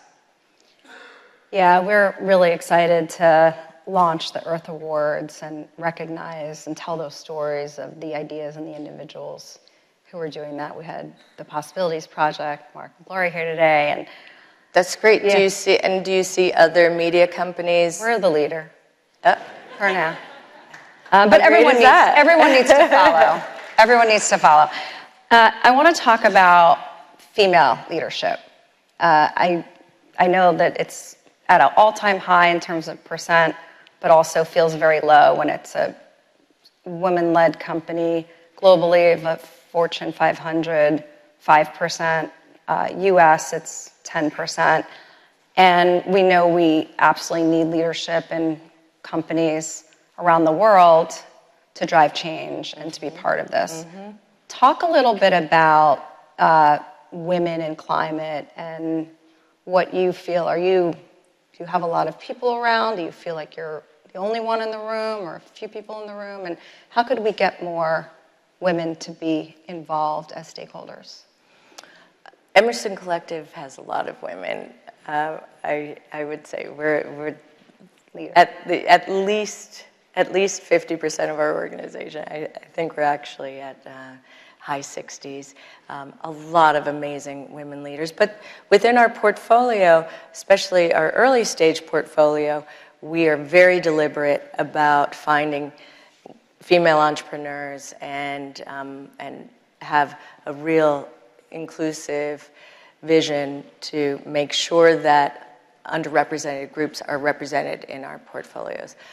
That said, there are organizations, I'm thinking about an organization called 1 Acre Fund that works with millions of smallholder farmers across 6 African nations to align their go-to-market strategies, to have smarter planting strategies, and they work with 5 million women because most of the smallholder farmers are actually women farmers. So very, very interesting that when you think of a farmer, obviously in the United States we have largely industrial farms, but across the planet they're smallholder, several hectare farms, and most of them are run by women. We also have women within the United States running movements across the southern U.S., like Colette Pichon-Battle, who's running Taproot Earth, who is working with communities to strengthen communities so that they understand their rights and so that they understand how do we move from a state of toxicity to clean. There are many, many women entrepreneurs that in the social and for-profit sectors that we get to learn from all the time. That's great to know. Yeah. I want to touch on, and we're getting close on time, but I want to touch on the pledge, Waverly Street Foundation, and the deadline to spend the money over the next decade. Can you talk a little bit about One, what types of work you'll be doing and prioritizing, and then also what are the advantages of like fast-giving philanthropy, and are there any risks? Yes, so a few years ago, we stood up what's called the Waverly Street Foundation as a foundation, a spend-down fund, and it's exclusively focused on climate giving. So environmental and climate resiliency, mitigation and adaptation. And it's run, so it's a standalone foundation. It's separate from Emerson Collective. It's run by a man named Jared Blumenfeld, who was the architect of all the California policies. He actually, all the California environmental policies that have passed over the last several years, he was the lead climate architect with Gavin Newsom. And he also worked at the EPA when Lisa Jackson ran the EPA, so she knew him really well. And he ran the western states for the EPA and tribal nations as well. And so Lisa, who was just here on the stage, is our board chair, and I am the vice chair, and we have a small, tight board. And we are very, very focused on working with communities to make sure that we can help support civil society as this transition has to happen. So, for example, for smaller, under-resourced communities, it's very difficult for them to apply for grants, say, IRA grant matching grants or grants through Justice 40. And so there are ways to buttress local governments so that application process and then that distribution process happens in a much more equitable way. And so we're looking deeply at that, but we're looking globally, not just in the US. We'll probably, I think the foundation will focus both outside, about 50% outside the US and 50% inside the US. The whole purpose of that foundation is to address the pressing nature of the climate crisis between now and early 2030s, and that's why we structured it as a spend-down fund. Most foundations are not structured to spend down their funds over a given period of time. We were inspired by the Atlantic Philanthropies, which very famously did that and actually spent down their entire corpus. I think that there are generational issues that some foundations address, like the Ford Foundation. I know them a little bit because I'm new to their board, but I'm on their board, and I understand how they feel that the passing of the baton happens from generation to generation, and you work for a long time on a problem that needs, in a way like an ocean liner, needs to pivot and turn slowly but surely. Then to me, they're problems that need to be addressed sort of like a speedboat. And we're in the middle of this window of opportunity that will be closed in a decade. And so that's why we thought there's no need for us to spend 5% a year when the actual issue is right in front of us right now. We need action right now. Yeah. We don't have a lot of time. And there will be mistakes. There will be mistakes. I think that philanthropic capital should often be viewed as at-risk capital because we can de-risk ideas and then others can take it to scale. Either government, state, local, federal governments can take it to scale or companies can take it to scale. But to get that early capital in, I think changes the game. Well, thank you. Thank you for all that you do. Thank you for telling us your story today, coming to New York, and congratulations again. Thanks. Thanks, Jess.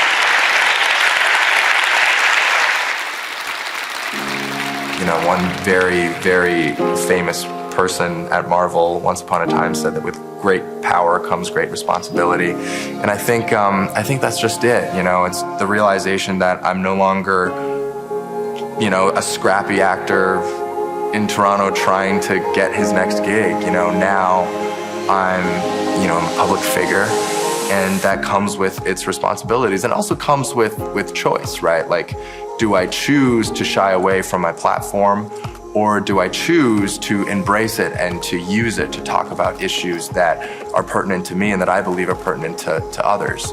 I definitely like to build out a production company. I want to make sure that, the next time a pandemic happens, that Asian Americans, Asian Canadians aren't so easily thrown under the bus. We have the ability to kind of hold our heads high and to feel represented and seen rather than to have that narrative taken away from us.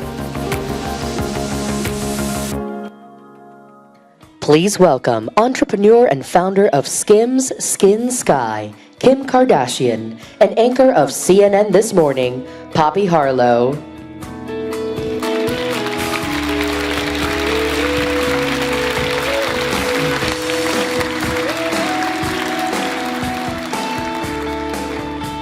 Hi, everyone. Hi. How are we doing? Good? Good.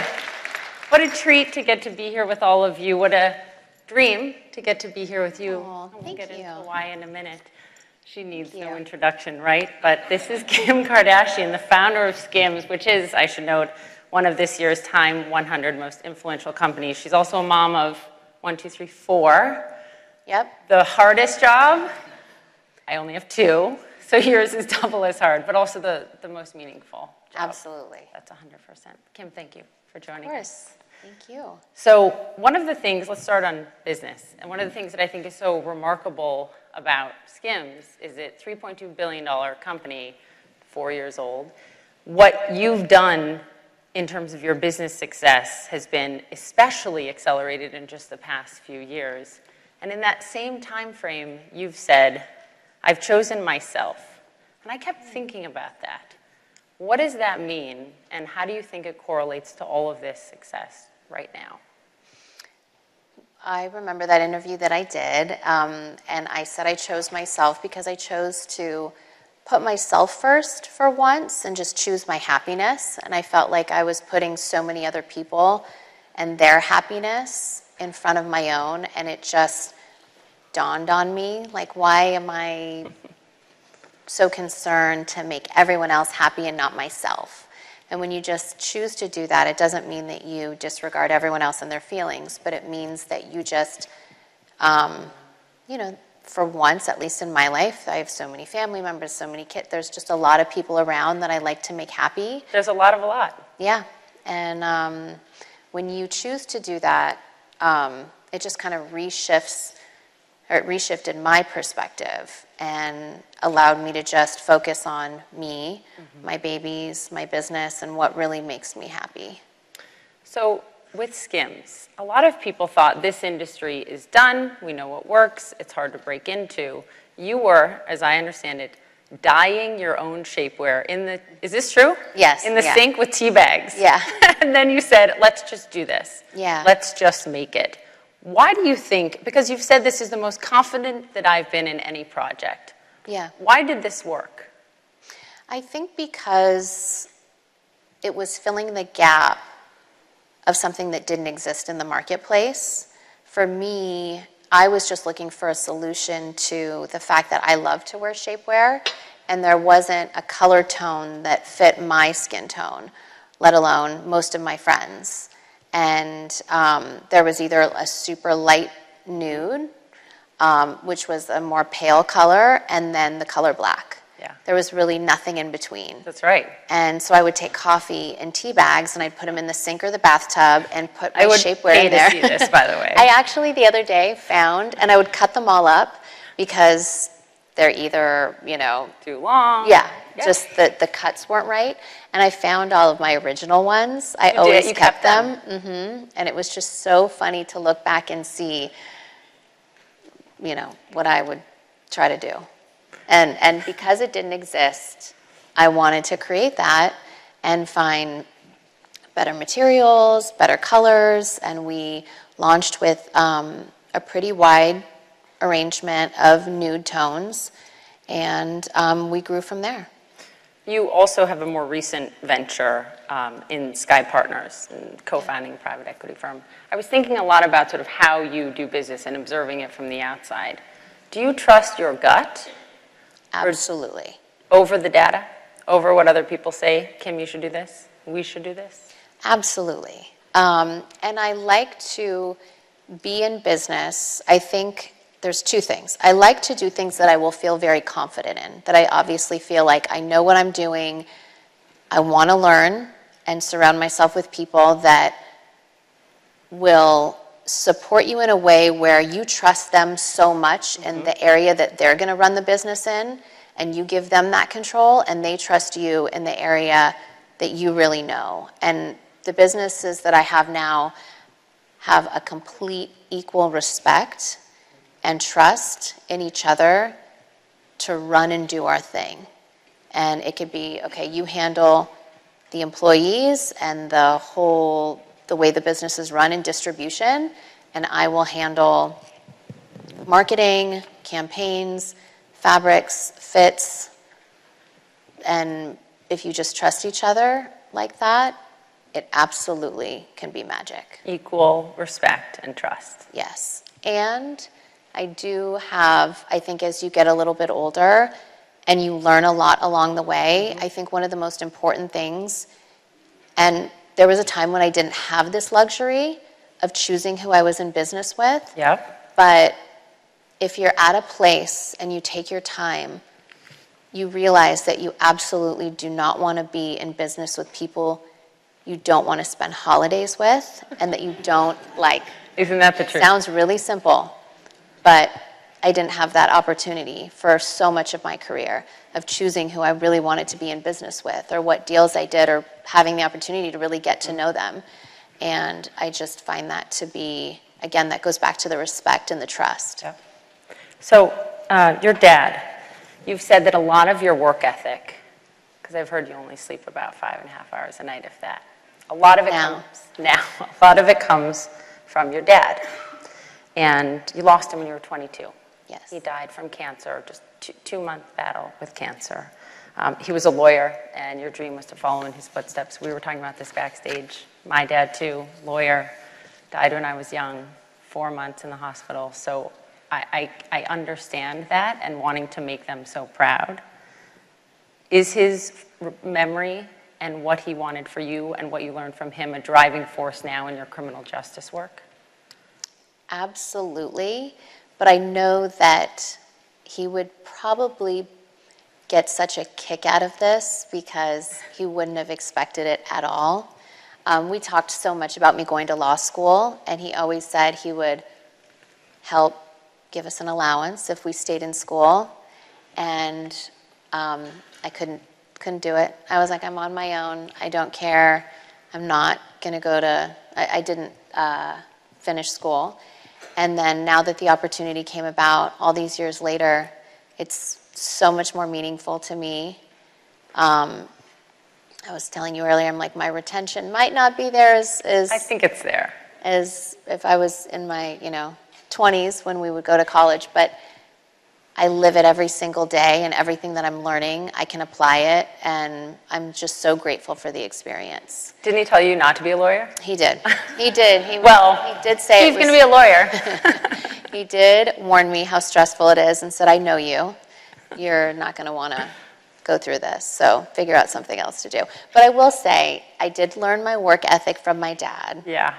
But I learned so much more from my mom than I ever give her credit for. And So give Chris credit right yes, now. Yes. I don't know. Is it a thing like you kind of give, this is like, I'm not even trying to be funny, but you kind of give the dead parent a lot of credit? I mean, it's so true. My mom said the same thing to me. We did this video for CNN all about my dad, and she's like, I love it, Poppy, but, Yeah. I was there too. Still here. I was there too. What about me? Yeah. I get it. I'm sorry, Mom. If you watch this, I feel like we've always given my dad so much credit. What did she teach you? Well deserving. But the one thing is she taught us how to have a home, how to make a home.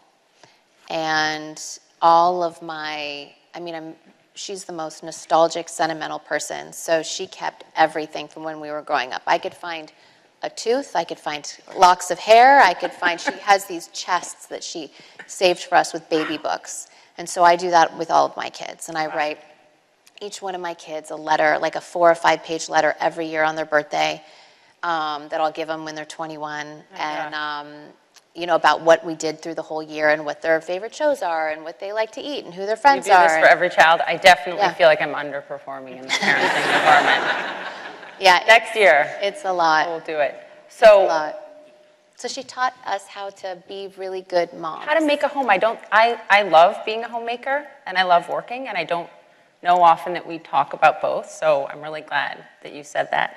So let's dig into your criminal justice work. I mean, we will all remember when you did so much work for months and months behind the scenes, but then we all saw you at the White House and the photo with President Trump and securing the release of Alice Marie Johnson 5 years ago, serving a life sentence in prison for a nonviolent drug offense. I can't believe that was 5 years ago.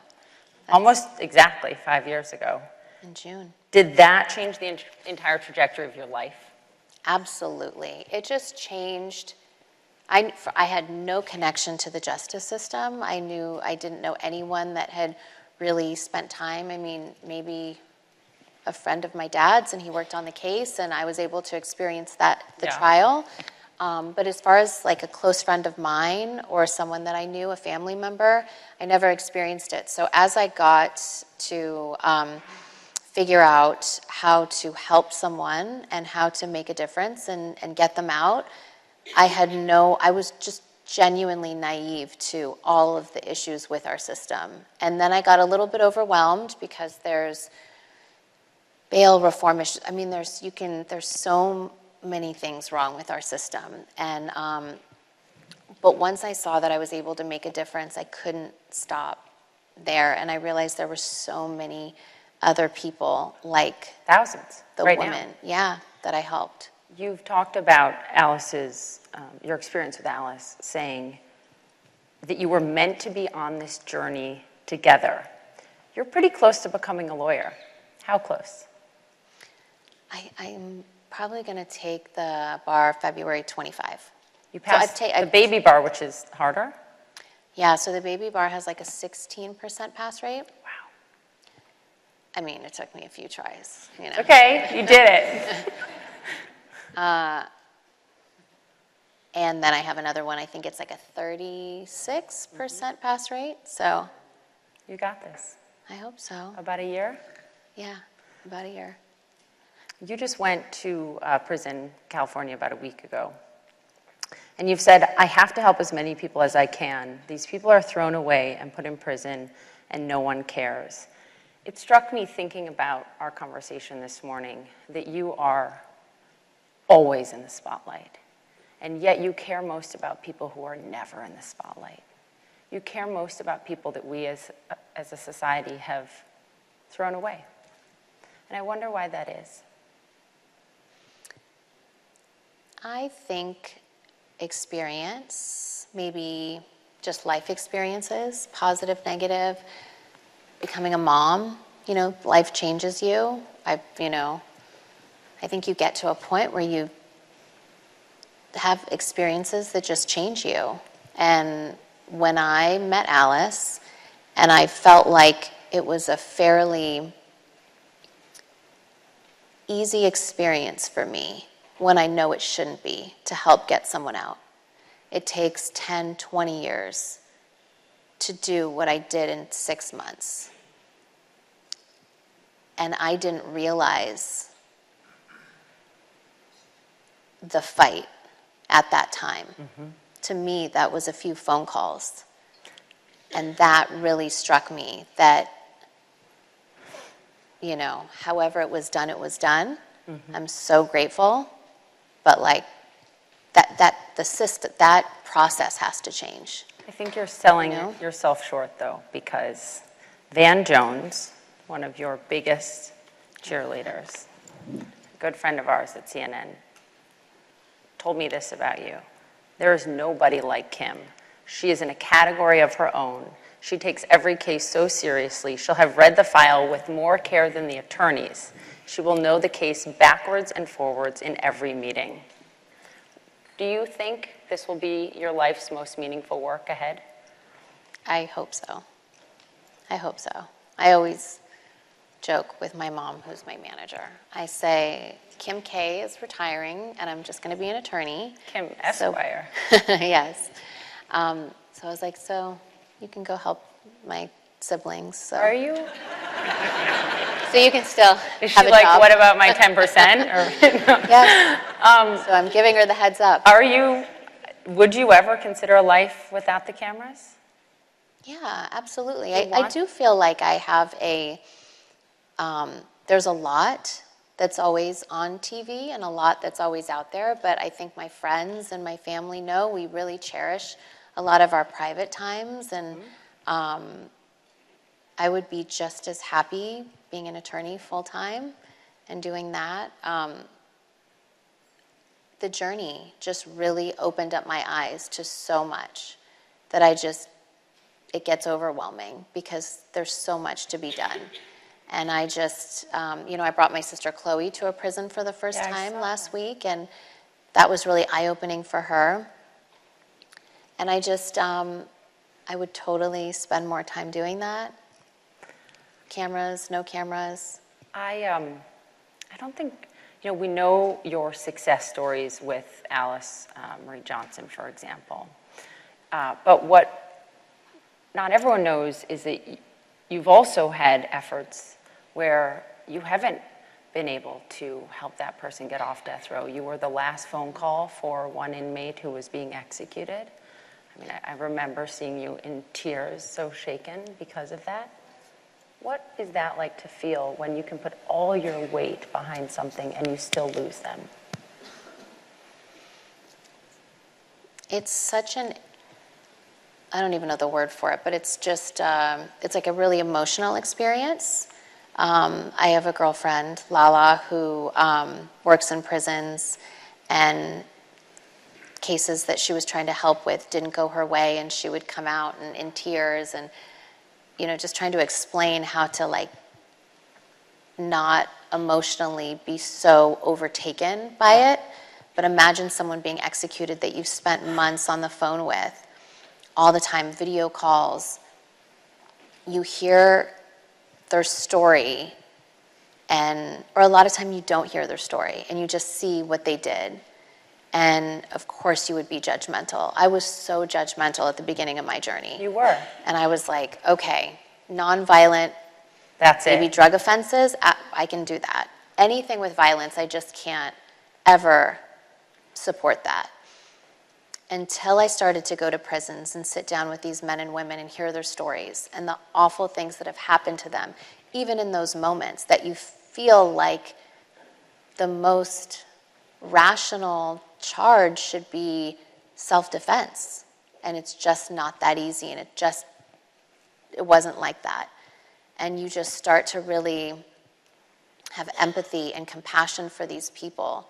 And so with that Brandon Bernard case that you're speaking of, who he was executed, it was really important for him to allow me to tell his story.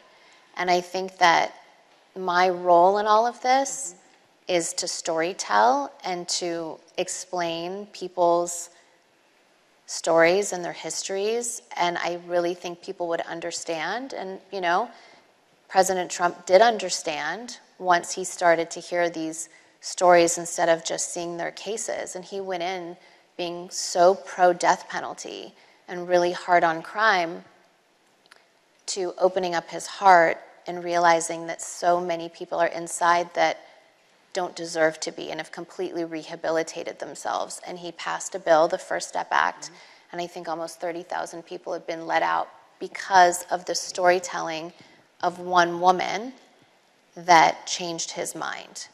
So I think storytelling, and I think that's what my role is to really explain what people have been through to hopefully change the bigger picture. Have you talked to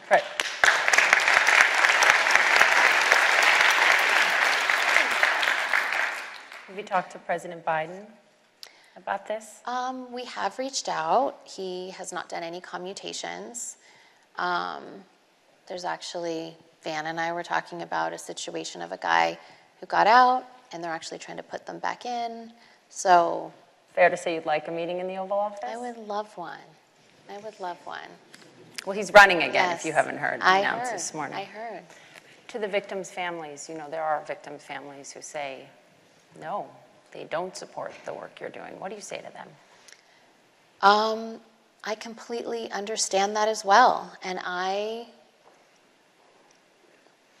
my empathy and belief in rehabilitation doesn't take away my compassion for what they've gone through as a family. And I do want, and the people that I'm helping feel the same exact way. And we've had conversations about that. So I completely understand when someone reaches out, because the families do reach out sometimes. And I completely empathize with them as well. So they're not wrong, and that everyone has their own journey. And I think I just have to focus on what I think is the right thing, and I will always believe that people are deserving of second chances. Human rights attorney Jessica Jackson, who you've been apprenticing for and helping you on this journey, calls you a triple threat. She says she gets the comms and the marketing. You haven't heard this? No. She gets the comms and the marketing. She gets the legal issues. She gets the human issues of each case she gets involved in. When you're a lawyer in a year, you're going to be a triple threat? I hope so, you know? I just want to like keep my head down, get as much work done as possible, get as many people out as possible.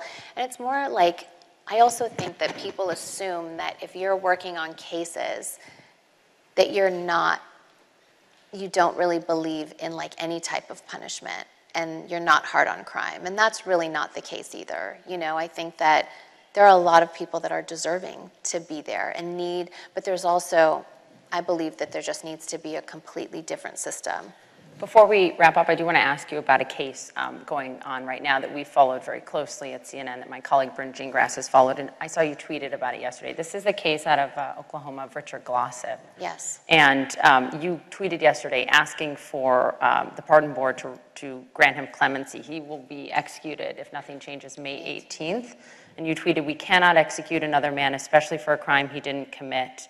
Why do you believe he deserves a full pardon? He has a hearing tomorrow. Yeah, his hearing's tomorrow. You know, I think that there was hardly any evidence that linked him, if none, you know, to his case. And I think that I personally don't believe in the death penalty. And I think that everyone deserves at least to have their case fully examined before they're about to be executed. It's just really that simple. And I just don't feel like he's gotten a fair chance. The Attorney General, by the way, in the state said as much, and that he should get a new trial. The appeals court denied that. So I see the clock. It says 0. We're out of time. We're going to, let's end where we started, and that is choosing yourself. You have said, my 40s are about being team me. Me too. 40s are the best. So far, so good. I've got almost a year in the books. I agree. Any advice for folks on team me? Just, oh my God, I have so much advice and I'm blanking. I mean, I think it's just really simple. Like, I live my life just trying to be a good person, do right by other people, you know, be kind to everyone, and focus on yourself. Sometimes you need to give yourself a little bit more love. Sometimes other people need a little bit more love, and there's just enough to go around. You're giving it to a lot of people. I admire you a lot. I think all of us do. Kim, thanks very, very much. Thank you.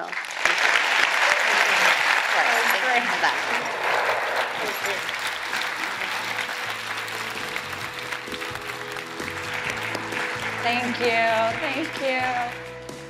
Wow, what a day. And thank you again to Kim and Poppy.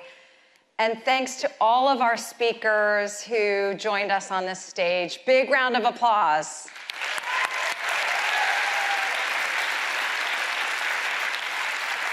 I want to again take a moment to recognize our partners who made this all possible.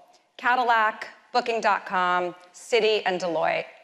And I want to thank everyone at Time. Can you please stand up if you work at Time? Everyone, stand up.